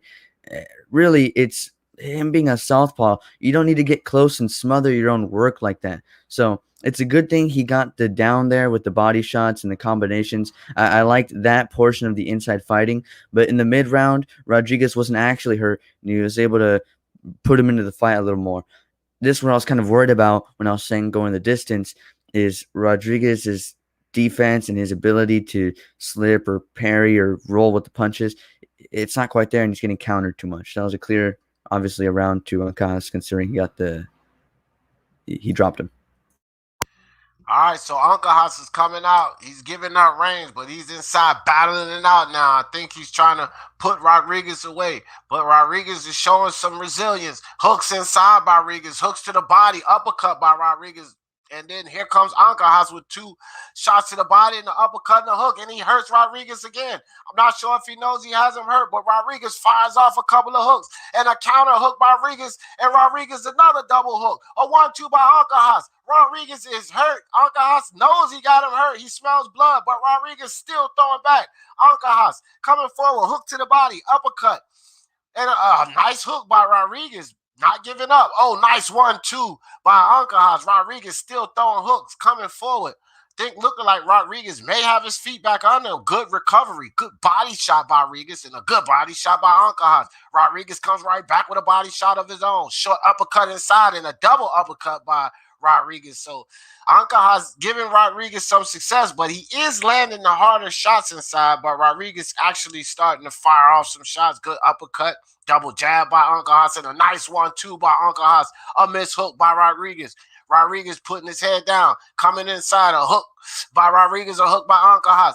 Ancajas with a nice straight left, and then he comes forward. He's got Rodriguez against the ropes, and Ancajas starting to let his hands go again. A hook over the top. Rodriguez just missed with the uppercut. Ancajas steps back, fires off a 1-2. Rodriguez with a shot to the body, uppercut inside by Ancajas. Back with a hook to the body by Rodriguez, and Ancajas hurts him with a hard shot to the body. Rodriguez wins, but he bites down on his gum shield, comes forward with the overhand right. Uppercut inside by Rodriguez. Uppercut inside by Ancajas. These guys are letting their hands go. 55 seconds left in this round. Rodriguez is coming forward. Ancajas should not do this inside fighting. Good body shot by Ancajas. And a nice overhand right by Rodriguez, and another body shot hurts him again. Rodriguez takes a step back, winces, but he just bites down on his gum shield, comes forward again. This dude is resilient, hard of a line. You could tell those body shots are hurting him. Nice overhand right by Rodriguez, still coming forward. Ancajas hits him to the body again. They're back inside. Rodriguez body shot. Ancajas hook upstairs. Rodriguez utilizing those arms. Nice uppercut and a hook by Rodriguez. showing good inside skills, Rodriguez. And another hook and an uppercut by Rodriguez. And Rodriguez showing more success. A hook by Rodriguez, a straight and a hook by Ancajas. Ancajas need to go back downstairs. He hurt Rodriguez twice. Body shot by Rodriguez. Lets a little flurry go at the bell. Hey, Rodriguez showed his ass at the end of that. That was a hell of a round. That was a hell of a round. What you got, IBT? I mean, again, Rodriguez, like you're stating, I thought he was going to go down 3 times in that round. There's, guys get hit by body shots. They take a step back. They kind of stand up, and they're just like, they look like they just want to go down. And normally they do. They take a knee. They do something. They turn around. Rodriguez is about to do that, and then he goes back forward, right? And he's going back forward, and he's about to go down, and he keeps coming forward with these combinations, with this work to the body. I think Ancajas' body work is clearly showing dividends here as he's able to hurt Rodriguez, but I also think it's worth pointing out that in these exchanges, Ancajas is getting tagged a lot to the body and upstairs. He's counter punches. He's not rolling with the punches anymore. He's not fighting the proper game plan. And although he's dealing a lot of damage, he's also taking a lot of damage himself. I don't feel that Ancajas makes 115 easy. So I think that these body punches are actually what's keeping Rodriguez in the fight. To me, that was an Ancajas round, but he took an unnecessary amount of damage in trying to finish off Rodriguez. Yeah, I do agree, and I hope he took too much damage. And another hard body shot by Rodriguez, and it does look like Ancajas is slowing down, and this could turn the fight around. Rodriguez fires off a couple of hooks inside. Ancajas need to get back on the outside because Rodriguez is starting to have success. And another hook and an uppercut by Rodriguez, and a right cross by Rodriguez, but Ancajas fires back with a 1-2, but Rodriguez is feeling it now. He's coming forward. Another 1-2 by Rodriguez pushes Ancajas back. Here comes Rodriguez, a hook behind the guard by Rodriguez. Uppercut to the body by Rodriguez. Another hook to the body by Rodriguez. Ancajas responds back with a hook to the body. Hook upstairs by Rodriguez. Looks like he got Ancajas tired, man. I'm not even going to lie, man. Rodriguez still pushing forward. Nice body shot by Ancajas. Rodriguez throws a jab. Ancajas with a straight left. Rodriguez comes inside. Ancajas wraps him up. So Rodriguez pushes off. And, a nice straight right by Rodriguez. Right through the guard of Ancajas. And Ancajas comes forward with a 1-2 of his own. Nice jab by Ancajas.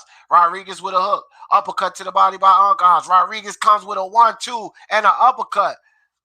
Nice body shot by Rodriguez. 1-2 again by Rodriguez. Knocks Ancajas back. Man, and a good hard body shot by Rodriguez. Ancajas responds with a jab and a hook, but Rodriguez winning this round right now, in my opinion, guys. He's putting the pressure on Ancajas. Ancajas with a nice double hook, but Rodriguez still pushing forward. Uppercut to the body. Jab by Ancajas. Hook behind the guard by Rodriguez. And a straight right by Rodriguez. 2 body shots by Ancajas. Both guys exchange hooks, followed by a jab by Ancajas. Jab to the body by Ancajas. Now here comes Ancajas. Hook to the body, but Rodriguez 2 hooks to the body himself. Right cross from Ancajas. And Rodriguez with a nice little flurry on Ancajas tries to respond, but Rodriguez picks him off with his gloves. Man, this is some boxing, baby. Rodriguez, nice. He rocks Ancajas with a hook, just leaps in with it. Man, this is good stuff. Both guys breathing hard now. Both guys tired. Rodriguez is a tough customer, not giving up. Nice straight right by Rodriguez. Ancajas responds back. Rodriguez steps inside, wraps him up. 20 seconds left in this round. Both guys battling in the clinch. Body shot by Rodriguez. Uppercut in the clinch by Rodriguez. Body shot by Ancajas. 15 seconds left. Ancajas pushes him off. Rodriguez misses with an uppercut. Ancajas with a 1-2. Rodriguez misses with the hook. And Rodriguez hits him with a hook, but Ancajas with a straight right. And then a 1-2 by Ancajas. Body shot by Rodriguez. Still coming forward. And the bell rings. That was a close round, man. But I like the early work by Rodriguez. I think Rodriguez won that round right there, bro.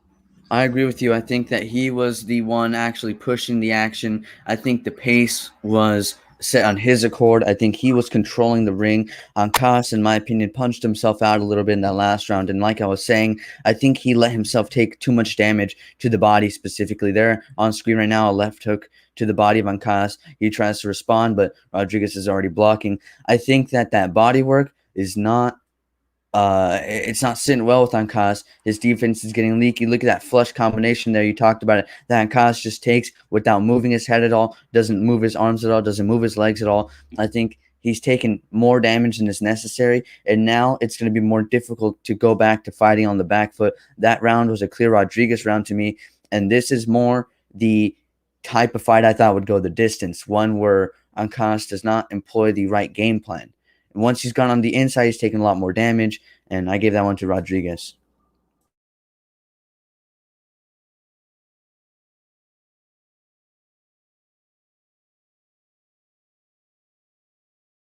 I think you're muted.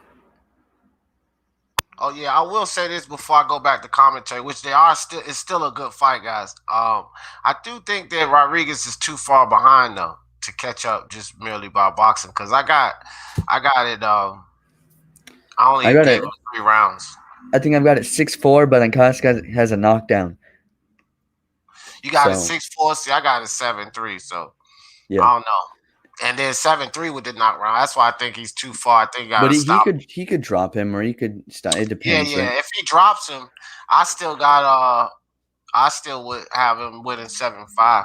It'd be 114-1, 12 on your card. Right. Exactly. If you dropped him. Yeah. Oh, and a nice overhand left by Rodriguez.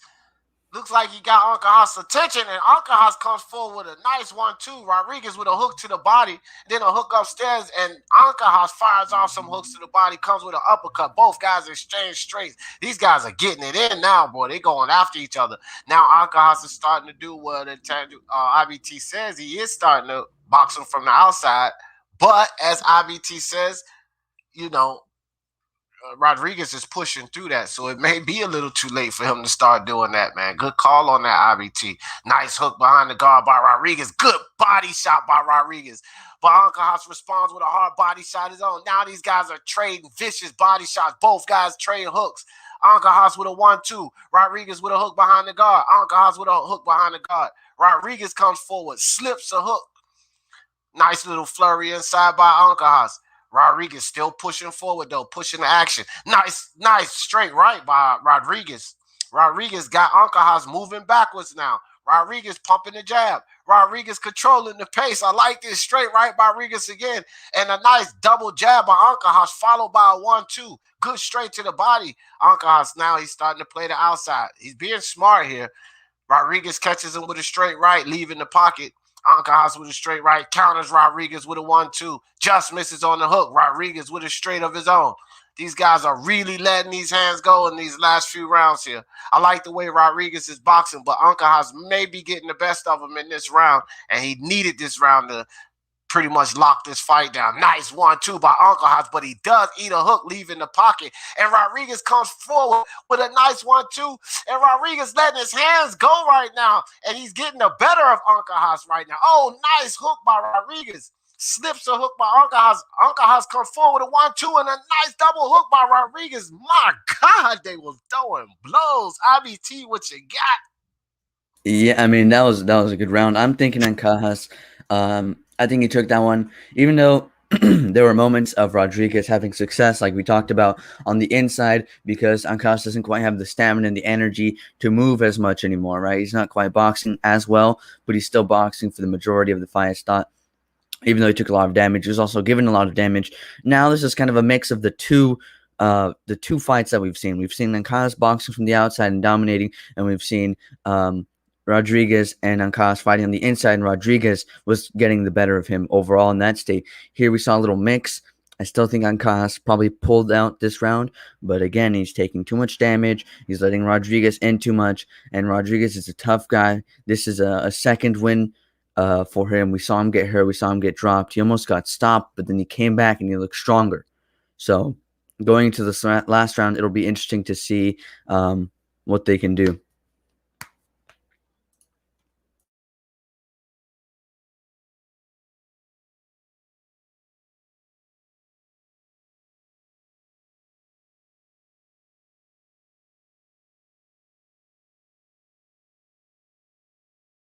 You're muted. Man, I was just calling the whole fight in this massive action, guys. 1-2 by Ancajas. Rodriguez is going nowhere. He's not going lightly. Nice hook by Ancajas. He gets on the outside. Now it looks like he's still trying to play the outside. Jab to the body. Backs up to the outside.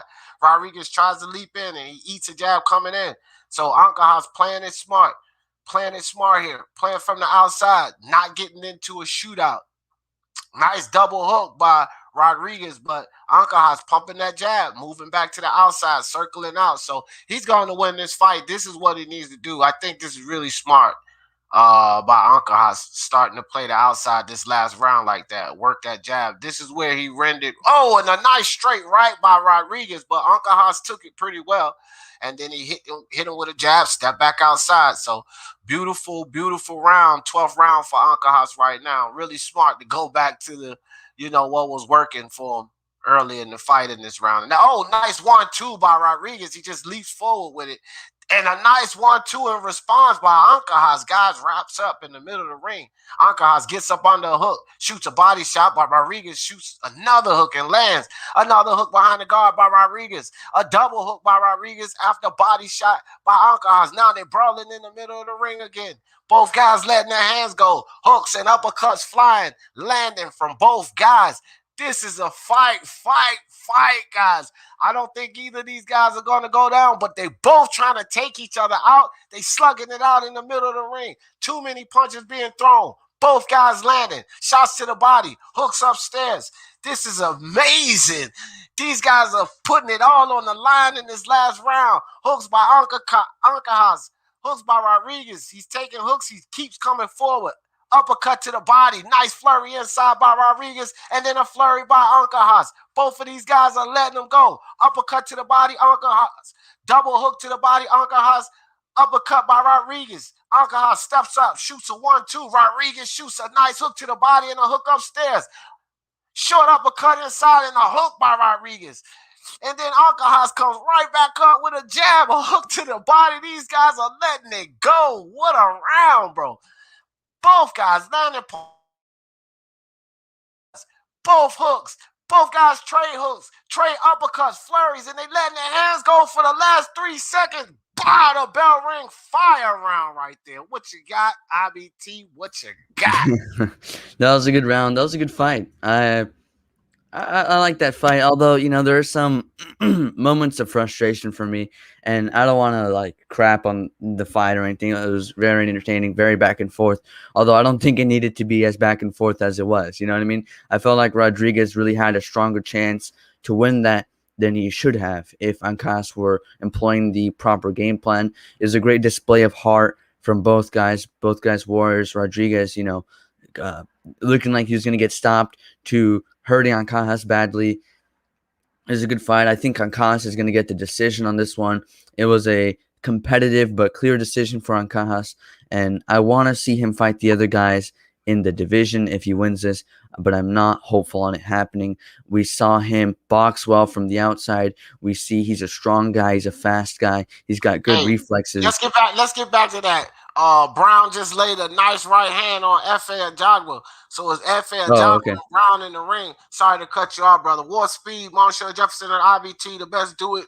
Thank you, War Speed. We appreciate you, brother. So we back to the F.A. Ajagba, the ESPN card, and Ajagba just ate a hard right. Nice body shot by Brown. So F.A. looking a little stiff right now. F.A. with a nice hard right on Brown.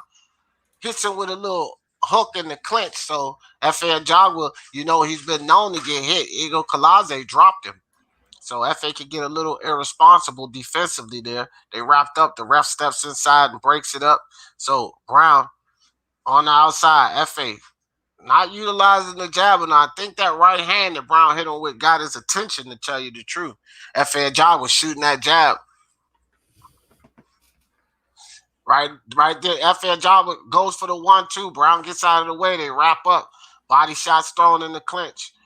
Minute 30 seconds left, halfway through this round. F.A. pushes Brown back on the ropes. Referee steps to the middle, breaks the guys up.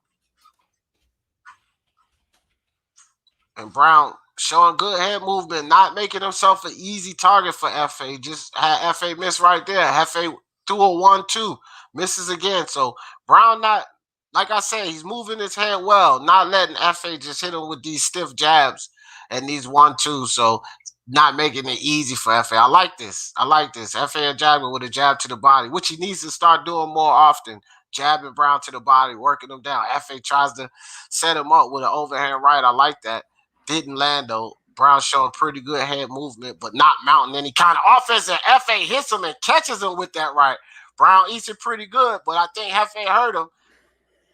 FA got him back on the ropes, shooting to the body, shooting hooks in the clinch, hooks to the body. Brown trying to push him off. Referee jumps in. That was a nice right hand by FA. Probably the best punch of the round so far. 30 seconds left. Brown, see if he can keep that head movement going. FA needs to start pumping that jab more. He's just trying to find that right hand. Kind of remind you of Wilder, huh?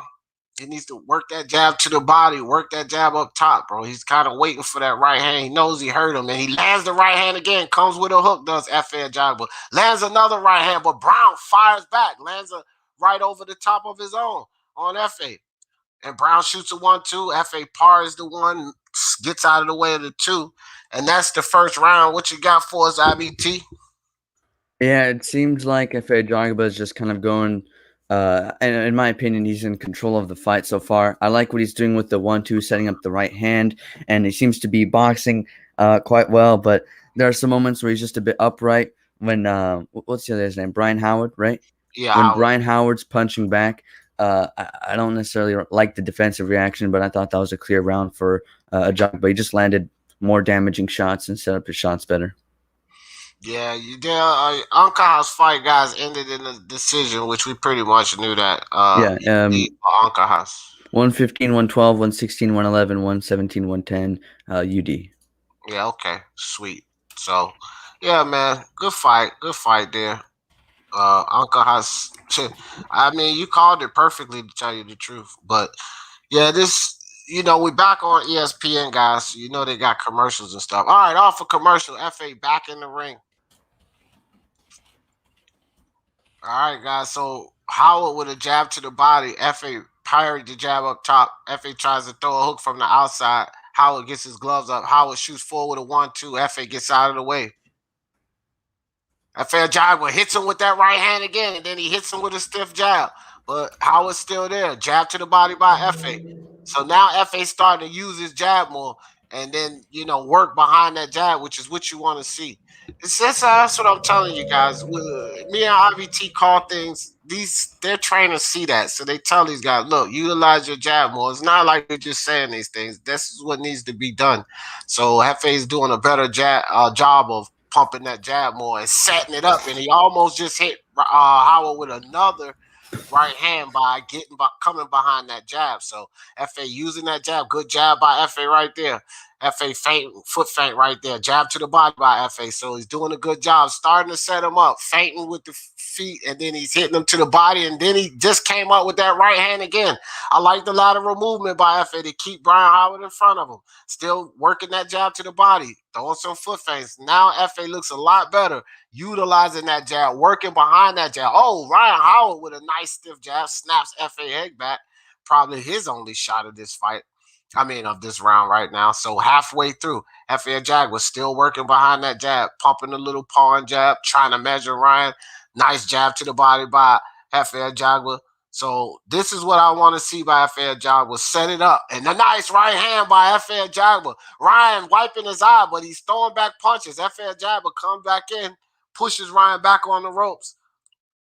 Hits Ryan with a little rabbit punch. Ref on the other side of that so he can't see that.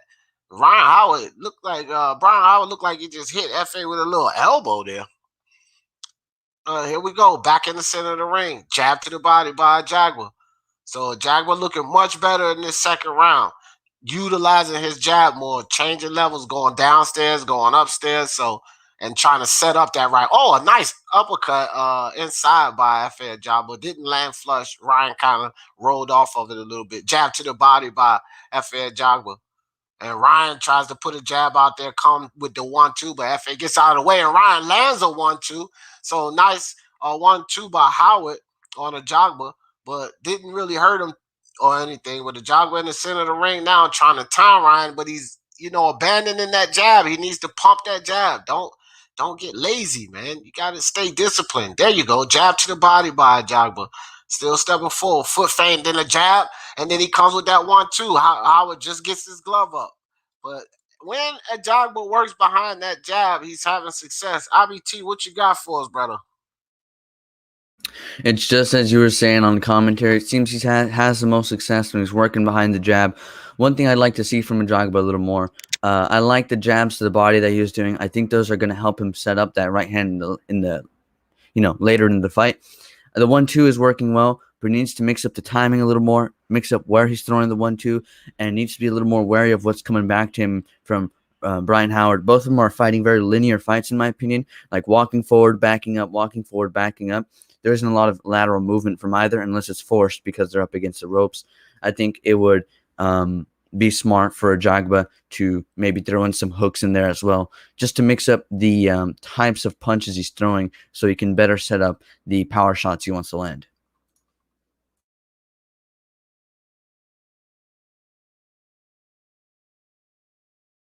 You're muted, D.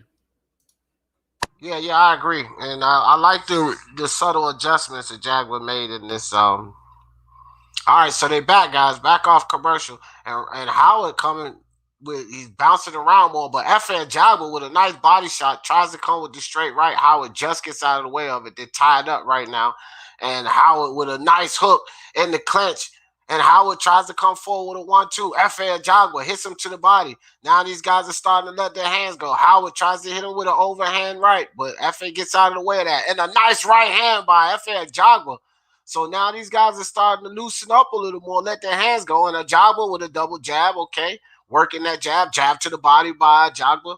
Ajagba finding success when he works behind that jab, but he got to stay disciplined with it. Kind of gets lazy and starts to abandon it.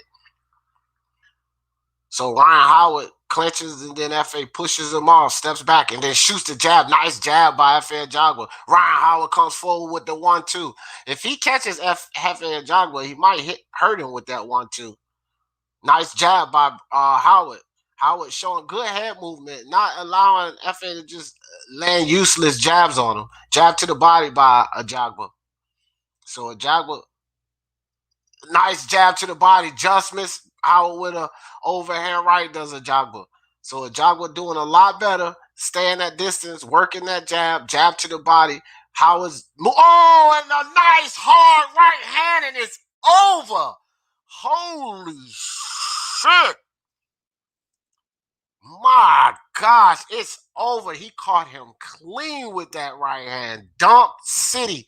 He was trying to time that thing there. It was no reason for that ref to count. He knew it. IBT, what you got for us, brother? Ooh, yeah, no, I'm a bit behind. That was vicious. That was a good timing from Ajagba. Absolutely demolished him with that right hand. Made Brian Howard do a curtsy on his way out. Yeah, no need to count that. Ajagba, I like what I saw tonight. I think he's more improved. Better performance here than what we've seen in his last couple fights, and we still got to see him box a little bit. It wasn't such a quick shutout to where we haven't learned anything new. I thought he looked more comfortable in there, more fluid, setting up his power punches, and his timing was a lot better than in the Razvan Kajanu fight and the Jonathan Rice fight. It's all about the jab and the right hand for Ajagba. He's clearly very gifted. He got a tremendous amount of power. But it was just a matter of working on the delivery system, and it seems to be improving. What round was that? Round 3. 3? Oh, yeah, that sucks. Yeah, I was way off. I was a 3 rounds off. I picked 6. I think I picked. Let me check. I think I might have picked 4. Yeah, I picked. So you was only 1 off. Man, that was a nice right hand. That was powerful too, guys. That was a powerful right hand. He caught Howard clean. They get ready to show the replay here. And he was trying to time him the whole time. Bow! He caught him right on the temple, too. Oh, yeah, it was over. The ref didn't bother to count. He waved it off immediately. Right on the temple. Yeah. Boom! No, that's behind the ear. That was behind the ear. Either way, bro. Either way, that was a nice right hand. Hard and clean and flush. Look at this. Boom. Yup, right behind the ear. Right behind the ear. All she wrote, bro. You see this whole hedge. That's what we love about this sports, the knockouts, baby. Let's go. Try Cuban in the building. What's good? Sanchez versus Jogwell. That would be nice. That would be nice. That's an interesting fight too, man. That is an interesting fight. Something we probably see down the line, to tell you the truth. That's something that we'll probably see down the line. Fed Jogwell and Frank Sanchez. Now, I hope ESPN don't take forever in the day to bring this last fight on, man. Come on.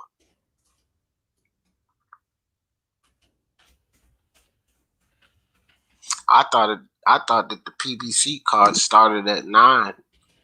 So I thought I was going to get somewhat of a break. Then ESPN pulled the 52 fake out on me.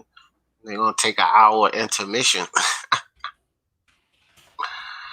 Man, I'm glad I didn't try to do this Jerron in this Boots card, because there's no way I wouldn't have been able to do it. I would the way they scheduled it.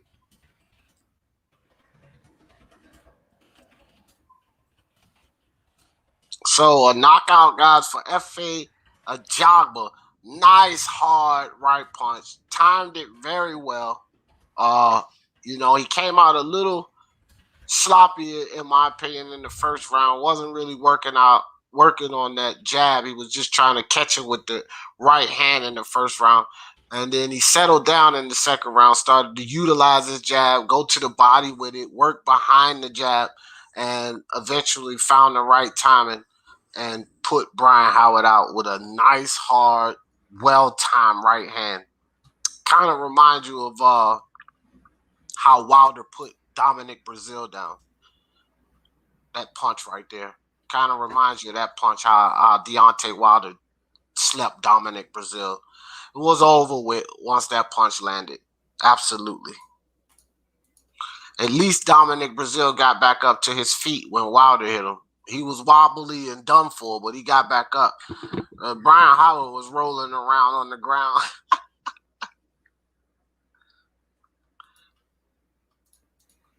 Yeah, that was a bad knockout. That was brutal, man. That was brutal. Ronald said, cut him down like butter, Chef Boy Beast.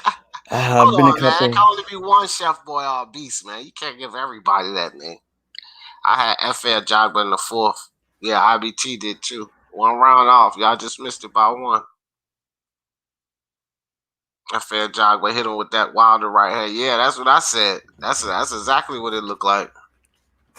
Yeah, you had him in the 7. You're lying ass. I'd like to see him not go down the same route as Wilder, like fall in love with the power type thing.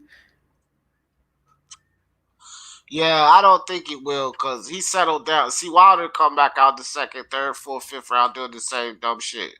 F.A. Jogba settled down in that 2nd round. He did. Yeah. Settled down and start pumping that jab and everything. So I don't think he probably more than likely listens to his trainers. Where Wilder he probably has trainers. Yeah, well, that too. Unlike Wilder.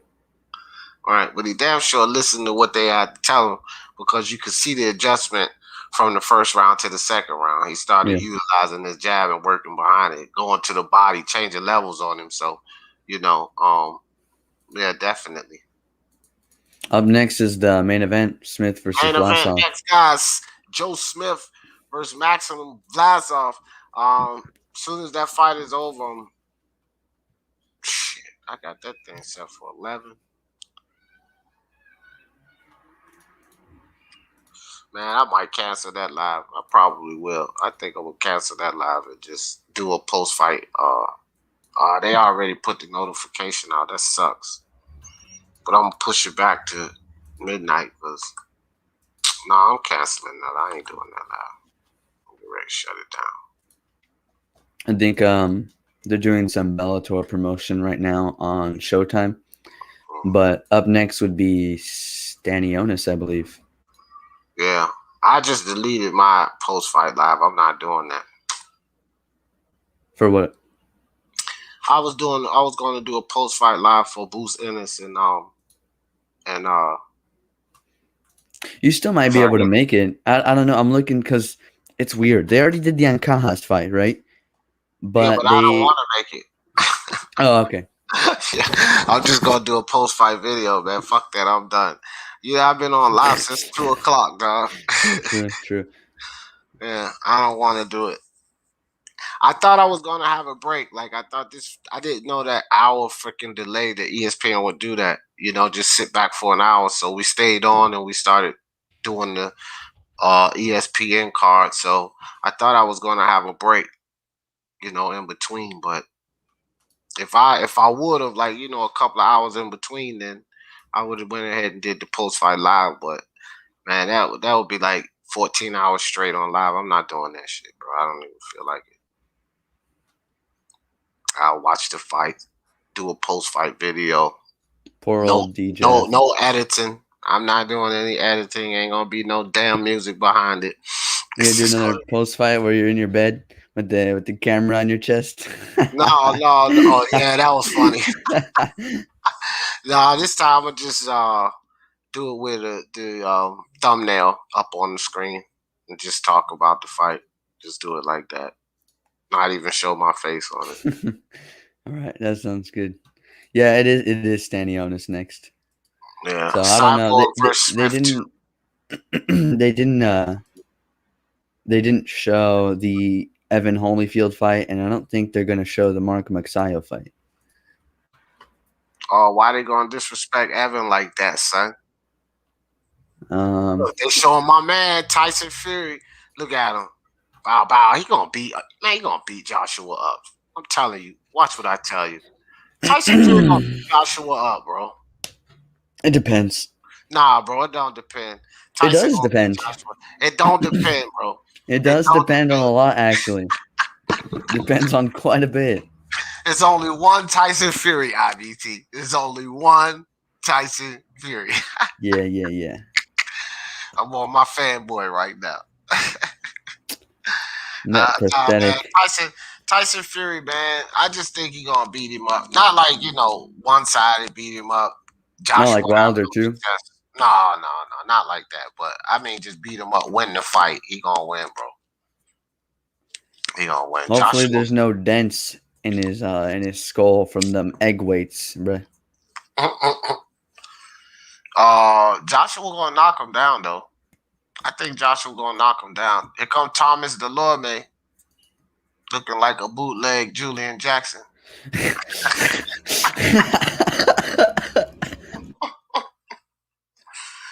Oh boy. Jesus, man, you made me cough and I had to mute. Yeah, I got both fights on, man. I got the ESPN card on and this daggone PBC card. I don't know how to, like, normally I can go on YouTube and find the ESPN fights after, but like with Showtime and Fox, I almost feel like you gotta watch them live or they're gone, or I gotta go hunting for like 30 minutes to find a random fight, All of these. That's why I say, man, their fan base ain't nothing but cappers, bro. They don't put up no post-fight footage. You know how ESPN fans, the Zone fans, it's always fights you can find a fight. Who doing that for the PBC? Yeah, Did it's you annoying. subscribe to the PBC to their YouTube page? I think so. You could probably find some fights there, I'm pretty sure. Well, I want to like watch these, right? Because the Stanionis fight, I want to watch it, but I'd rather watch Joe Smith. Right? Yeah. So if I watch Joe Smith and the other ones, like a week from now, maybe a week and a half. Like the other, you're right though. The other networks, they put them on right after the highlights, like 30 minutes after the fight. Right, exactly. Whereas like Showtime, I gotta wait 5 years, literally, like Showtime, a couple years. Unless you pay for Showtime, then you can go get them. No thanks. Not for these. Not for the amount of cards they give. Like, how many cards a year do they produce that are good? So far this year, they've done 2. 2. Well, yeah, both of them been okay. Was Fulton this year actually? Yeah, that was this year. Yeah, I don't know. What's that? $40 for the 3 months, and there's 2 good fights. Like, goddamn. Do I got Thomas Delorme? No, I got Stanionis in this fight. I got Stanionis by 10th round TKO in this fight. Ball hype. not Thomas Delorme. But you know, ball hype. This is the Joe Smith Vlasov card, so I'm not going to be calling that Stoney on this fight. I'm just looking at it, but I got it on my computer, but on my big screen TV, I got ESPN Plus, baby. Let's go. Yeah, I think Bullhype would be more interested in the Smith Vlasov because that's actually an American. That's an American on your screen on the left, Joe Smith. Joe, the laborer Smith, he works a full-time job at a construction site like a true American. Whereas Stanionis and Delorme, I have. It's crazy. Have you ever seen Have you seen his face? That motherfucker ain't working no construction. You know, no, he's not the construction type. Joe Smith. I thought you were talking about ball hype. No. I'm saying Joe Smith's the laborer. Computer typer. He got a computer job. He work in front of a computer wherever he work at. Delorme and Stanionis, none of those two are American. So I think he'd be interested in the ESPN car. I don't know. I'm interested in all these fights. I'm like you. I would like to have been able to call this fight, and but it is what it is. Well, I tell you something. Top Rank has some damn knockouts on this card. They had some good knockouts. You wanted some knockout action? You got it on this card, on this Top Rank card. Look at that. Look at that. They showing the knockouts tonight. Anderson with the knockout. They have 5 knockouts. Bye, y'all. Yeah, they get it. This was a pretty good day of boxing, man, because that DAZN card was fire.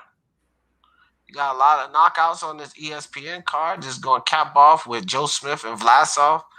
Got Stanionis and Delorme get ready to get it in.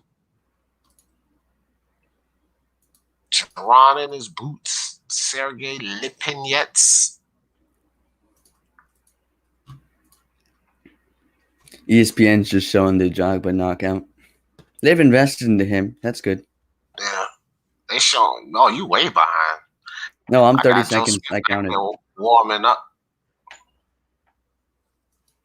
I'm on the Stanionis and Delorme are already getting started right now. Yeah. I'm looking at that now. Oh, and down he goes. No, I'm kidding. I was about to say, no, it ain't. I watched it. No, you could have been ahead of me. Oh, nice stiff jab by Stanionis, man. Oh, Thomas. Oh, man, he's swinging with intentions, Thomas Delorme. Yeah, I don't know if this is going to get I don't know about a stoppage on this one. Thomas Delorme on his bicycle, man. What you mean you don't know about a stoppage, man? Stanionis going to you picked decision, didn't you? No, I picked stoppage, but I'm getting cold feet. God damn, for 35 seconds? Yeah, Delorme looks good. He looks way better than I thought. Man, he going to slow down. This is the first round. I wouldn't say he's on his bike, D. I think he's boxing. No, he's boxing well. He just popped Stanionis with a good body shot, too. Outboxing, even, I'll say. Oh, wow. Wow, yeah, he did. He just hit him with a hook behind the guard. Delorme looking good. Where's Stanionis' jab? I don't know, but I had him on an upset, but it was the damn first round. I had him on 2 cards by upset, but both of them had Conor Ben, and that first round foolishness killed both of those cards. Yeah, that's sucks when that happens, right? Like you get one part right and you're excited and you check, it's like, oh, I got the other. It was a late stoppage. You can see a whole lot of pink tickets. I need some green tickets. Oh, man, nice uppercut by Thomas Delorme. Oh, nice hook by Stanionis. Yeah, Delorme moving away now. You felt that power. Stanionis is fast, bro. But Delorme, nice hook, man. He's fighting pretty good. Yeah, Stanionis going to stop him, bro. I don't even know. What round did you pick? I think I picked kind of early. No, I didn't know this was a 12-rounder. I picked 9th, I think. That's only 1 round away from me. Those few shots he just hit Delorme with, I don't know if he's gonna go that far. Delorme didn't like those shots. Delorme doing a good job though in this first round. I'd say he winning it. Yeah, I think so too. Yeah, I'd say he's winning this first round. He got Stani on his face red, pounding on him. Yeah, I got Delorme round 1. I don't think Stanionis was busy enough. I didn't see the jab. Now he's starting to use it now, but Yeah, he it's too better. late. It's too late for that.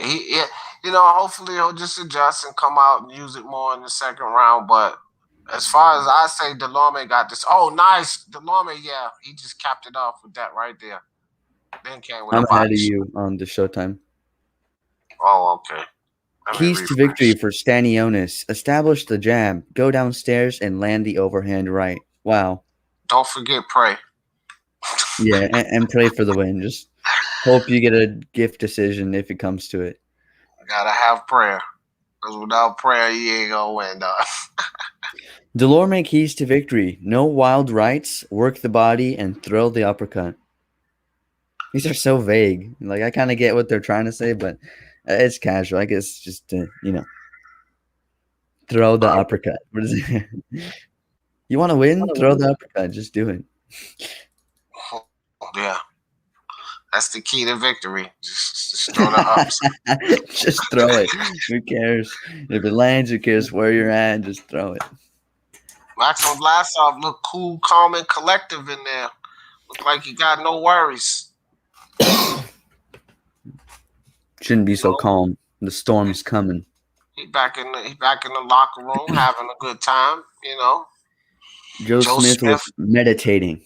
Look at him. He looked focused. Yeah, buddy. Joe Smith gonna put him down. Put him down. All right, Stanionis, what I tell you, IBT. What I tell you, coming out, using that jab. He pumping that jab. Delorme fires back, though, off that jab. I like Delorme disrupting his timing right now. He's doing a good job at disrupting his timing. Hitting him from some pretty good angles. Oh, nice body shots by Delorme and an uppercut to the body. Delorme overhand left. Delorme looking good, man. We could have an upset. Stanionis just missed with a hard hook. Delorme wrapped him up, though. Ah, that was a push. That was a push. Oh, man. Stanionis, if he gets inside, man, he got to drop Delorme. I can see it now.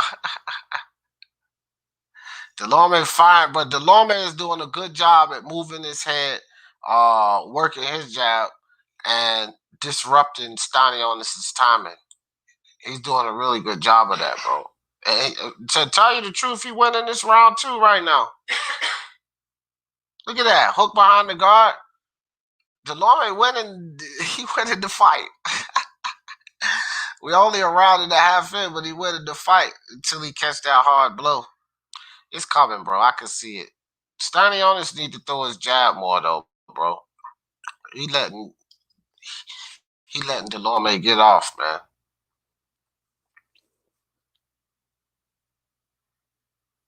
Stanionis starting to loosen up now, bro. Now he working that jab, going down to the body, parrying shots. Yep.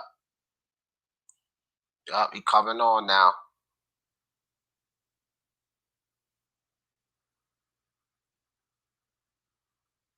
Thomas Delorme fires off a 1-2. Delorme boxing pretty good. Nice stiff jab by Stanionis there.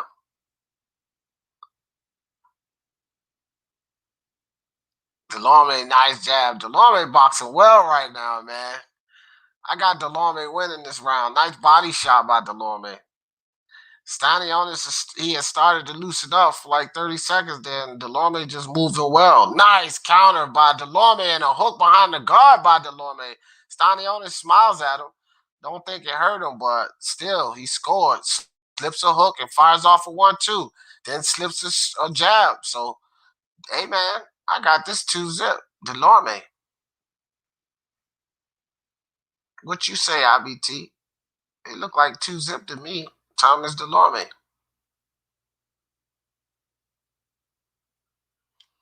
All right, IBT might have stepped away. Stand flat-footed. What that supposed to mean, ball hype? Yeah, what you pick Thomas Delorme to win, Ronald Finkley? I picked Stanionis to win this. You said that's what's up. But I think Thomas Delorme is up 2 rounds to zip right now. Yeah, I think he's up on the fight. This is pretty good stuff. ESPN back up to their damn commercials and stuff, guys. Dragging this fight out. Unbelievable, man. Absolutely ridiculous. So, I'm going to stop doing these ESPN cards. I swear, bro. Too much time in between the fights. All these doggone commercials and this nonsense. So as you get with a major network, bro, 50,000 commercials. So they're in the 3rd round now. And Stanionis better find some type of offense because Delorme is beating him up. Not beating him up, but he's winning by points for sure. Thomas Delorme doing a good job moving around the ring. If he could keep this up for 12 rounds is what's the question because, you know, Stanionis does have power. He started trying to work that jab, but Delorme is showing very good head movement, and then he's firing off shots, changing levels on Stanionis, keeping him from getting into any kind of rhythm. I think Thomas Delorme is fighting an excellent fight right now.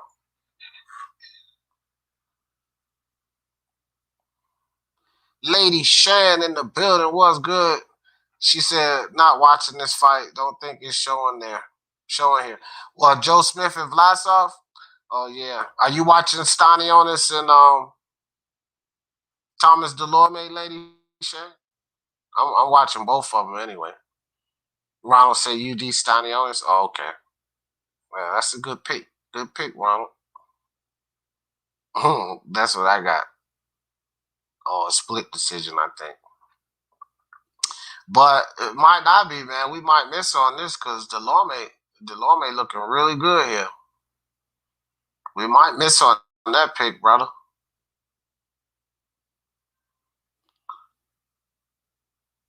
Who would have thought Thomas Delorme would go up 3 rounds to zip to start this fight? Who would have thought that?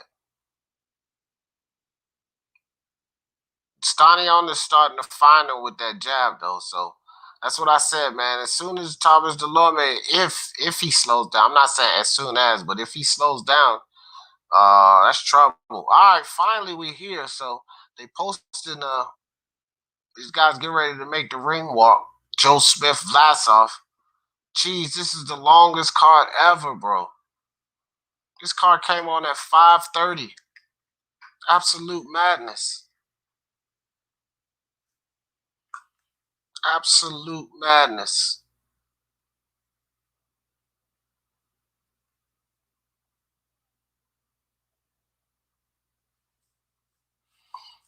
Six foot. Oh, Vlasov got a 3-inch height advantage on Joe Smith. Not saying that means much, but yeah, I got a 3-0 Delorme too, bro. Surprisingly, bro. That's the way I see it. Thomas Delorme is shocking the world right now. Not really shocking the world because Stanionis is a prospect coming up. So Thomas Delorme is a experienced fighter. So this is what happens. You get step-up fights. That's why they call step-up fights, That's exactly what this is, a step-up fight. And Thomas Delorme is serving up a lesson right now in the Stanionis. That's why these young fighters need these type of fights, man. Because they got to learn. Now, Stanionis finding himself 3 rounds down. I don't think he was feeling like this. He and his team was feeling like they would go this way. All right, guys making the ring walk. Joe Smith and Vlasov, they coming in. This is where it's at. Joe Smith Jr. ranked number 1 in the WBO at 175. Joe Smith going to get that work, going to get that title. Going after Artur Beterbiev or DmitryBivol. Who's it going to be? You already got beaten up by DmitryBivol. You better go to Artur Beterbiev, but Joe Smith wants his rematch with Bivol. He wants his get back.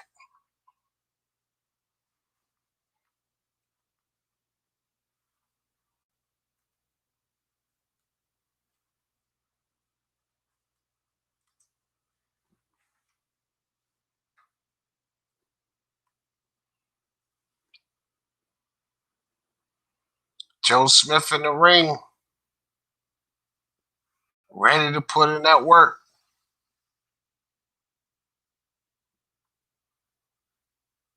Championship fight, guys. It's a title fight. Jaron in his boots and Sergey Lipinets. Yeah. I'll just do a post-fight video on that.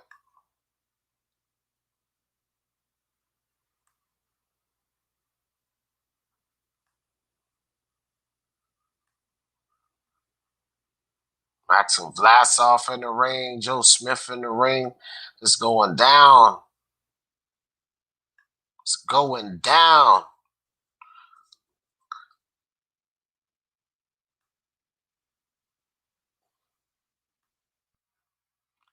Vlasov looked pretty calm, man. Looked like he ready for the moment. Joe Smith got this really intense, focused look on his face. Both of these guys are ready.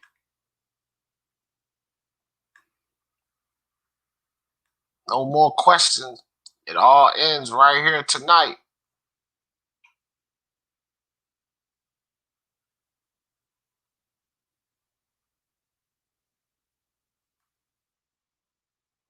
Come on, man. I hate the anticipation. Let's go. Let's get it in.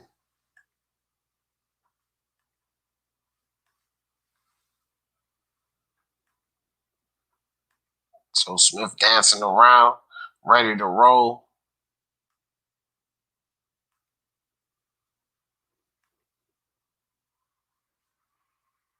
Ronald say 3-1 Delorme. Yeah, Stanion is starting to loosen up now. Yeah, he's starting to loosen up now, bro.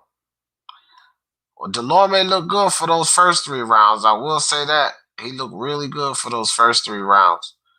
But now, might be Stanion is ready to take it over. But I'm focused on this Joe Smith, Maxim Vlasov fight. This thing get ready to pop off.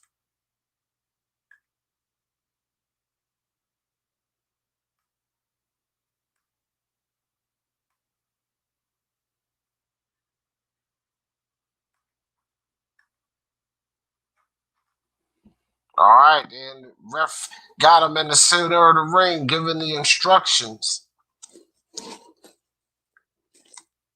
Respect the belt line, touch the gloves, and we're about to get it on. Joe Smith, Maxim Vlasov is here. It's about to be on. No more waiting, guys. No more waiting. Fight time. Joe Smith looks ready. Vlasov look ready. Bell rings. Guys in the middle of the ring. Vlasov comes out shooting the jab. Nice fast jab is Vlasov too. Vlasov pushes Joe Smith back, and the referee just warns him about using his forearm. So Joe Smith pumping his jab, coming forward. Vlasov utilizing the jab. Joe Smith misses with a wild hook. Vlasov wraps him up. Guys fighting in the clinch. Referee steps in, breaks him up. Joe Smith with a nice hard body shot. Vlasov misses with a hook. Both guys exchange jabs. Vlasov with a little rabbit punch. Joe Smith holding down. Rabbit punch gave him a little punch back behind the head. Referee steps in and breaks him up. Joe Smith pushes forward with the jab. Vlasov showing good head movement. Nice little uppercut. Vlasov fighting from the outside, hands down in front of Joe Smith, working that jab. So Vlasov showing good head movement, working his jab. Oh, and Vlasov comes over the top with a nice 1-2. So Vlasov showing good head movement, utilizing this jab and utilizing that 1-2. He's got Joe Smith thinking. Vlasov looking really good in this first fight. Oh, and Vlasov with a nice uppercut to the body, but Joe Smith with a rabbit punch. Referee warns him. Minute and 30 seconds.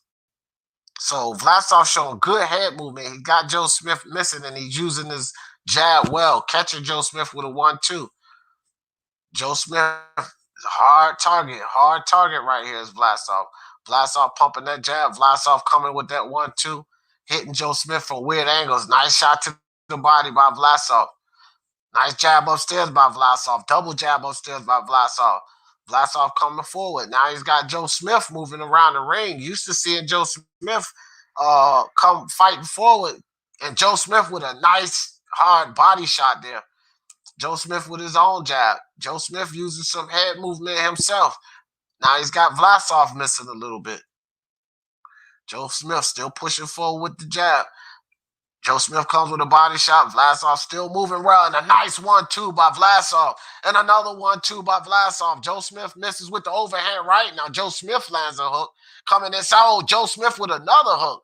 Joe Smith with a hook to the body. Vlasov grabs on. Joe Smith pounding Vlasov to the body. The referee steps in there, breaks it up.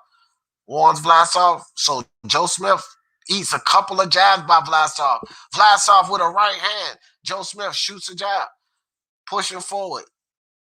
Vlasov showing good head movement, making himself a very difficult target for Joe Smith. Misses with a wild hook. Vlasov doing a good job and a nice 1-2 by Vlasov, and he fires off a right. Joe Smith with a body shot. Vlasov comes out with a 1-2, and Vlasov firing off on Joe Smith right there at the end of that round. That first round goes to Vlasov. Buddy. Yes, but yeah, Joe didn't look good at all in that round. I agree. That first round goes to Maxim Vlasov. Looked very good. Very good head movement and all of that, man. Wow. Who would have thought that? What do you say? Who would have thought that?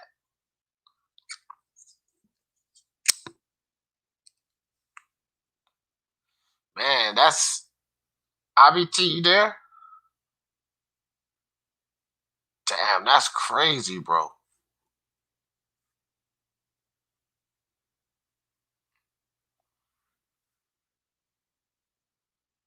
Wow, I did not expect that. I did not expect Vlasov to come out there. He even was in front of Joe Smith with his hands down sometimes. Like, wasn't even showing no respect to Smith. All right, we get ready to start the second round here. So Joe Smith comes out. Vlasov still working his head. Joe Smith shows some good head movement there. Vlasov pumping that jab. Vlasov with a jab through the guard, another jab through the guard. Joe Smith does look bad, bro, but he's coming with these overhand rights over the top, and he is kind of catching Vlasov now. A couple of rabbit punches. Referee warned him right there, but Joe Smith does look bad, bro. Vlasov with another 1-2, man. Keeping his head moving, catching Joe Smith from these weird angles. Smith not ready for it. Vlasov looking good on his feet, bouncing well. Joe Smith with a jab. Oh, and a nice 1-2 by Vlasov again. Got Joe Smith's eye red right there, bro. He landed that right, really flush. Joe Smith took it well, but he red, and Joe Smith's eye got red right after an uppercut by Vlasov. Joe Smith slips, misses on a hook, and he slips, but that right hand Vlasov hit. Oh, and Vlasov comes right forward. Double jab and catches Joe Smith with an overhand right. Vlasov is he's pounding Joe Smith, man. And Joe Smith just misses on a hook. Vlasov with an uppercut. And Joe Smith with a nice overhand right on Vlasov. I think Vlasov felt that. He's trying to tie Joe Smith up, but Vlasov got his feet under him still. But that was a nice overhand right by Joe Smith. Down straight right by Vlasov. Vlasov with an uppercut to the body. Hits Joe Smith with a jab.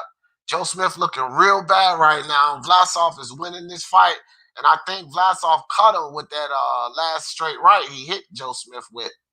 Joe Smith looked like he wiped some blood from his eye or something. Or he was panting at that eye, man. That right hand was hard. Yeah, Joe Smith is bleeding. Vlasov cut him with that right. So Joe Smith, and a nice uppercut from the mid-range by Vlasov. Vlasov shoot a jab, good overhand left from Joe Smith. Joe Smith with a couple of body shots. Now Joe Smith trying to mount some offense here, catching Vlasov with these overhand rights and left, but Vlasov doing a good job with that 1-2, man. That straight right, he's hurting. I don't know if he's hurting him, but he damn sure cut Joe Smith with it. And a nice 1-2 by Vlasov, but an overhand right by Joe Smith. Uppercut from mid-range by Vlasov. Jab to the body by Vlasov. Joe Smith trying to time that right. 23 seconds left. Joe Smith doubles up on the jab, pushes Vlasov back. Vlasov shooting his jab, showing good head movement, changing levels on Joe Smith, showing lateral movement. Oh, and a nice right hand again by Joe Smith. So Joe Smith starting to find that right hand. And I know Vlasov not going to be able to keep eating that, man. Joe Smith is a tough character. The bell rings. So I still say that Joe Smith wins. Vlasov wins that round. Joe Smith was finding some success with that right hand, but Vlasov is getting off, man. Vlasov is getting off in this fight. Joe Smith cut already, bleeding from the nose, bleeding from his eye. He got a cut over his eye. IBT, you back, brother? Yeah, what's up? I just came in last 10 seconds of round 2. Yeah. Well, right now, I tell you what's up. Joe Smith getting his ass whippeth. Whippeth or like he's losing on points? No, he's getting his ass whippeth. Damn. Yeah. And so I landed a good shot, but is Vlasov outboxing him? Yeah, Vlasov is out. Now, he did land. He started to land in this round here, but I don't think that it was enough to win this round. You know how ESPN is. They probably want Joe Smith to win, so they're showing his damn highlights. But I got to be honest, Vlasov been, doing more damage. He landed 2 good right hands in this round. I will say that. All right, so we're in this 3rd round now, guys. Joe Smith not looking so good in this fight. Joe Smith comes forward with a 1-2, but Joe Smith started to find some success in that last fight. See, they got 34 punches landed for Vlasov in that last round, 24 for Joe Smith. Referee breaks him up, warns Vlasov about the elbows. So Joe Smith shoots a 1-2.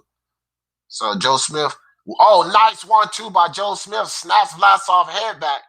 And Joe Smith is starting to loosen up now, starting to find the punches. Because Vlasov was taking advantage of him at first. Well, Joe Smith missing wildly right now. Vlasov still doing a good job of moving his head, not making himself an easy target. That was a mighty low blow by Joe Smith. Referee didn't even call it or say anything, but that was definitely a low blow. So Joe Smith just putting his hand down, going inside. Nice overhand right by Joe Smith. Jab by Joe Smith, double jab by Vlasov, and then a nice stiff jab by Vlasov that knocks Smith back. But Vlasov comes forward, and Joe Smith just fires off some hook. Ref warns Joe Smith about holding the back of Vlasov's head. Vlasov pumping that jab. Nice 1-2-1 by Vlasov. And another nice 1-2 by Vlasov. He was having success with that in the first round, catching Joe Smith with that. That's how he cut him with that 1-2. So Vlasov throwing jabs now, but Joe Smith doing a good job this time, picking a lot of those jabs off with his glove. Jab by Joe Smith, a right hand by Vlasov. Oh, and a nice body shot by Joe Smith. Oh, good uppercut by Vlasov, but an overhand left right by Joe Smith. So now these guys are starting to exchange punches. Good body shot by Joe Smith. So Vlasov doing a lot of pushing in this round. Joe Smith doing a lot of landing punches. So I'm really feeling like Joe Smith is winning this round. We got a minute left. Oh, nice body shot by Joe Smith. Vlasov wraps up. Good uppercut inside by Joe Smith. Uppercut to the body by Joe Smith. Good stiff jab by Joe Smith. Vlasov still coming forward, though. Tries an overhand right. Catches Joe Smith with a hook behind the guard. Joe Smith comes over the top with a right hand. Body shot. Little uppercut in the clinch by Joe Smith. Nice 1-2 by Vlasov, but Joe Smith fires back off. So Joe Smith starting to find the target. Good stiff jab through the guard. A nice 1-2 by Vlasov. Vlasov with an uppercut to the body, pushing Joe back. Got that eye bleeding again. Joe Smith. Nice body shot in the clinch. Another uppercut to the body in the clinch. Hook. And a nice hook by Vlasov coming out of the clinch, and a 1-2 by Vlasov. Joe Smith tries to fire back with a right hook but misses, and then fires off a left hook and lands that. And then a 1-2 by Vlasov and the round ends. That was a close round. I think I got to edge that to Vlasov, though, man. But that was a really good round. What you got, IBT? Yeah, I would have that a swing round. It's pretty tricky, pretty back and forth. I think Joe Smith needs to work on getting on the inside a little cleaner without taking hit, maybe. I think investing to the body will be important in the longevity of this fight. And I think Vlasov, he's doing well. I actually think that he's using his range well, but I'd like to see him commit to it a little more because he seems to be kind of mixing it up between outboxing and fighting on the inside. And I think in those moments on the inside, he's taking some punches he doesn't need to take, and I think he needs to use his superior physicalities and his size and his reach. I don't think Joe Smith Jr. is necessarily the stronger guy in terms of physical strength. I think it's kind of depending on who had the advantage on where their feet are placed, and that's a good thing for Vlasov. Average. Yeah, but he needs to utilize it better. Yeah, so Ronald said 7-3 on the Delorme fight. I haven't been watching it. Or 7-4. Yeah, I don't know.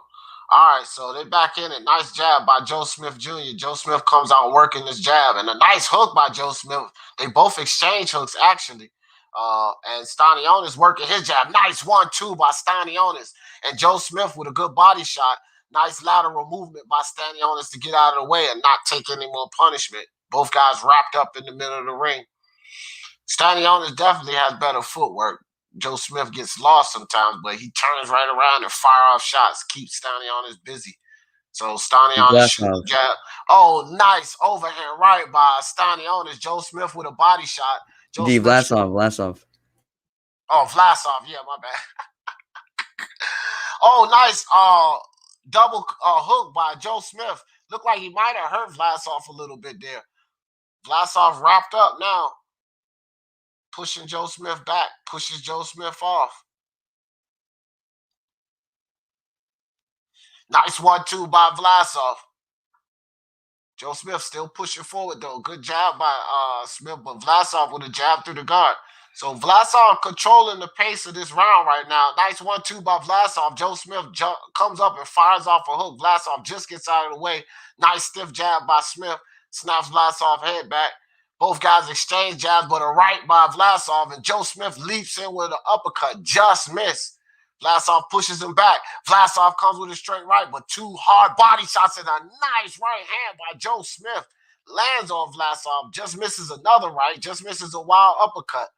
Nice left hand by Joe Smith over the top. Joe Smith eyes bleeding again. He's wiping at that eye. A minute left in this round. Vlasov still showing good footwork, good hand movement. Vlasov comes inside, wraps him up. Ref jumps in, breaks him up. Nice 1-2 by Vlasov. And a nice jab by Vlasov. Joe Smith looking a little tired there, wiping at that eye. Vlasov with a nice jab through the guard. Nice body shot by Vlasov. Vlasov, the ref needs to stop Vlasov from holding that hand out there, bro. You can't do that.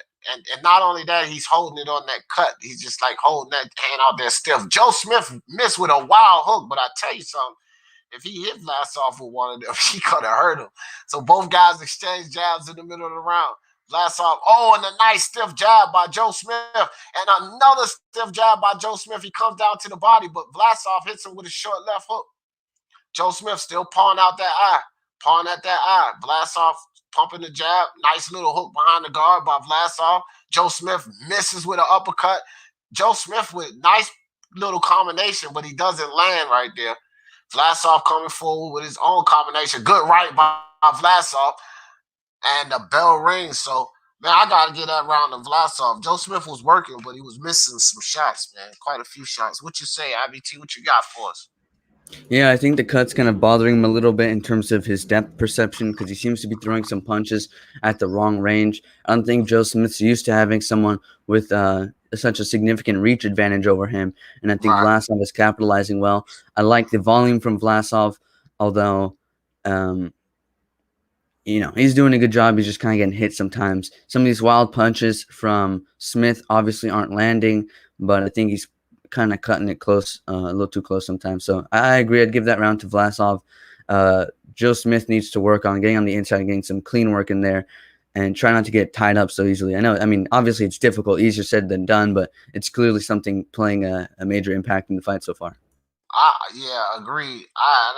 I'm telling you, bro. I got a sneaky suspicion that he's gonna catch him with one of those overhand rights because he's barely missing. When he does, I think he might drop Vlasov. We got to see though. Vlasov doing a good job at moving his head and staying out of the way right now. Okay, so Joe Smith comes out working downstairs on Vlasov. Now Joe Smith showing some good head movement. Just slipped a few punches there from Vlasov. Vlasov being a little more aggressive, but Joe Smith parrying a lot of shots and moving his head pretty decently right now. So Vlasov just coming from a lot of weird angles. Nice right hand by Joe Smith. Straight right, actually. Vlasov with a straight right of his own and then comes back with a 1-2. So nice uppercut to the body by Joe Smith. Joe Smith wraps up. Nice body shot by Joe Smith. Vlasov just pushes him back, though. And I don't like the way the ref allows Vlasov to keep extending that hand, bro. That's illegal, bro. And the ref ain't said nothing about it yet, but he's getting it off, though. Good body shot by Vlasov. Uppercut inside by Vlasov. And Joe Smith just misses that overhand right again, man. I swear he's going to catch Vlasov with that thing. Vlasov just misses with an uppercut inside. Joe Smith just misses with the overhand left, but he comes back with a left behind the guard. Joe Smith with a rabbit punch. Ref warns him. Stanionis comes forward with a 1-2 and an uppercut by Stanionis, but Joe Smith comes right back with an uppercut of his own. So Joe Smith's starting to find a home for some of these punches now. And Vlasov looked like his head movement's slowing down, but Vlasov mounting on some offense. Nice uppercut inside. Guys wrap up. Joe Smith fires off some body shots in the clinch. A hook in the clinch by Joe Smith. Vlasov with a nice hook upstairs and then comes downstairs with a hook to the body. Joe Smith misses with another overhand left, but he does pop Vlasov with a good body shot. Oh, and a nice right hand by Vlasov. Joe Smith hit him too, but Vlasov caught him with a nice right hand. Joe Smith shooting the jab, just misses with a left hook, but hits Vlasov with a right behind the guard. Joe Smith shoots forward with a straight right. Hits Vlasov with a left behind the guard. Nice hooks in the clinch by Joe Smith. Referee steps in, breaks him up. Vlasov still shooting that jab. Nice right hand by Vlasov. And Vlasov throwing an assortment of punches, but Joe Smith did a good job of moving his head. A nice mid-range uppercut by Vlasov, but Joe Smith comes forward with a hard straight right. Vlasov immediately threw that high guard up and a nice left hook by Joe Smith, but Vlasov got a 1-2 off and then a hook behind the guard by Joe Smith. Another hook behind the guard for Joe Smith and a right hand for Joe Smith. Vlasov with a body punch. Vlasov with a good jab, a 1-2 by Vlasov. Body shot by Vlasov. Joe Smith with an uppercut to the body. Joe Smith with an uppercut and a hook behind the guard. Oh, man, these guys are letting it fly and the bell rings. So that was a really exciting round. I'm going to edge that one to Joe Smith, man. He did a lot of good work. Vlasov took the harder punches. What you got for us, IBT? Yeah, it's kind of like what you were talking about. I think the distance for Vlasov when he's fighting at mid-range, it's a little dangerous because Joe Smith's got deceivingly long arms. Obviously, Vlasov has a reach advantage, as I've stated before, but he's still able to land those clean shots after a step. He just needs to move forward a little bit, and those punches are able to land cleanly. I have the same worry that you do, that Vlasov is getting a little too comfortable at these distances that aren't truly safe, and Joe Smith Jr. is able to land more effectively. Vlasov is doing a good job of keeping Joe Smith Jr. on the back foot, however, because he's obviously more of a front foot fighter. He gets more leverage coming forward, but when he's against the ropes, Joe Smith Jr. is able to plant his feet and still land those effective shots, so he has to be careful. This fight's, for me, a lot about the geography, where they're fighting in the ring and at what distance. To me, it was a swing round, and I can see why you'd give it to Joe Smith. I think it's very competitive so far. Yeah, very, very much so. All right, guys, so we back at it. Mid-round 6. Guys circling around the ring. Vlasov, so Joe Smith showing some pretty good footwork. He's moving around the ring pretty well. Not used to seeing Joe Smith fight like this, but he's doing a good job. Nice stiff jab by Joe Smith. Caught Stanionis coming in. Joe Smith doubles up on the jab. So he's doing better, bro. He's moving, and he's actually utilizing the jab. It's pretty good work by Joe Smith. Nice jab by Joe Smith. So, yeah, they got Smith landing more punches in that last round too, IBT. But here we go. So Joe Smith actually circling out to the right and left, using the jab pretty well in this round. Nice little flurry there by Vlasov. Joe Smith with another jab there. Vlasov with a 1-2, and then a hook to follow. So nice, good stiff jab by Joe Smith. Joe Smith steps back out of the pocket. Oh, and a nice 1-2 by Vlasov. Joe Smith eats it pretty well. Oh, and a good left hand by Joe Smith. Joe Smith triples up on the jab. Vlasov misses them all. Joe Smith with a nice hook behind the guard. Joe Smith still pumping that jab. Vlasov with a hook behind the guard of his own. Body shot by Vlasov. Another body shot by Vlasov. Joe Smith doubles up on the jab, catches Vlasov with one of them.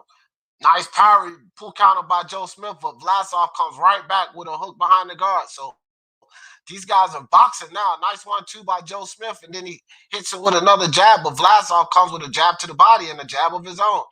These guys are trading punches right now. But I do like Joe Smith's work ethic. I think he's, throwing more punches. Might help for the ref because it's a really close fight, close round, guys. So Vlasov, nice with a nice hook, but Joe Smith fires off a body shot. Shoots a double jab, a hook in the clinch by Joe Smith. Just misses with the uppercut inside. Nice jab by Joe Smith and the uppercut inside. Looks like he cut Stanionis with that uppercut. And a nice uppercut inside again by Joe Smith. A hook behind the guard by Joe Smith. Stanionis starting to feel some more punches. Joe Smith pouring it on. Vlasov, yeah, damn. And a nice 1-2 by Vlasov. So Joe Smith feeling it. Oh, and a good slip with a hook and a body shot by Joe Smith. Guys wrap up in the clinch. Joe Smith pushes off. Good right hand behind the guard by Vlasov. Uppercut inside. Joe Smith misses with a wild overhand. Stanionis with a nice right. Joe Smith backs up a little bit. Stanionis coming forward. And another right by Vlasov. A hook behind the guard. That's what you get when you watch two fights, man. So a nice little hook by Vlasov and a 1-2 by Vlasov to end that round. I think it was really close for the first 2 minutes, but I think Vlasov did enough the last 45 seconds of that round to steal that round away. What you got for us, IBT? Yeah, I think, I'm going to differ on that one. I felt that Smith was doing the better work, but ever so slightly. I think that, like you're saying, the early success of Smith, he was actually able to move. He was jabbing, he was moving laterally, and I thought that was effective. And right now I'm seeing Vlasov trying to take on the role of the bully against Joe Smith Jr., which is not something we're used to seeing. Normally, Joe Smith's the guy walking the other guy down. But here they've almost kind of switched roles. I think Vlasov would be taking less punches if he were to fight using his length a little more, although he is putting on good damage against Smith when they're both fighting on the inside. My only thing is I feel that Smith is doing more damage per punch, you know what I mean? So he's kind of got to outwork him as well as bully him, and that's a tough order, especially for someone who's as strong-willed and physically strong as Joe Smith Jr. For me, that was a swing round. You have it either way, that's fine. This fight's very competitive so far, and the things separating them are, it's not a great distance. It's almost all of these rounds have been competitive in swing round type rounds. War has it even 57-57. So here we go. 3 rounds apiece. War have it. I can see it as 3 rounds apiece. Both IBT and I have a swing round. Oh, a nice hard right by Joe Smith after a double jab by Stanionis, but a nice right by Stanionis. Rocks Joe Smith back. Vlasov, and both guys hit each other, but Vlasov got hurt. It looked like Joe Smith's right was harder. Vlasov in trouble. Joe Smith pounding Vlasov right now. A nice hook behind the guard by Joe Smith. He smells blood. Joe Smith pushing forward. Vlasov doing a good job of staying out of the range of these punches, but Joe breaks it up. Still 2 minutes, Joe Smith. Don't punch yourself out, but he did have Stanionis hurt. Both guys exchange hooks.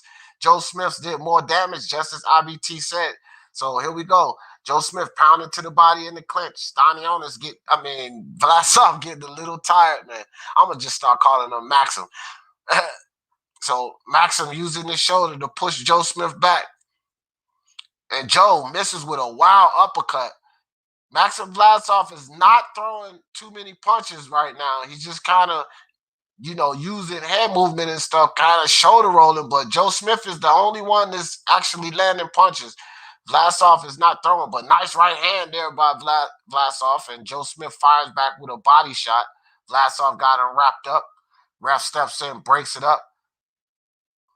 So right now, I give this round to Joe Smith so far. We got a minute and 5 seconds left. Vlasov pushes off. Joe Smith still coming forward. Nice body shot by Joe Smith and another body shot by Joe Smith. Joe Smith and another body shot, but a low blow. Referee jumps in there and warns him. That's the second time, buddy boy. Get those blows up. Vlasov shakes it off, comes back right with a 1-2 and then a jab. And then another body shot by Joe Smith. So Joe Smith walking forward now. This is Joe Smith we used to seeing. Joe Smith, and a nice right hand again by Joe Smith. And Joe Smith with a left behind the guard. Joe Smith still pushing forward. Vlasov showing good head movement, but Joe Smith definitely landing the harder shots, and he leaps in with a left hook, does Joe Smith. Vlasov with a good jab, but Joe Smith with a body shot just misses with the hook. Nice block by Joe Smith. Blocks a right by Vlasov, but Vlasov lands a right. Both guys exchange hooks again. Joe Smith coming forward. Hook behind the guard. Jab by Vlasov. Jab by Smith. Jab by Vlasov. Jab by Smith. Man, he's got no jab by Vlasov in the round ends. That was a great round. This is a good fight, man. Oh, boy. What you got for us, IBT? I am agreeing with you. I think that Joe Smith Jr. was kind of landing the more impactful shots in this round. And although towards the end, Vlasov started to pick it back up again, I think he's letting Joe get into the inside a little too easily, not enough resistance to come in. So even though he's landing his jab or, kind of his shots, Joe Smith's coming in with that heavy right hand or those heavy left hooks to the body that all of his punches almost seem thudding. And I think these trades that Vlasov's taking aren't in his best interest. I think the durability is showing to favor Joe Smith here. He hurt him in that mid-round, like you said, and I agree. I saw those counter punches go through. I've got Joe Smith up 1 round now. I had it even going into this. I've got him 1 round up. Yeah. But Vlasov's still doing well. He just needs to kind of go back to what was working. Coming forward, I think he's already garnered Joe Smith's respect, and I think he needs to switch it up now, make some adjustments, because in my opinion, Joe Smith has adjusted, and he's finding his target easier now, whereas Vlasov's finding it harder to keep him off him. Right, and Joe Smith just landed a right hand, and he threw a little shoulder there. The ref didn't catch that. Caught Vlasov with a little shoulder to the chin. So Joe Smith got a little bounce on him now. Good body shot by Joe Smith. And Joe Smith with a 1-2-1 and then pumps with 3-4 jabs on Vlasov. Man, Joe Smith was showing some work there. Vlasov just kind of wrapping him up, trying to push Joe Smith back. I think that bothered Vlasov there. But Joe Smith comes forward, eats a right from Vlasov. Nice right from Vlasov again. So now Joe Smith got a little more pep in his step, bouncing and, utilizing that jab, and just missed with a hard right, man. If he catches Vlasov with one of these rights, man, it's going to be a problem. And Joe Smith catches Vlasov with a 1-2. Joe Smith bounces back with a 1-2. Guys exchange the jab. Body shot by Joe Smith. Joe Smith definitely getting more work off. Good hook and body shot by Vlasov, and he follows up with a hook behind the guard. Little short uppercut. Now Vlasov getting work off on Joe Smith. Got him back on the ropes. Vlasov got him back on the ropes. Miss hook by Joe Smith, but 2 good body shots by Joe Smith. And then he comes right forward at Vlasov with a 1-2. Wraps him up. Ref steps in there, breaks it up. 1 minute, 30 seconds, halfway through this round. Double jab by Vlasov. Joe Smith circles out to the left. Vlasov back on the ropes. Jab by Joe Smith, jab by Vlasov. And a nice right hand by Joe Smith, but Vlasov follows off with a 1-2 and a hook of his own. Good uppercut from mid-range by Joe Smith. And Joe Smith just misses on another uppercut. Uppercut inside by Vlasov. Right hook behind the guard by Vlasov. So Joe Smith, a left hook behind the guard by Vlasov. So Vlasov getting off some good work in this round. Down to 1 minute in this round. Pretty even round. Let's see who wins this last minute. Nice uppercut inside by Vlasov. Another one. Joe Smith comes forward. Doesn't get much off. Joe Smith showing some head movement now. Nice uppercut inside by Joe Smith. A 1-2 by Joe Smith and just misses with the hook. Nice straight right by Joe Smith. Good double jab by Joe Smith. Vlasov holding on. Oh, nice Overhand right out of the clinch by Joe Smith. Just misses with a wild uppercut, does Joe Smith. Vlasov flies forward. Joe Smith with a 1-2-1. Good work by Smith. And another 1-2 by Joe Smith. And another 1-2 by Joe Smith. He's doing a good job. And another 1-2 by Joe Smith. Vlasov with a body shot. Joe Smith comes with a body shot and a hook up top. Hook in the clinch by Joe Smith. Good stiff jab through the guard by Vlasov. Joe Smith with a good body shot. Vlasov comes with a good jab. Joe Smith comes with a 1-2. Vlasov with a left hook. Joe Smith with a hook behind the guard. Joe Smith called his own rabbit punch, but man, it looked like Vlasov bent into that one. I think Joe Smith stole that round at the end, man, with all those 1-2s. What you got, IBT? Dude, I don't even know how to score that. I thought Joe Smith was winning the first minute, then Vlasov the second minute, and then they went 50-50 on the last minute. You know what I mean? Yeah. That's why I was like, when we got the 2 minutes, I said it's pretty even. Let's see who wins this last minute. I think we've seen it the same way. This is an excellent fight, man. This fight could be 6-2, 5-3, 4-4, 5-3 the other way. You know what I mean? Damn. Smith landed his jabs well early in the first minute. I thought he was controlling it, like you were saying with the jabs and the 1-2. Then Vlasov came back with the pressure, the volume, the combination punchings, moving in and out of the distance well. Vlasov does this thing when he kind of leans forward with both his hands forward, and then, right hand over the top, left hand to the body, right hand to the uppercut, left hand to the hook, and it just seems like punches coming from all angles. You know what I mean? Joe Smith Jr. coming back with the 1-2, 1-2, 1-2, kind of keep landing that right hand. Vlasov landing those hooks to the body as well. I've got that round dead even. I think, man, I don't know. I don't know who won that round. I've got it even. Both guys being effective. Joe Smith, again, the 1-2s, extremely successful. Right hand successful. Vlasov seeing success with his combinations. All right, I'll let you keep talking. Well, we 30 seconds into the 9th round. And I don't know what happened the first 30 seconds, guys. I was actually listening to IBT, but Joe Smith just lands a good hook. And Joe Smith with a 1-2 and follows up with a hook. So Joe Smith looking good in this round as far as I can see. Vlasov coming forward, but not really landing punches. But he does land a good 1-2 there. And he follows up with a hook behind the guard. Now Vlasov letting his hands go. Joe Smith circles out to the left, gets out of trouble. First minute is even Steven this first minute. Guys wrapped up in the middle. Referee steps up and breaks him up. Looked like they had a little head clash there. Vlasov still showing good head movement. Joe bouncing pretty good. Both guys exchange jabs. Nice 1-2 by both guys. They exchange 1-2s. Man, these guys are throwing punches now. Nice jab by Vlasov. Joe Smith coming forward. Good right hand by Vlasov, but a good uppercut to the body by Joe Smith. Joe Smith wraps up there in the middle of the ring. Vlasov pushing Smith back. Still wrapped up in the clinch. Nobody really throwing punches. Joe Smith with a nice hook out of the clinch. And Vlasov with a hook behind the guard. Vlasov letting his hands go, but Joe Smith comes with a 1-2, still wiping at that eye. And Vlasov wraps him up again. Vlasov using that head to dig into that eye a little bit. Good strategy, to tell you the truth. Vlasov with a nice little 1-2, starting those weird angles again. Joe Smith comes back with a 1-2 of his own. These guys are throwing blows, man. They're going back and forth. Last minute of this fight, I got it pretty even again. Vlasov a little bit ahead. Joe Smith on the back foot, pumping that jab. Nice 1-2 by Vlasov. Joe Smith misses with a hook, comes forward with a hook behind the guard. Vlasov pushes him back off. Nice 1-2 by Vlasov, but a body shot by Joe Smith. And he comes upstairs with a hook. So nice double jab by Vlasov. Just misses the uppercut. And a nice hook behind the guard by Vlasov. Looked like he might have buzzed Joe Smith right there. But Joe Smith bites down on his gum shield, throws a jab. Joe Smith in the high guard, pawing at that eye. I think Vlasov wins this round. Nice work right there. Double hook by Vlasov. Joe Smith responds with a hook of his own. 10 seconds left.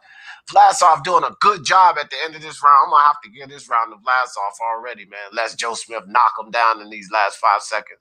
And Joe Smith with a wild overhand right. Vlasov. Joe Smith know he lost that round. He banged his gloves. What you got, IBT? Yeah, I think it's clear Vlasov dominated that round. Joe Smith wasn't able to mount a significant offense. Any damage he did was distributed back evenly. And like every time he landed a left hook, Vlasov would land a left hook.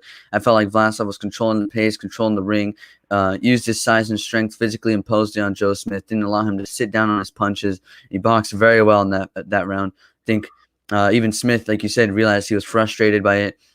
Clear Vlasov round for me. I've got it 4-4 and a rare even round. So I've got it dead even. Although that round I thought was clearly Vlasov. Ward does have it like that too. Also, they're interviewing Stanionis. Did he win that fight? Yeah, apparently UD. Oh man. Yeah. I don't know. I'm gonna have to go back and watch it because I've been into this fight, but that's what we get for that's what we get for supporting a guy that Hell Dog likes. Well, hey man, I don't care. I got it right on the daggone. No, I had a parlay too. I mean, I don't. Okay, all right, guys. So we're into the 10th round of this fight. This is the round I picked Joe Smith to catch Vlasov with that overhand right and put him out. Come on, Joe, hit him with the lucky right. I don't know, man. I think this is going the distance. I don't think either guy's going to stop the other. Joe Smith, he's trying that right hand. Stanionis still throwing those punches. Andre Ward has it just like we do, but he does have Vlasov up by 1 point. Joe Smith coming forward. Vlasov, nice right hand. Joe Smith with a good stiff jab. Joe Smith with another stiff jab. So Joe Smith working that jab now. Working that jab. Stanionis with a nice uppercut inside and a shot to the body. Joe Smith is gassing right now, guys. You can see it. He's gassing. Tries that overhand right, but he gets caught with an uppercut by Stanionis. Joe Smith pumps the jab, still pawing at that eye. Stanionis is utilizing that too. He's hitting Joe Smith right on that eye. If it ain't a jab, it's that right hand. So good work by Stanionis, and that eye is bothering Joe Smith. And he's tiring out. Nice 1-2 by Stanionis. Joe Smith on the back foot. Pumping the jab. Stanionis inside with a body shot. Vlasov. Vlasov. Let me turn this right off. Oh, and a nice hard right by Joe Smith. Come on, Joe, get him. He got Vlasov's attention with that. Joe Smith with an uppercut inside. Vlasov pushes him off halfway through this round. Joe Smith trying to time that right hand. Catch him, Joe. Catch him. Vlasov had a nice right there, but he didn't take it. Good hard body shot by Joe Smith. Then he backs out of the pocket, comes back forward with a hook to the body of Joe Smith. Vlasov with a nice jab. Vlasov coming forward. Joe Smith punches him with a jab, backs him up. Vlasov sticking that hand out there again. So a nice hook by Vlasov behind the guard on Joe Smith. Joe Smith backs up. Joe Smith trying to time that right hand, and he just catches Vlasov with a right hand. But Vlasov comes forward with a 1-2, and then he pops Joe Smith with a hook behind the guard. Joe Smith comes forward with a hook, and they wrap up in the middle of the ring.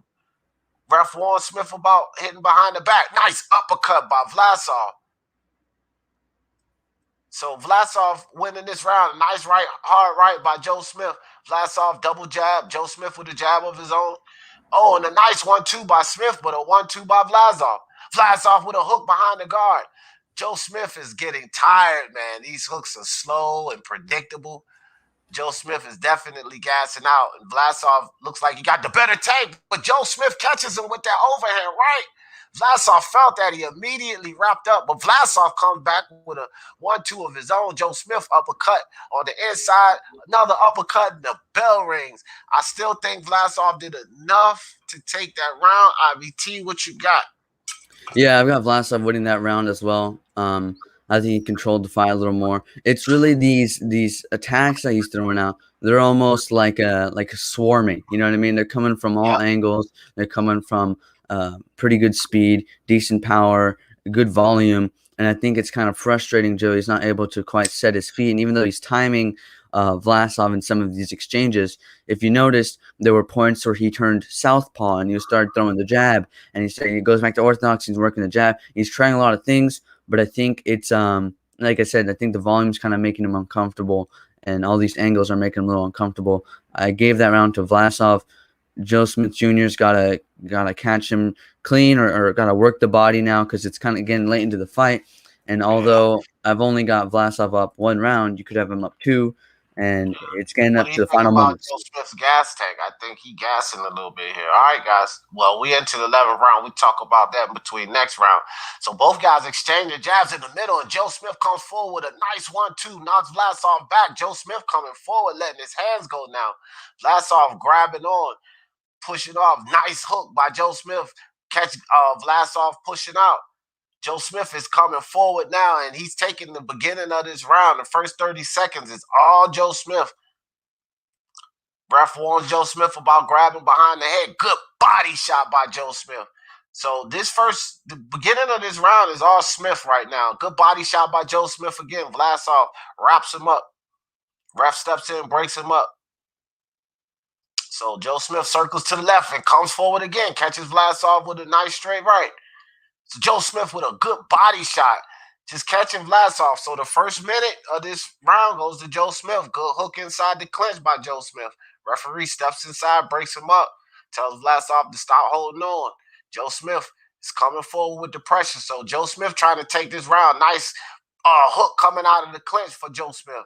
Joe Smith landing all the significant punches and definitely more punches in this round right now. So first minute and 20 seconds going to Joe Smith. Good body shot by Smith.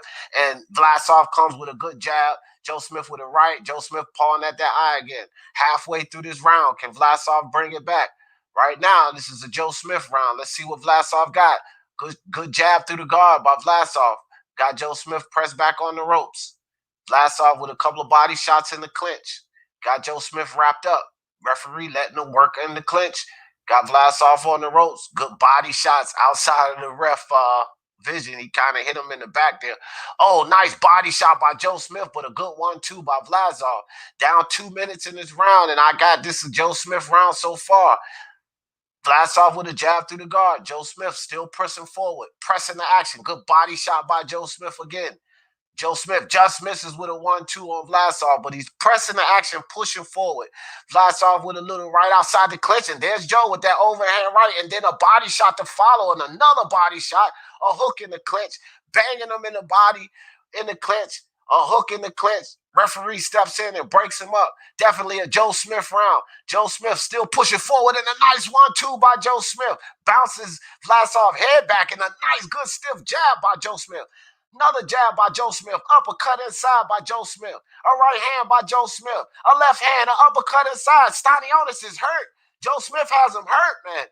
And Stanionis went down. Oh, my gosh. The ref calls no knockdown because it was a shot behind the head. Man, I don't know about that one. Time out. Stanionis is doing the right thing. Milk this. Vlasov is doing the right thing. Milk it, man. Milk it. I gotta tell you, milk it. Yeah, I'm not there yet. I'm getting to it. Oh, Okay, that was he's hurt. He's hurt hurt bad. He's hurt bad. Yeah, but it was a shot behind the head too. Yeah. I didn't even notice that. Wow. Well, that's because he's leaning forward so much. I mean, I know. It's kind of both guys' fault. He's gonna milk the hell out of that. He should. But you know what? This might not be good to milk it, but so long because Joe Smith was gassing out. Joe Smith needs to stop pacing, and hold his arms up in the air and catch his breath. He should also utilize this because he can get some strength back in him. And it looks like Vlasov corner is mad. What's going on here? Why is it taking so long? I don't know, but it wasn't that egregious. It wasn't a purposeful. Yeah, but it doesn't matter. They get 5 minutes, man. I thought that was for low blows. I mean, I think it's for a foul shot. But see, this is where I think it plays a bad part for Vlasov because he gave Joe Smith too much time to rest. This 12th round might be bad for Vlasov, man. That's annoying. There's some commotion outside of the ring right now. Why are they getting all worked up? Shut up. They need to get security in there. Take them to the locker room. We'll get out of here. Yeah, kick their ass out. All right, time in. So Vlasov is looking real bad, but go ahead, IBT, break it down for us. Yeah, I mean, obviously Joe Smith. Sorry, the things kind of bother me. Joe Smith did very well that round. He was able to get his offense in. He was working the body. Kind of gave Vlasov some of his own treatment, combinations from all over, power shots all over, swarming him. Vlasov succumbed to the pressure, but the knockdown was due to a rabbit punch. So ultimately, he's able to get that break. Going into the final round, I think I've got it 5-5 and an even, which is not. I don't normally ever do even rounds, but I genuinely felt that one was even. So, well, guys, I'll tell you like this: this is absolutely the championship round, and I think whoever takes this round takes the fight. So here we go. I think also just really quick about the rabbit punch. You don't turn your head, get rabbit punch, and then complain about it. That's poor defense. Yeah. So here we go. Joe Smith working that jab. Comes up with an overhand right and lands it in a nice hook inside by Joe Smith. So Joe is letting his hands go. And he might win this battle in the 12th round. Oh, nice 1-2 by Vlasov. And Joe Smith catches him with a hook behind the guard and misses on a wild hook. And Vlasov coming with a 1-2. But Joe Smith, both guys are fighting for this round. I think they both know they need this round. Both guys are fighting. Hook by Vlasov, hook by Joe Smith, uppercut to the body by Joe Smith, a hook to the body by Joe Smith, a hook behind the guard by Vlasov, a right by Vlasov, a hook behind the guard for Joe Smith, a right, a left for Joe Smith. Now Joe Smith is coming forward. Hits Vlasov. And I think he might have hurt Vlasov a little bit there, too. Good body shot in the clinch by Joe Smith. Another body shot in the clinch. The referee steps in there, breaks it up. I got Joe Smith the first minute of this round. We into the second minute. Joe Smith just misses with a hard right on Vlasov. Joe Smith showing good hand movement now. Pops Vlasov with a jab. Vlasov with a right behind the guard. Joe Smith still pushing forward. Joe Smith just misses on a 1-2 and a nice right hand by Joe Smith. Joe Smith trying to take this fight. Uppercut from the mid-range by Joe Smith. And a left hand by Joe Smith. Good work by Joe Smith. He circles out to the right, gets back in front of Vlasov, fires off a 1-2, hits it with the second punch. Vlasov, nice step around Joe Smith and fires off a hook. But Joe Smith taking this fight 1-2-1 by Joe Smith. Joe Smith controlling this 12th round. He's doing a lot of punching here, landing a lot of punches. Good jab by Joe Smith. Body shot, hook by Vlasov. Joe Smith still pushing forward. Nice right hand by Vlasov. Second minute of this fight goes to Joe Smith.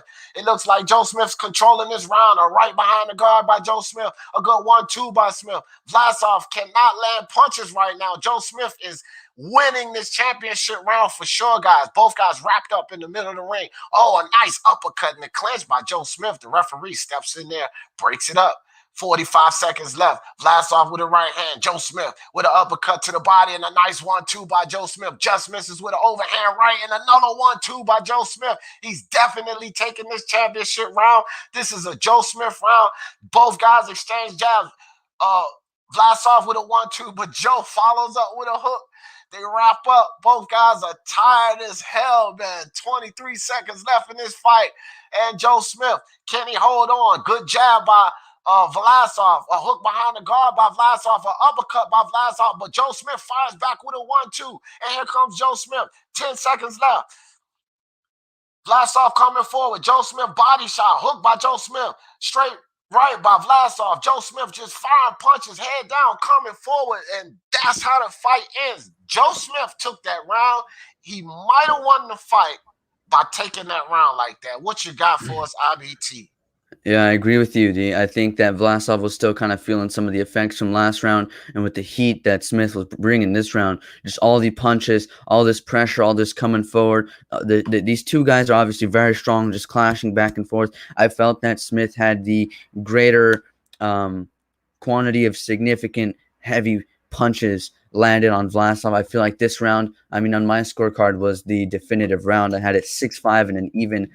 You could have this fight a draw. You could have this fight maybe 1 to Vlasov. But me, I've got it going. I've got it 1 point to Joe Smith Jr. I just felt that he kind of edged it out at the end. Something. I don't think he felt comfortable in that last round. I felt that Smith kind of pulled it out there. He knew what he had to do. And I don't know, just based on body language as well, I feel like he knows that he may have pulled it out of the fire. Ward got it slam even, 114. But I'll tell you this, I'm not upset either way. You got crazy scorecards, we all know, guys. But if it's a decision Vlasov, a decision Smith, a draw, I'm good either way. That was a great fight. This was a hell of a fight. And you would think that ladies' fight would have been the best fight on the card. Well, no, of the day. I'm mixing up cards. So, no, this is the best fight on this card. The main event definitely came through, and coincidentally, guess what other main event is getting ready to start? Should I call it? Should we just call it? If you want, I'm done. Yeah, because Lipinets and Boots is about to start as we speak, guys. Syph Bud, appreciate you, my brother. Appreciate you, Syph Bud, with the super chat. He said Vlasov beat that boy. Joe Cook, brother. I don't know, man. I don't know about that, Syph. I think that was a look at Vlasov. I think his nose broken. I think that nose is broken. Look at that. You see it? Yeah, I don't, something's up. But I tell you what, man, I don't know. This is either guy, bro. I'm not it was a hell of a fight. Hell of a fight. This fight. I don't know. You know, it's 3 judges, so I got it. I got it even, kind of, really. I mean, I got it 6-5 with a swing round.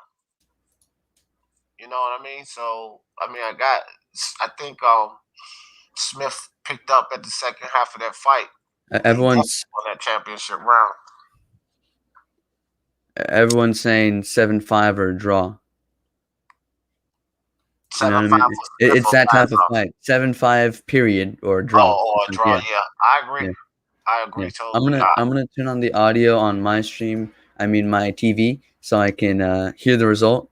All right. But you're probably gonna get it before me. Yeah. All right. I won't say anything. I'll just wait until you come back, but just go on mute though. So. Yeah. No, I got headphones. You can hear it. Oh, okay. I got you. Man, this is good stuff. All right. Well, that was a good fight, man. We just going to stay in. We're going to keep it in, guys. Stay in here. I'm going to call the Lipinets and Boots fight. Might as well, because their fight's getting ready to start. Yeah, might as well. Yeah, I mean, it's perfect timing, bro.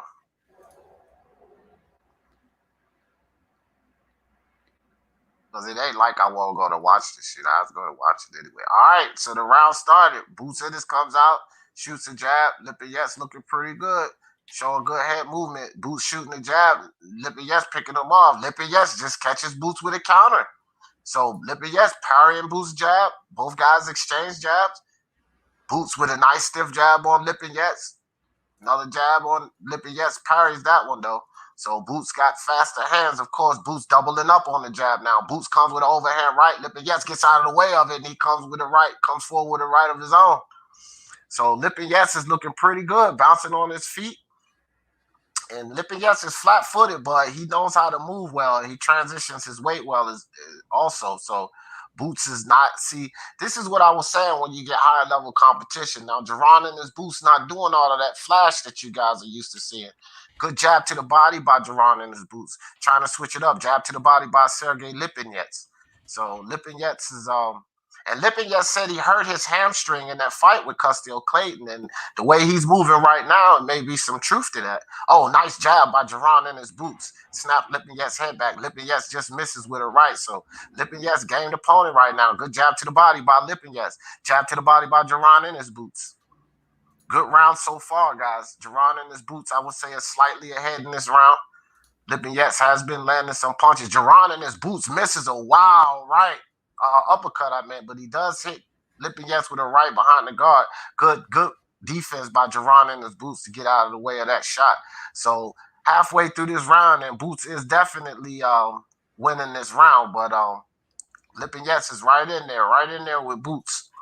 But I definitely got Boots slightly ahead. So Boots feints to the body and then shoots a jab, but Lipinets gets out of the way of both of them. So, you know, nice work by Lipinets. Good jab, good stiff jab by Jaron Ennis.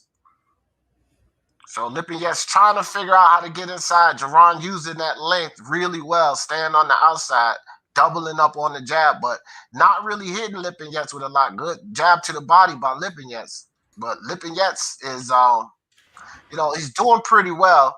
Jaron is using his reach, and he's jabbing Lipinets to the body, so he's doing what he's supposed to do, keeping Lipinets at range. Nice jab by Jaron and his Boots. Lipinets still trying to get in.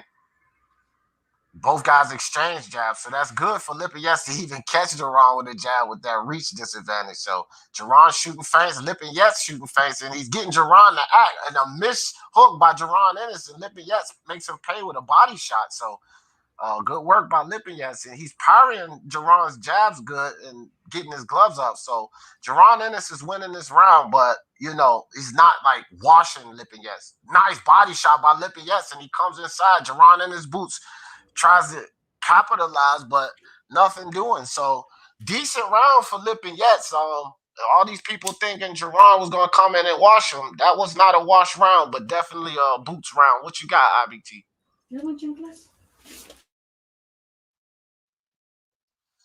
All right, so IBT's taking care of something right now, but yeah, like I was saying, guys, that was Yeah. Sorry, I was muted.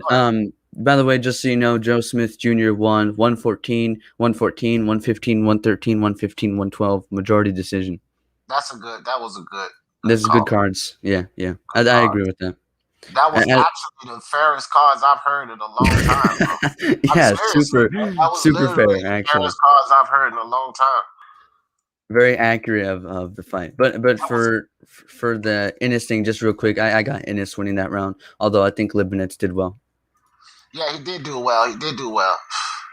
So we get ready to start this second round. I can already see that was a hell of a fight, Vlasov Smith too, guys. But I think if Smith was eating some of those 1-2s from Beterbiev, he'd be on the canvas. So, all right, guys. So we'll talk about that. We're back into the second round, and Sergey Lipinets has Boots thinking, man. Boots just missed on another wild hook. Sergey Lipinets showing decent defense, and trying to work himself inside. We know Sergey got popped. Good body shot by Boots Ennis. Another body shot by Boots Ennis. Sergey Lipinets with a body shot of his own. And Sergey Lipinets gets in there and swings with Jerron in his Boots, but Boots keeping that range, staying on the outside, not making himself a target. Nice jab to the body by Boots Ennis. So Boots is doing a good job at controlling that range and delivering some body blows. Good body shot by Boots. Good overhand right by Sergey. Uppercut by Boots. And a nice shot by Boots. Now, Boots started to take over, but Sergey Lipinets still doing a good job. He's a tough character, man. Boots landed some hard shots, but Sergey's eating it well and finding some success when he gets inside. Nice right by Jerron in his Boots. Jab to the body by Sergey Lipinets. Boots moving well to the right and to the left. We know Boots can move well, and he's actually putting his skills on display right now. So Boots fighting an excellent fight, keeping Sergey on the outside. So Boots with a little short hook. Sergey with a body shot. Boots circles out to the left. Boots with a nice body shot. Boots with a jab upstairs. Sergey picks it off with his gloves. Sergey shoots a jab to the body. Boots gets out of the way. Sergey Lipinets. Oh, did he catch Boots with that hand? Right hand? But it's a nice body shot by Boots. And it looked like it bothers Sergey. Sergey's still coming forward with those hooks, though. So Boots Ennis. Nice body shot by Boots Ennis. Boots Ennis doing an excellent job keeping Sergey at the end of his jab, keeping Sergey guessing. But Sergey is showing good head movement. He's got Boots missing power shots. Boots are landing these jabs and little short counters, but Sergey has Boots missing his power shots. So although Sergey is losing this round, it's sort of similar to the last round where he's doing well, not allowing Boots to land power shots, but Boots is controlling this fight. He's controlling the ring. He's staying away from Sergey's shots, and he's peppering him with jabs. So good showing for Boots right now, but he's definitely not walking through Sergey, and it's a good showing for Sergey Lipinets. Both guys exchange jabs. Boots with another jab. Boots keeping Sergey at the end of that jab. Jab to the body by Sergey Lipinets. Nice jab to the body by Jerron Ennis. Sergey feints the jab and then lands a jab to the body. Good foot feints by Sergey Lipinets. And he got Boot missing the overhand right again. So Sergey's doing a good job, man. Nice job by Sergey Lipinets. He's showing good head movement. Sergey will get a jab off and he moves his head, not to allow Boots to land one of these power shots. So great round, man. I got to give it to Boots, but Sergey is making a good account of himself. What you got for us, IBT? Yeah, I agree with you. I think Innis, he's trying to do some of that flashy moves. And against someone like Lipinets, I don't think it's really worth it. And I don't think it's like something he should be doing. Yeah, I don't think it's working. I don't think it's worth it. These flashy movements, they use a lot of energy and they haven't actually accomplished much. You're not making Lipinets do much. It's not like you've baited out some move or landed a counter or anything. And actually Lipinets is using a good head movement. And for every punch that Innis is landing, Lipinets is trying to get his own get back. So, yeah, he did catch him with that overhand right, but Lipinets rolled.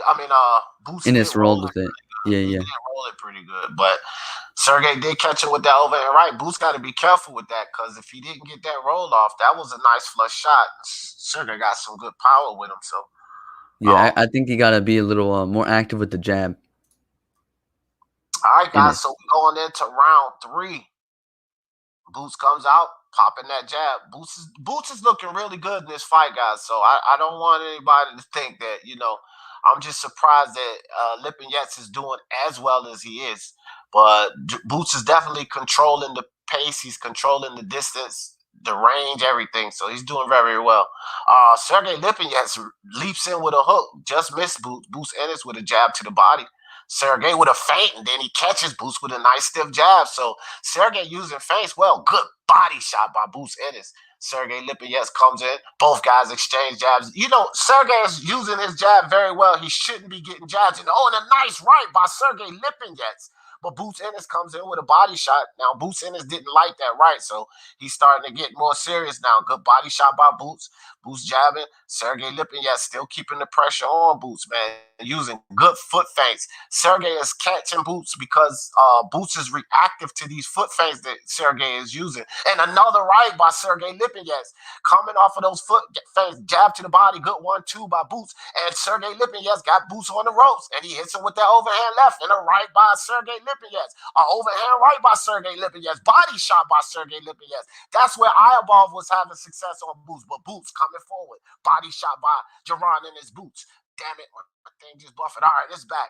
And Sergey Lipinets with a body shot. Boots with 2 body shots. Come on, man, my thing buffering. Come back to daddy, man. All this fight is getting good. IBT, if you got it, call it, man. My thing is buffering out. Damn it. Yeah, Ennis just landed some solid uppercuts on Lipinets. Lipinets didn't like it. I think he was stunned a little bit. He's on the back foot right now. He's throwing his own right hands, but his feet don't seem steady. Ennis just hit him on Lipinets back against the ropes. Lipinets is firing back, but it seems like Ennis must have buzzed him badly. Lipinets against the ropes right now, staying defensively minded. He has his gloves up, moving his head well. And he's kind of taking a break here. Maybe he doesn't want to punch himself out, doesn't want to get caught while he's going for something. They both kind of retreat to the middle of the ring again. Ennis landing a good 1-2 left hand there. Ennis in the Philly shell up close right now. Landing a good uppercut left hook on Lipinets. It kind of half landed. Lipinets throwing his own left hook to keep him off him. Misses. I'm back. Nice.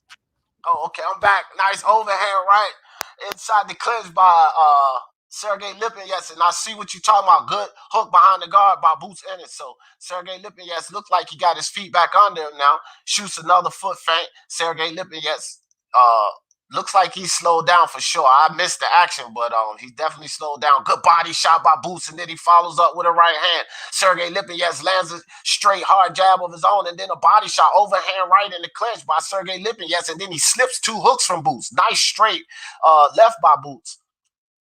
So the bell rings. So, man, I missed like 25 seconds of that. But when I came back, Sergey was looking pretty good. Break it down for us, IBT. What we got?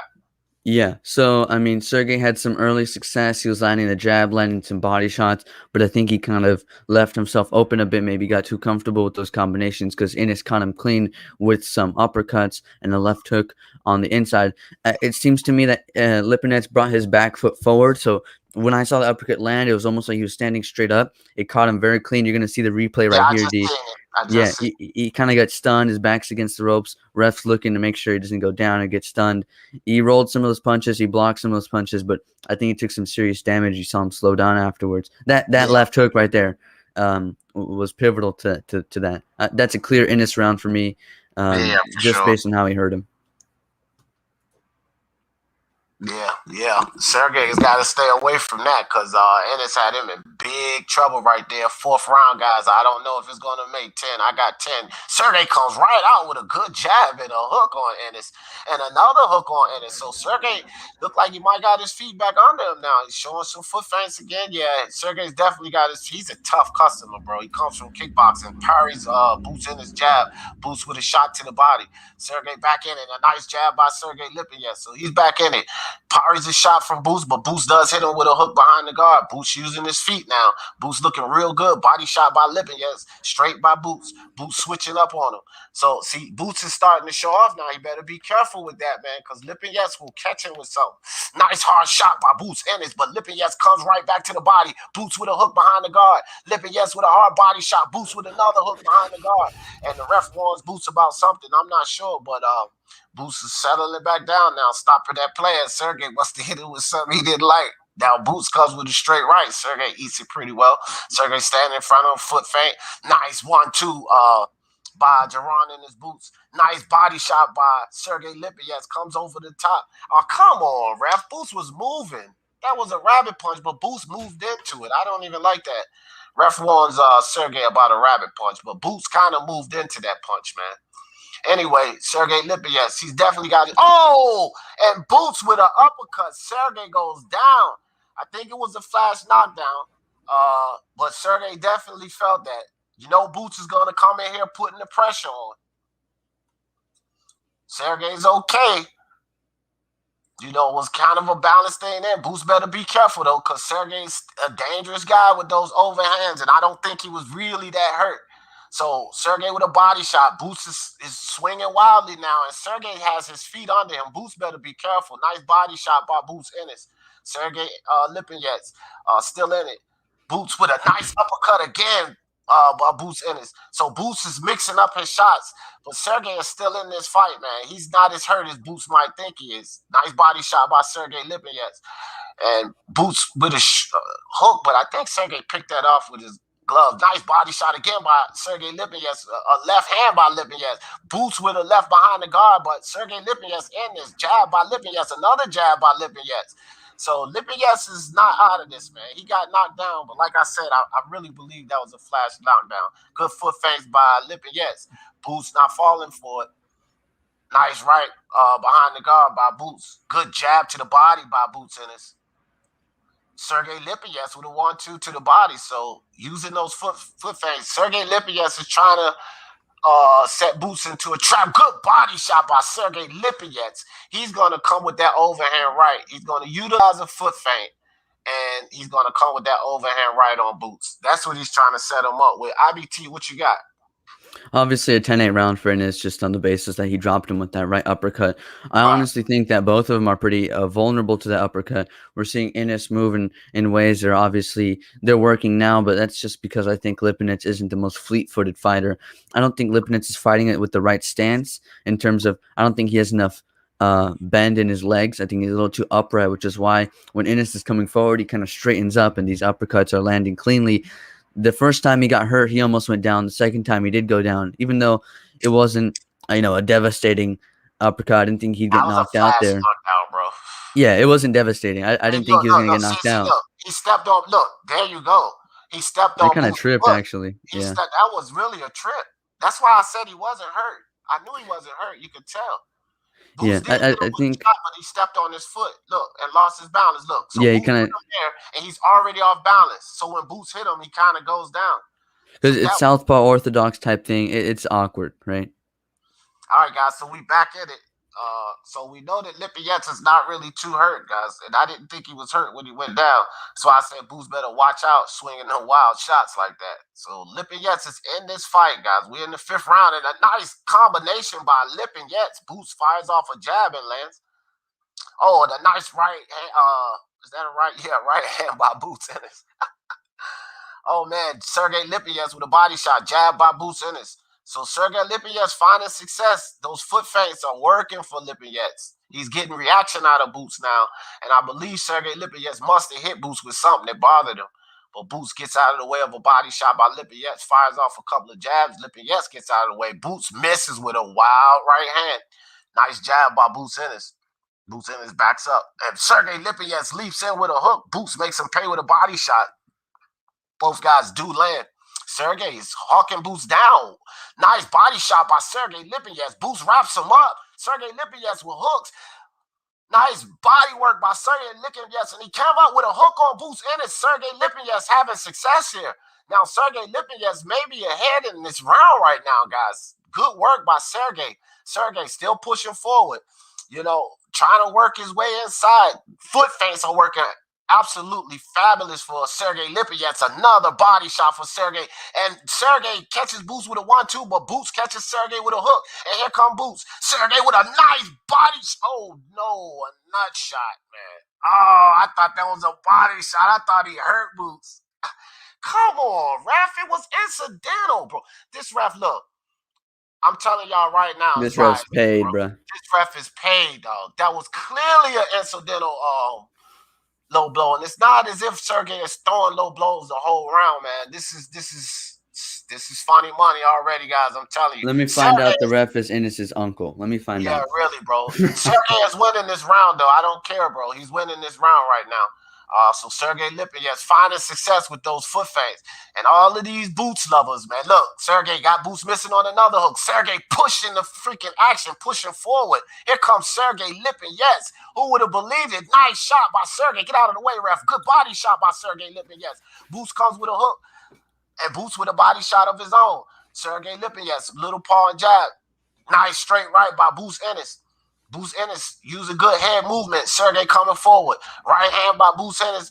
Sergey slips a shot. Sergey still using foot feints, still pushing forward. Sergey looking pretty good, man. Using those foot feints. Good body shot by Sergey again.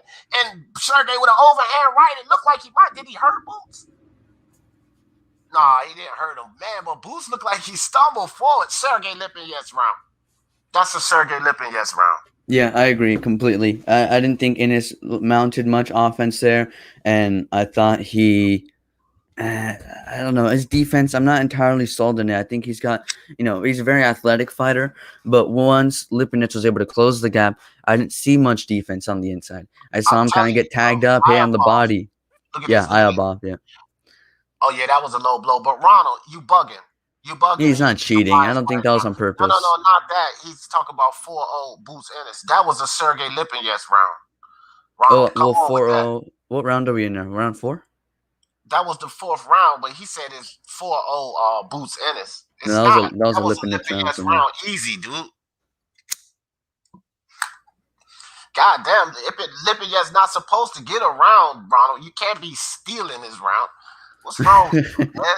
He's not even supposed to get a round. You got to get that man his round. Oh, damn, my computer get ready to die. All right, so we back in the center of the ring. Boots working that jab against Sergey Lipinets, working those foot feints. Those foot feints are working beautiful for Lipinets. He's getting reaction out of Boots. Look at that. He's getting good reaction out of Boots off of those foot feints. Now Boots is trying to use his hand speed and timing, you can tell, but that's not going to work with a fighter like Lipinets, man. He's going to have to use his jab. He's trying to time and counter Sergey Lipinets. Good body shot, but Sergey comes back up top with another right and a body shot by Lipinets. So here comes Boots. Boots Ennis with a nice body shot and a hook behind the guard. Sergey steps outside to the right. Good body shot by Boots. Now Boots starting to let his hands go. And a nice counter by Boots. Boots and another counter by Boots. So Boots having success here now. Looking much better in this round. First minute goes to Jaron and his Boots. Sergey Lipinets still pressing forward though. Shooting the jab. Boots is starting to clown again, man. Boots need to stay more disciplined. I don't like that clowning. Body shot by Sergey Lipinets. Boots definitely got the first minute of this round right here. Boots throws a 1-2. Sergey Lipinets showing good head movement, getting out of the way. Body shot by Boots Ennis. Gets out of the way of a body shot by Sergey Lipinets, but Sergey lands a body shot. Boots with a little short hook. Circles out to the right. Lipinets still pushing forward. Nice jab by Lipinets and then a hook by Sergey Lipinets. Couple of body shots by Lipinets and a hook. A jab by Lipinets. And Boots with a hook behind the guard. Lipinets comes up with a hook upstairs. Boots with another hook behind the guard. Body shot by Lipinets. Body shot by Boots. Hook by Lipinets. He slips a hook of Boots. Nice hook behind the guard by Boots Ennis. Lipinets still in a good body shot by Lipinets. Straight left by Boots. Nice hard body shot by Boots Ennis. Another hard body shot. A hook behind the guard by Boots Ennis. And here comes Boots Ennis. Damn it, I'm buffering again. IBT, you got to take it, bro. I'm buffering too right when you said that.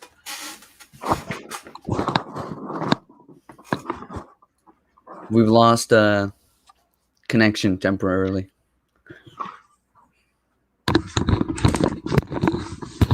Rat bastard.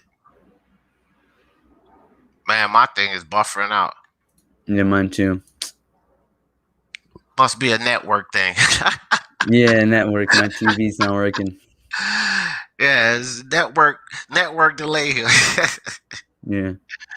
Oh, man, come on, bro. Oh, crap. Oh, there was a knockout. Are you kidding me? We missed it. He got knocked out. Lipinets is on the floor. They're checking him right now. And this is looking over him. God damn it, man. We missed it. Ain't that something? Well, Buffer. it looked like a knockdown was coming before the buffer, but that sucks, man. It doesn't matter, bro. They're gonna show the replay. Yeah, they will. But that, Fifth round stoppage, Jerron in his boots. yeah. Then we both buffered at the wrong. Ain't that some bullshit? Damn, bro. I want to see how he set it up. Yeah, that's what I want to see. And this finally has that win on his resume that puts him up there where his talent, where people state his talent is. You know what I mean? Yeah. Oh, dude, why aren't they showing it? Oh, they're gonna show it. They always make sure the fighter's okay before they show the. Most of the time, they make sure the fighter's okay before they show the replay on it. Yeah, that's true. That's fair. Well, that's how it all ends, guys. Whatever that. I'm not surprised. Yeah, so now he passes Conor Benn back up. Yeah. Conor Benn had him for a little while. How many hours is that? Like 6? 2-3 hours maybe. Cause 3 hours because of this delay. Oh wow, he caught him with a nice hard hook. And then an uppercut. Yeah. Did he not get up from that? No. The ref just stopped. Oh, the ref just called it. Okay. But he wasn't getting up. Yeah, he was getting beat. He was getting beat. But Lipinets did a lot better than look, now this is what I want to say. For all of these people talking about he's gonna go in there and beat Terrence Crawford, no way, no day. Lipinets was having too much success on Jerron in his boots for you to just think he's gonna go in there and beat Crawford up like that. No, I agree with him. Bum Crawford's reign has come to an end. Nah, stop that, bro. Stop that. Lipinets. New era, new age, Virgil. If Terrence Crawford or Errol Spence hits Jerron in his boots with some of those shots Lipinets was hitting him with, bro. No, sir. Come on, bro. He's good, though. Don't get me wrong. He's good, but he's not as defensively responsible as people making him out to be. And this is Sergey Lipinets. This is not one of the top 5 guys. Let's keep that in perspective too. Then think about Virgil Ortiz. That makes that fight with Virgil Ortiz better because Lipinets had too much success, and Virgil Ortiz is not as short and stubby as Lipinets. He has length and height to get in there on boots. Unlike Lipinets, Lipinets had to work his way inside. Virgil can meet him. Lipinets was jabbing with Ennis at some points, like they was meeting each other with jabs. With that type of reach, that shouldn't happen. That shouldn't happen. So, I mean, Boots, again, this establishes him as a proven welterweight. I don't think no longer he's a prospect. This makes him a contender. He has enough fights, and he's fought a high enough level opponent to be considered a contender now. What you think, IBT? Yeah, I agree. I mean, I consider Lipinets a contender, and if you beat a contender, you're a contender. It's kind of like I think both Virgil and Ennis and Stanionis, for that matter, although at different levels, have stepped into the title of contender. They're no longer prospects, in my opinion. Yeah. What's up, B. Romero, Willie Williams in the building? What's up, fellas? Man, I've been on live since 2:30, guys. Y'all just coming on. It's 12 o'clock. I literally been on live since 2:30 because I cranked this one up right after the other card ended. Hooker had more success than. Yeah, what the hell you mean? Hooker, so what? Stop what? Stop what? Stop what? Nobody said Hooker didn't have more success. What the hell? B. Romero, get out of here with that. He one of them people that come and think that it's one side. Ain't no one sided here, B. We're Romero. Debating now. Yeah, no, it's not one sided. This is no Virgil Ortiz fan crowd or nothing like that, bro. I like Boots Ennis. I'm just giving an honest assessment. Yes, Hooker had more success than Sergey Lipinets. So the fuck what? What is that supposed to mean? Nobody ever said that. Are we wrong for saying both guys are contenders now, or where is the point of contention? Yeah, bro. What are you talking about? And whoever said anything about Hooker not having more success than Lipinets? Who said anything about that? Mind taker saying Bud stops Boots easily. You guys must not know boxing. We literally said that Bud would beat him. We just said, but man, y'all fucking. Either you and B ain't listening, or y'all trolling or something, or just want to start a stupid argument. This is not no Virgil versus Boots Ennis. So you and B. Romero cut that out, fam. Like, what is y'all talking about? Y'all trying to start a Boots versus Virgil debate up in here. That's what they want to do. They're Yeah, I don't both know why. good. They're both good contenders. Period. These guys will meet up down the line. This is a fight that's leading up to a great fight down the line. Boots Ennis and Virgil Ortiz. That's what it looks like. This is tonight we watched two guys who are, in my opinion, part of welterweight's future, the future of the division. For sure. For sure. Eho Park said, I'm conflicted about Smith becoming a champion because he's a champion now. But Beterbiev, Smith is a fight I've always wanted. I don't know, man. I thought Smith had a better chance versus Beterbiev, but after this Vlasov fight, I'm not too sure because Artur can box. He's not just a hard puncher. And some of those shots Joe Smith was getting hit with from Vlasov, he's not taking that from Artur Beterbiev. No way, bro. He's not taking that from Beterbiev. So I'm not sure, man. I'm not sure. I think I'm leading toward not leaning. I'm saying Artur wins that fight now. What you think, IBT? I mean, I've kind of felt that before, but I'm gonna be rooting for. Yeah, me too. Me too. I don't think this fight really changed my mind on that. If that's fair, I kind of expected Vlasov to give this type of fight.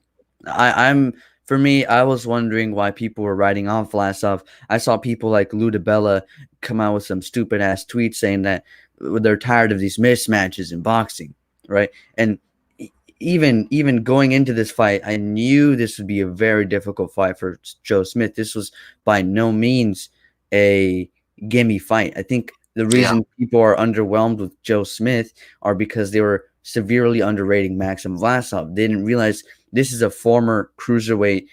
This is a former cruiserweight boxer, right? This isn't someone who's used to being the smaller guy. Unlike Joe Smith Jr., he's always the bigger guy. Tonight, he was the smaller guy by quite a bit.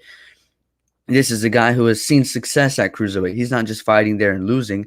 He gave Glowacki a very close fight. He beat Duradola. You know what I mean? He's a big guy, and he's a skillful guy, and he's been there with a lot of good guys, and he's beat a lot of good guys. So to me, the people writing him off, or people thinking that this was going to be a landslide and saying that he got robbed now, that's a bit silly to me. I think it was fair. I think it was tough, but Joe Smith Jr. beat him. Yeah. Well, Jerron in his boots has arrived, guys. Jerron in his boots. Boots did look good in there. He agrees with fire. And this is a fight that he needed to win, and he needed to win in this fashion. He needed to win in impressive fashion. So I think Boots answered the question.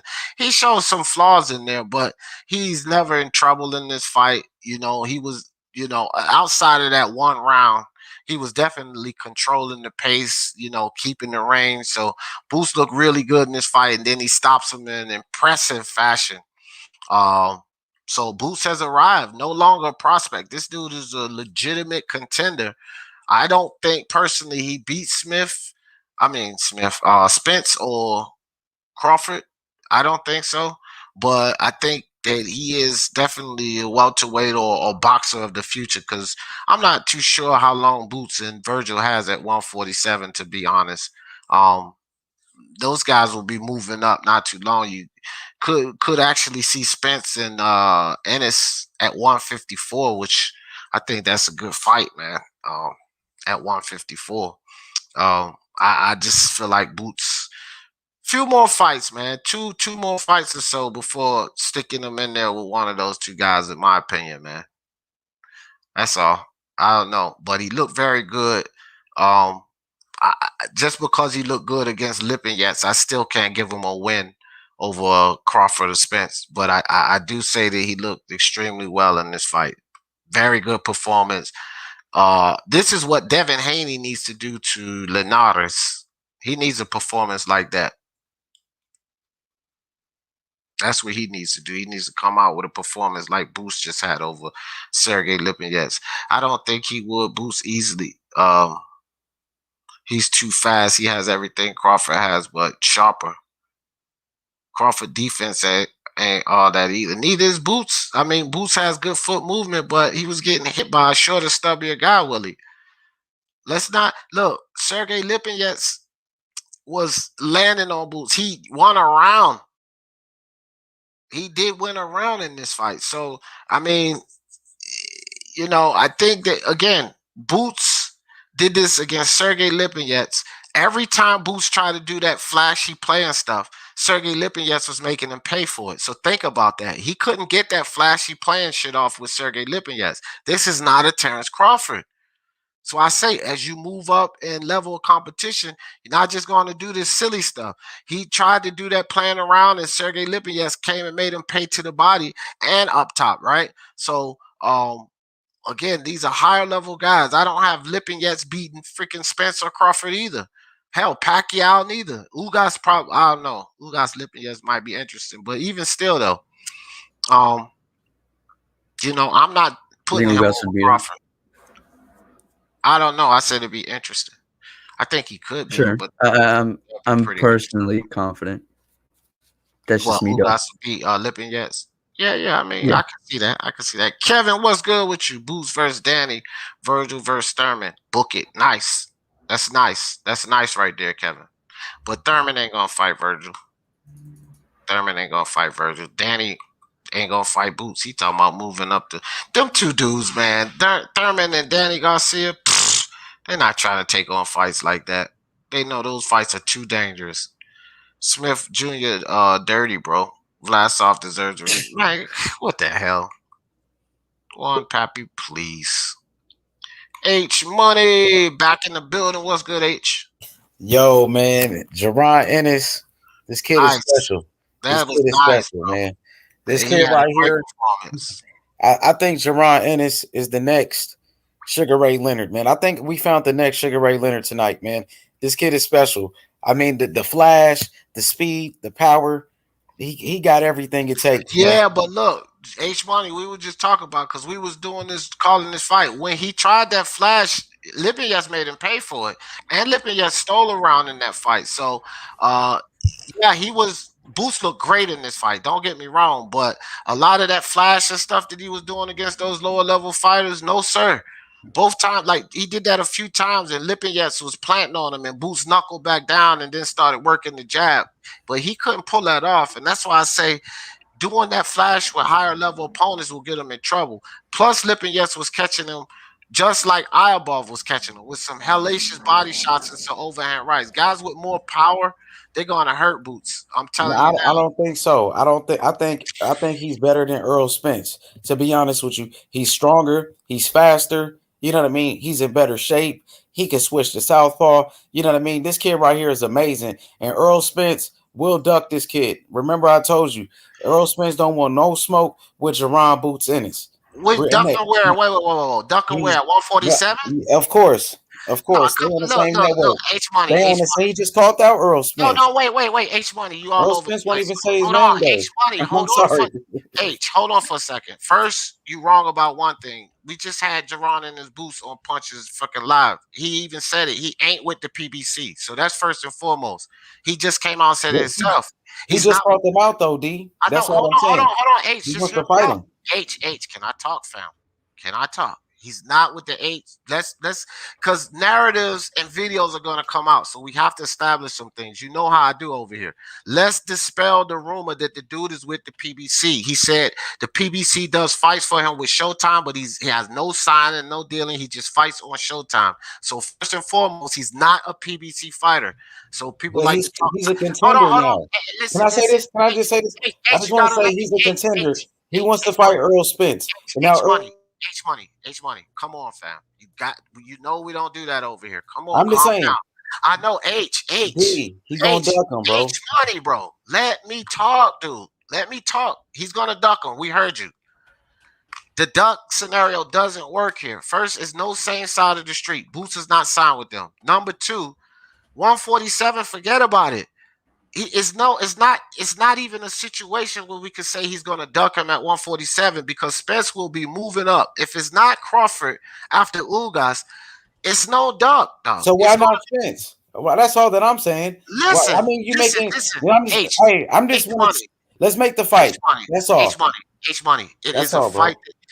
It's a fight that don't make sense. Exactly. Spence going to duck him. No. It doesn't make sense. Out. H Money, bro. Are you kidding me right now? You Are you just even called them out, dude. Jefferson. listen?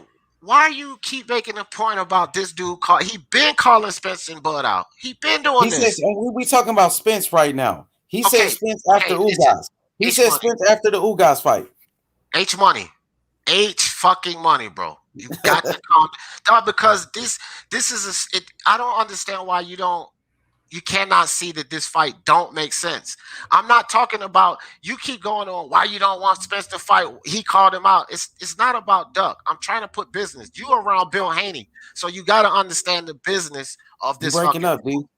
Okay, You breaking I up, don't bro. know. It might be you. It might be you, dog. Because I'm clear on my shit is clear, so it might be you. But you got to understand the business of this. That fight doesn't You make breaking sense. up, D. No, Your H Money, connection. bro. Dog, I'm gonna have to put you backstage or something. It must be your connection, fam. I'm good. I'm good over here. Nah, that's you, bro. It's cool. Hey, H, Earl H. Spence fight Jerron Ennis. That's all I gotta say. Stop ducking Ennis. All right, all right. I don't know. His thing fell off, and that needed to because I needed to get this off. That fight don't make no fucking sense. PBC, that's not even a fight that they would put on, and H Money is just not getting this because Jerron and his boots called Spence out. It means nothing at this point. That fight makes no sense.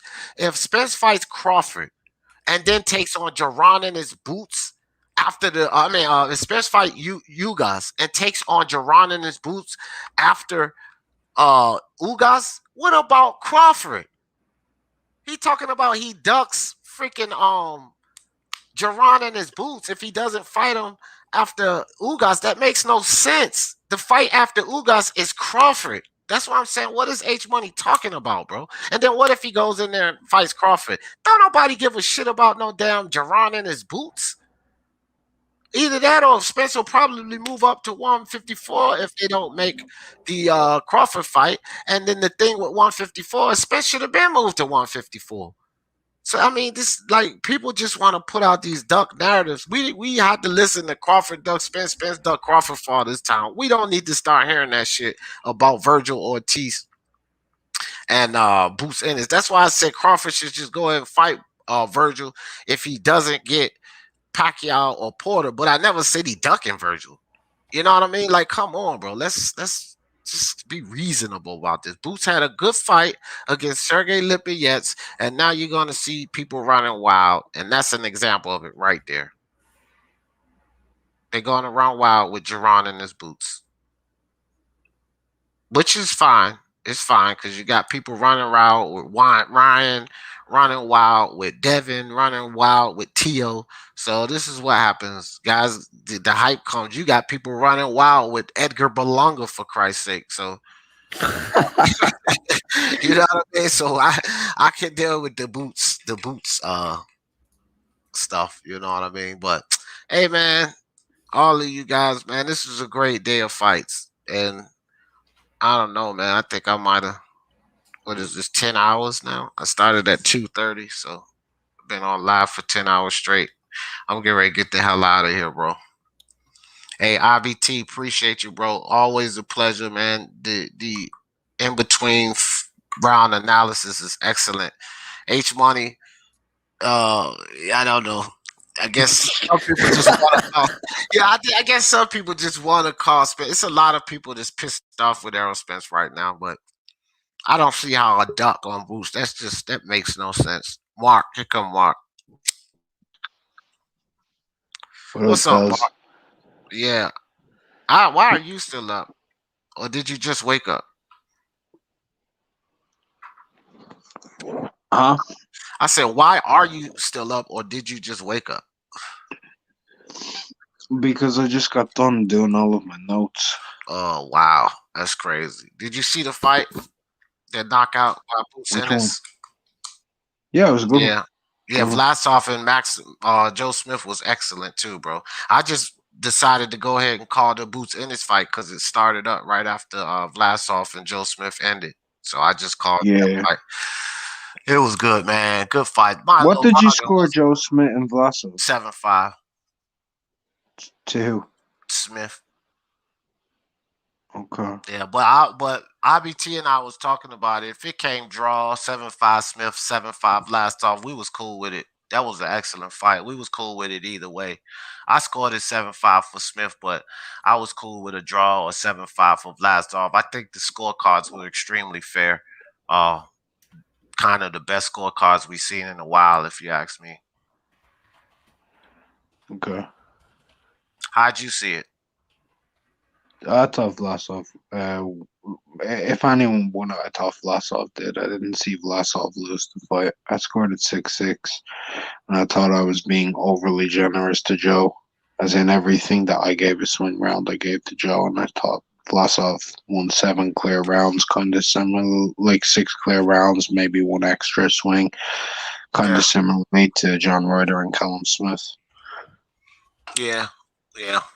Well, I did say this too. I don't know. I'm not as confident that he has as well. I'll say this. I don't think he has as much chance as I gave him for Beterbiev, or So I gave him. I don't know. It just kind of changes my idea about the Beterbiev fight. I had Beterbiev beaten him before this, but now I'm just more comfortable with Beterbiev beating him. Let's say it that way. Yeah. Oh, it was a good night of fights, man. Good night of fights. Good day of fights, man. I've been on for 10 hours. The best fight today, honest to God, that Superfly fight, bro.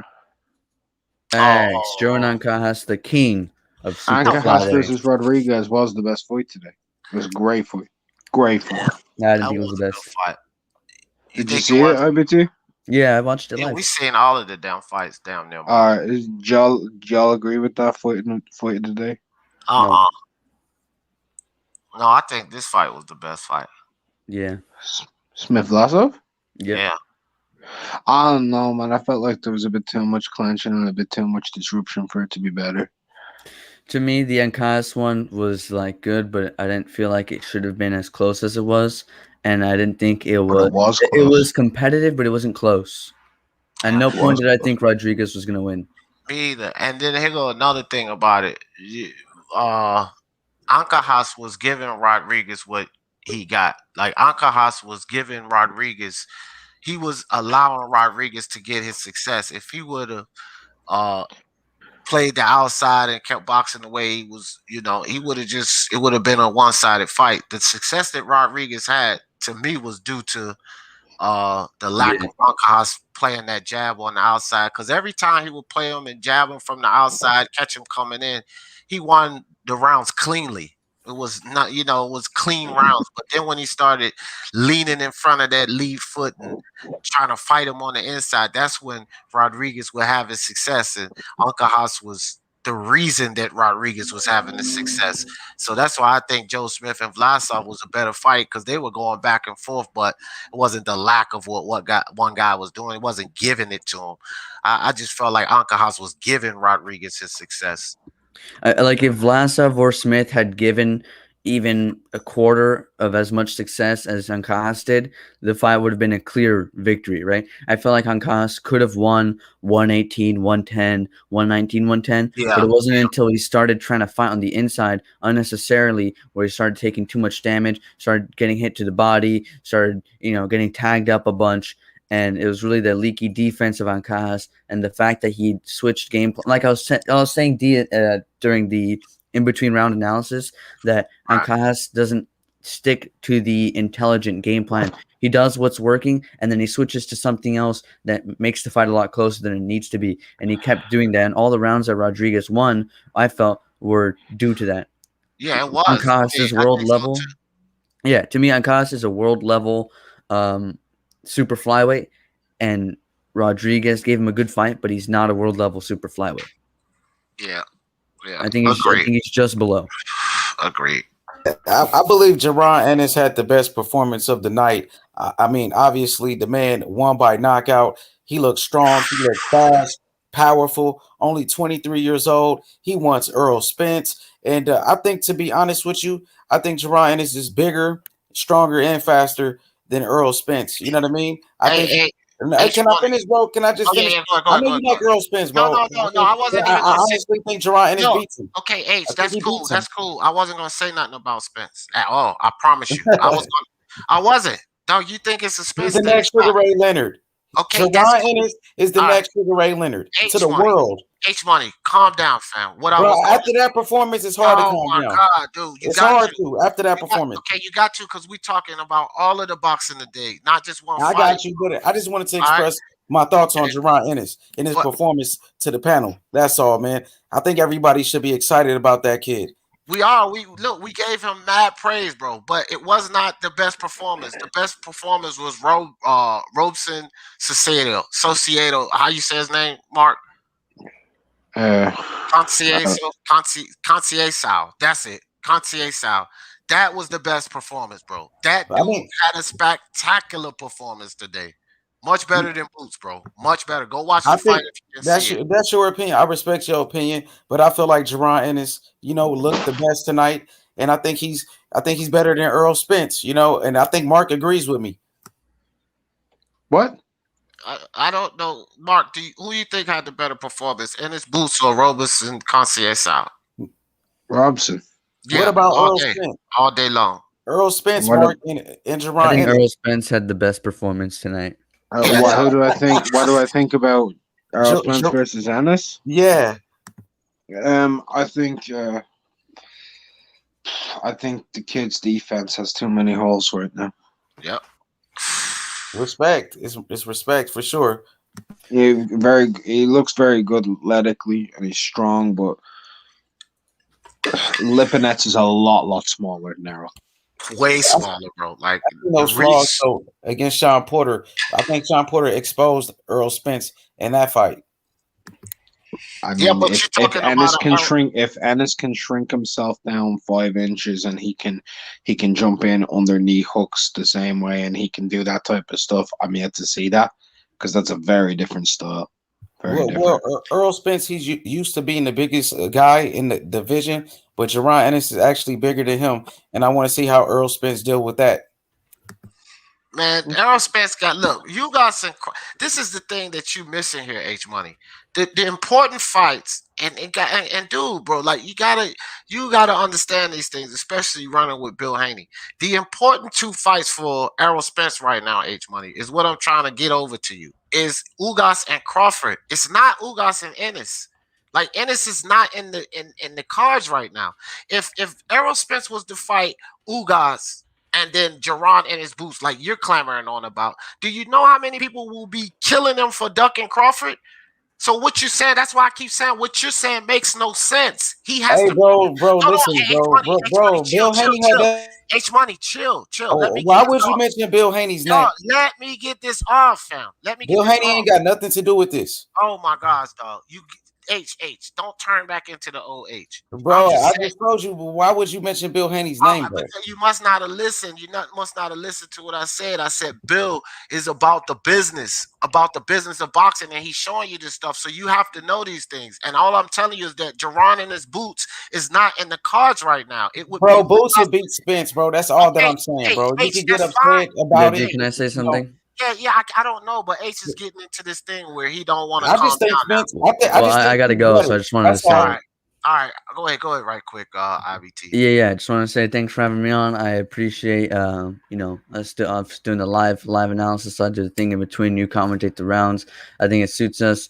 I had fun. Appreciate you guys. Good fights tonight, and hope you guys have a good one. Peace. Yeah, appreciate you coming through. Listen, H, here's the thing, bro. You keep making a point like I care that you think Boots will beat Spence. That's fine. Every time you say that, I keep saying that's fine. And you keep going, oh, you just mad. I don't care, bro. If you think he beats Spence, that's fine. That's your opinion. But what I'm saying, it's not about protecting Spence. You have to listen. I don't protect fighters on this channel, fam. None of them. Not T.O., not Spence, not Fury, none of them. I don't protect fighters. What I'm saying is it does not make sense right now. It would be Ugas Crawford.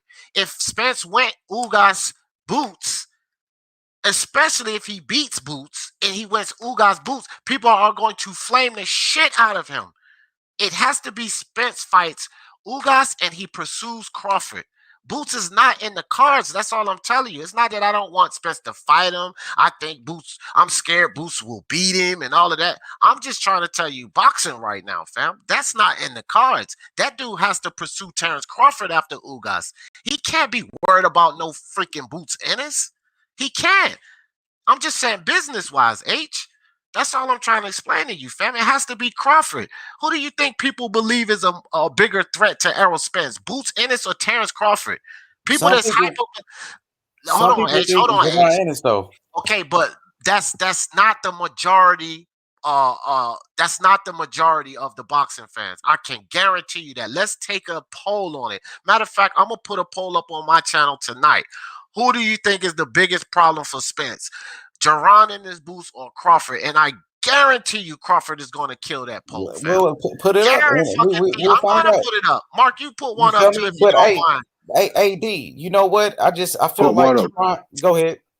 H, for some reason, thinks, I guess, Spence should pursue Boots Ennis instead of Crawford after Ugas. That's crazy to me, fam. He should not. I didn't say that, bro. Why you mentioned Crawford? I didn't say that. Because you said, okay. I didn't say nothing about Crawford, bro. No, bro, you just want to argue with me because I didn't say nothing about Crawford. Okay, but this is what you did say. You said if he doesn't fight Boots after Ugas, he's ducking fucking. I didn't say that, bro. You did say that, dude. You came up here and said he's gonna duck. Nah, all I said was Jerron Ennis is better than Earl Spence. He's bigger, stronger, and faster. That's all I said. You could think that. I know you a Spence fan. I understand, bro. Okay, I'm getting ready to run it back. I understand you a Spence fan, bro. But guess what, though? Guess what, bro? At the end of the day, at the end of the day, you know what I mean? He's bigger, stronger, faster than Earl Spence. And that all this Spence don't need to fight this guy. I know Spence is being protected right now. We know Sean Porter exposed him. So he fought Danny Garcia, who never beat nobody at welterweight. And I mean, I think Jerron Ennis a better fighter than Danny Garcia at this point, to be honest with you. That's all. Sean in there with Danny. Say it again. Sean in there with Danny. He gonna punish Danny. He gonna punish Danny. I'm gonna catch you out right here, H. Exactly, bro. Do what you gotta do. All I'm saying is Jerron Ennis is the next Sugar Ray Leonard. He will duck him. I did say he will duck him. Okay, so how will I said he would duck him. Well, explain to us how he will duck him. Okay, explain to us how. How would that work? Because he doesn't want any smoke with him. That's why. He will leave the division. But you said he will leave the division before fighting Jerron Ennis. That's what you said. That. No, I didn't. I said yes, you did. You said he moved up to 154. Go to playback. Okay, yeah, I'm going to go to playback. You said he's going to fight Crawford and then move up to 154. But obviously, the Crawford fight ain't going to happen. The Crawford fight not going to happen. So I don't. Crawford said he's not going to fight him. Okay. So we can use the Crawford excuse all we want to duck Ennis. He will duck Ennis. I am saying that. Yes, I am the Crawford excuse to duck Ennis. That's what you said. Because he won't fight Crawford. Spence is not going to fight Crawford anytime soon. So if Crawford said he won't fight Spence. Crawford said he's not worried about Spence. He said he's not going to fight him. He said the fight would never happen. I moved past the fight. So that fight is not going to happen. Never happen, man. See, that's what Crawford said. No, it's not what he said, bro. Yes, he did. The interview is out there, bro. Everybody sees it. So now that Crawford, since the Crawford fight won't happen, why not a Jerron Ennis fight? I'm not going on that. Hey, look, I'm gonna start the narrative. I'm pushing the narrative. I know you pushing it. I can see that. He is the next Sugar Ray Leonard. Yes, he is. Jerron Ennis, baby. That's what people do. Fights nothing like him at all. I know he doesn't. That's what people do to like get hype and get views around. Hey, we having fun. Come on, dude. That dude ain't nothing like Sugar Ray. The flag overhyping Bruce, and it's like already. Punch said he's the next Roy Jones. So Punch said he's the next Roy Jones, and that's cool. But when I say he the next Sugar Ray Leonard, he don't fight like Roy Jones. No, I told Punch he was out of his mind. Okay, I told Punch he was crazy. Both of y'all crazy. You ain't no damn Roy Jones or Sugar Ray. Y'all are insane right now. Sugar Ray, though. I think so for real. The Boots hype, y'all seeing it tonight, bro. That's perfect. Just get ready to start. Listen, it's just like the Edgar Berlanga goddamn hype train. All aboard. People, Edgar Berlanga's the best thing since sliced bread. Now we got Boots, man. You guys get excited with these young fighters. I need to see more. That's all I'm saying. I need to see more, and you guys just put a lot of faith into him. The Ryan hype was there. Now we're all of these Ryan lovers. They ain't talking about Ryan now. He done ducked Devin Haney. He fighting Javier Fortuna. You didn't even hear about Ryan. Where's Ryan and his fans? That's why you can't be hyping. Look at that, how they hype Tank Davis up. Look at him. Where he at? All of these people, man, we got to let these guys work and do stuff before we start. Sugar Ray Leonard is an ATG, bro. He don't deserve. This man got 25 fights and Sergey Lipinets, and we talking Sugar Ray? Oh, my God. Oh, my gosh, you guys are killing me with this hype, man. Boots is good. Boots is really, really good. Virgil is good. Really, really good, but we gotta let these kids do more, man. Virgil and Boots Ennis. Yo, he from Philly. He a Philadelphia fighter like Bernard Hopkins, Joe Frazier. You know what I mean? So I'm telling you, this kid right here is the real deal. Javon Ennis, the next Sugar Ray Leonard. Everybody, hop on the plane, hop on the hype train right now before it's too late. No hype hop on the hype train right now before it's too late. No hype over here. But box fans, appreciate you with the super sticker, brother. Appreciate that. But after the fight, I said over here, Boots Ennis is official. He is there. He is a contender. All of that. I gave him his praise, but all of this, I'm not going overboard with Boots and nobody else, bro. Damn that. I'm not. I can't do it over here. I can't hype these guys up. I don't give a shit about views. If I need to see more, I'm going to tell them, I'm going to say that I need to see more. Like, I ain't getting on no hype train for nobody, bro. The dude did a fine job tonight. He is definitely a contender. He's there. He's no longer a prospect. He is there. He is something to be reckoned with. But it stops there. I'm not putting him over the top guys until I see him fight the top guys. I think he will stop Danny Garcia, and I know Spence can do it. I think he'll stop Mikey Garcia, and I know damn well Spence ain't do it. So, you know, I think he's more special than Spence, and he gonna show it, D. And I know you want him to prove it. And like, he come from a family of fighters. His father was a fighter, his brothers. And, I mean, he's from Philadelphia, and he going to represent. I'm telling you. Well, you ain't telling me. That's the thing with y'all Boots lovers. Y'all not telling me shit because I'm giving Boots respect. I'm giving him his credit. I just want to see him. I'm not putting him over guys, and I haven't seen him fight anybody but Lipinets. That's the only difference. But over here, we're saying that Boots, Virgil Ortiz, and I'm even saying Conor Benn, these are the guys that are going to represent 147. So I'm giving Boots that respect. I'm just not putting him over Crawford and shit. Like, you guys think that we disrespecting Boots or not believing him because we're not saying that he'll beat Crawford. That's ludicrous. I can't say he'll beat Crawford. I just can't do that. I didn't say Crawford. I don't think he can beat Crawford, but I know he can beat Spence. For sure. See, this is the thing. He's better than Spence. Okay, listen. H Money, chill for a second with this. I had people in this chat talking about he'll beat Crawford. That's the shit you don't understand. Like, you saying Spence, I got people saying Crawford. I don't think he beats either of those guys right now. I mean, let's slow it down with Boots. I just don't think he beats either of them right now. I think he's a contender. He could get in the ring and fight him, and I wouldn't mind seeing him fight either of them, just like I wouldn't mind seeing Virgil fight either of them.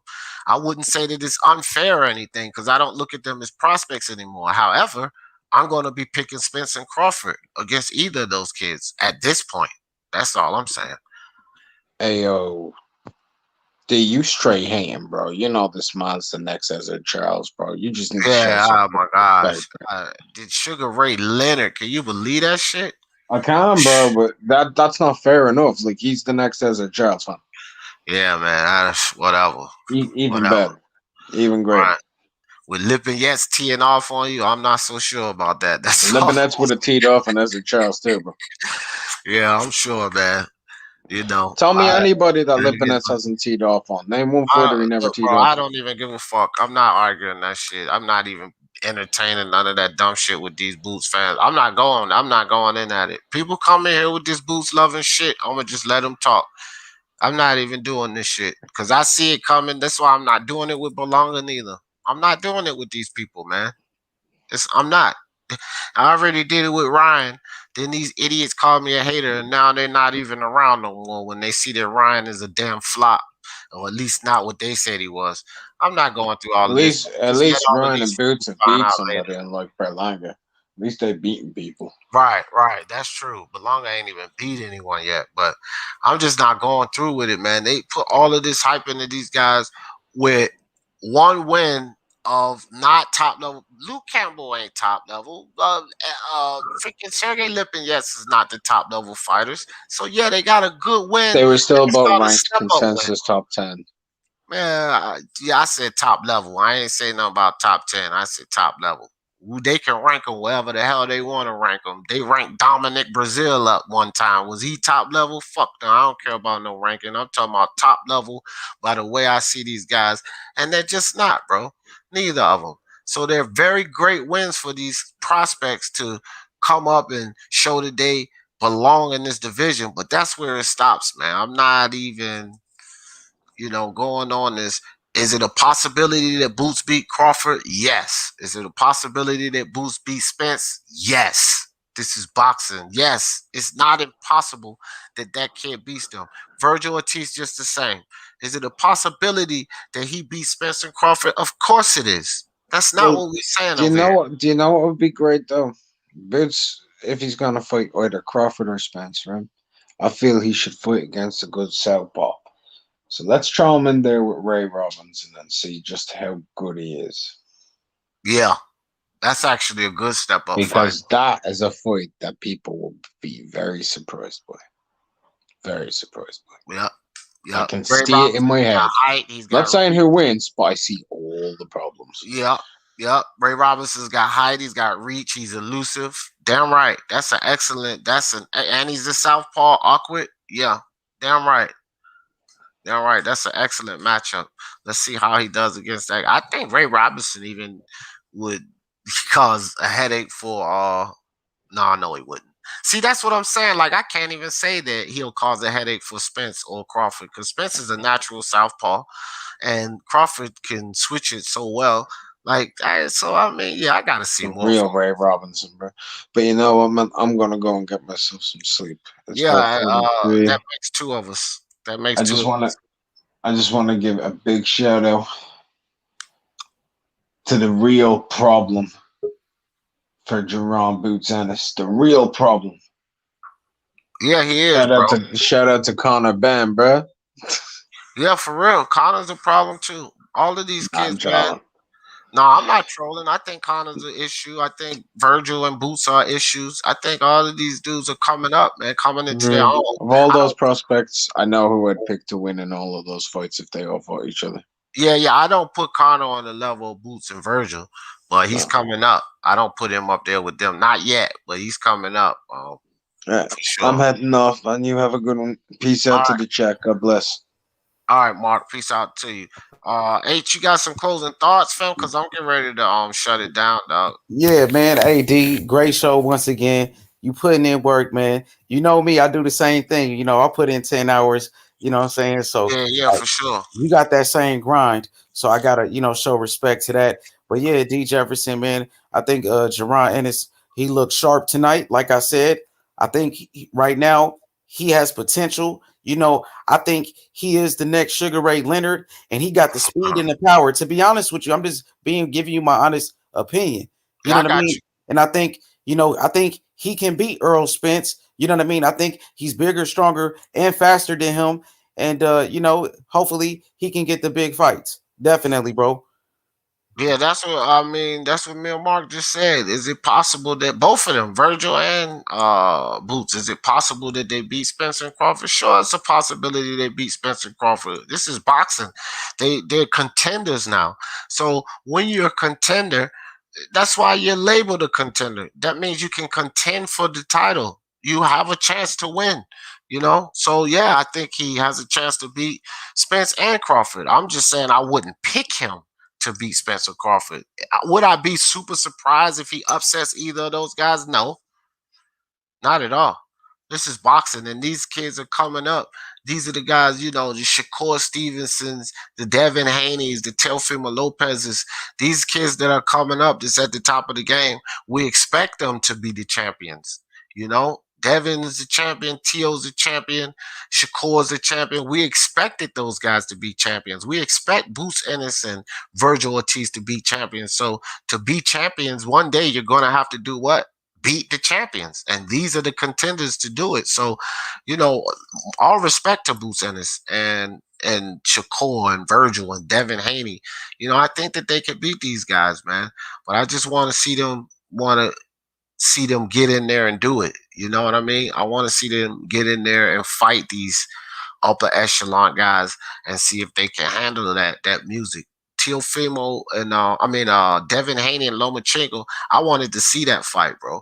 I understand why the Linares fight had to happen, but I would have loved to see Devin Haney fight Lomachenko. I would have loved to see Devin Haney fight Lomachenko more than him fighting Linares, but I also would like to see him fight Linares. It's a great fight. So, I mean, these kids just got to do it, bro. But can they beat the better guys? We see it happen all the time. Didn't everybody and their grandmother picking Lomachenko to beat Teofimo Lopez because he's a young kid. He's not ready. You can't say that these kids aren't ready because when they come up there and they do it and they shock the world, then, that's because you don't understand boxing. So if Teofimo did it, then downright Boots can do it. Teofimo did it, didn't he? He wasn't supposed to be able to do it. He did it. So why can't Boots go up and beat Spence? Why can't Boots go up and beat Crawford? Why can't Virgil go up and beat Spence? Why can't Virgil go up and beat Crawford and so forth and so on? Like, yeah, bro, that dude can do it. He's showing the skills. He just showed that his power's official because Sergey Lipinets is a tough customer, and he knocked him out, slammed the fuck out. So he showed that he got real power, not just power over low-level fighters. He did it over a tough guy, an experienced fighter, a former champion. So validated, man. He's validated. Yeah, definitely. I just want to make this clear. I don't think Boots could beat Terrence Crawford, but I do think he could beat Earl Spence. I seen flaws in Earl Spence against Sean Porter, and I think Boots, he's actually bigger, stronger, and faster than Earl. And Earl never been in the ring with somebody bigger than him, so I think it's gonna cause a lot of problems. You know what I mean? So I think Chris Van Herrick was bigger than Earl Spence, much bigger. But he wasn't powerful though. No, I know. I'm just saying he was bigger. Like even Algeri was taller than him. But I think one thing about it, Boots got the power with it. He's physical too.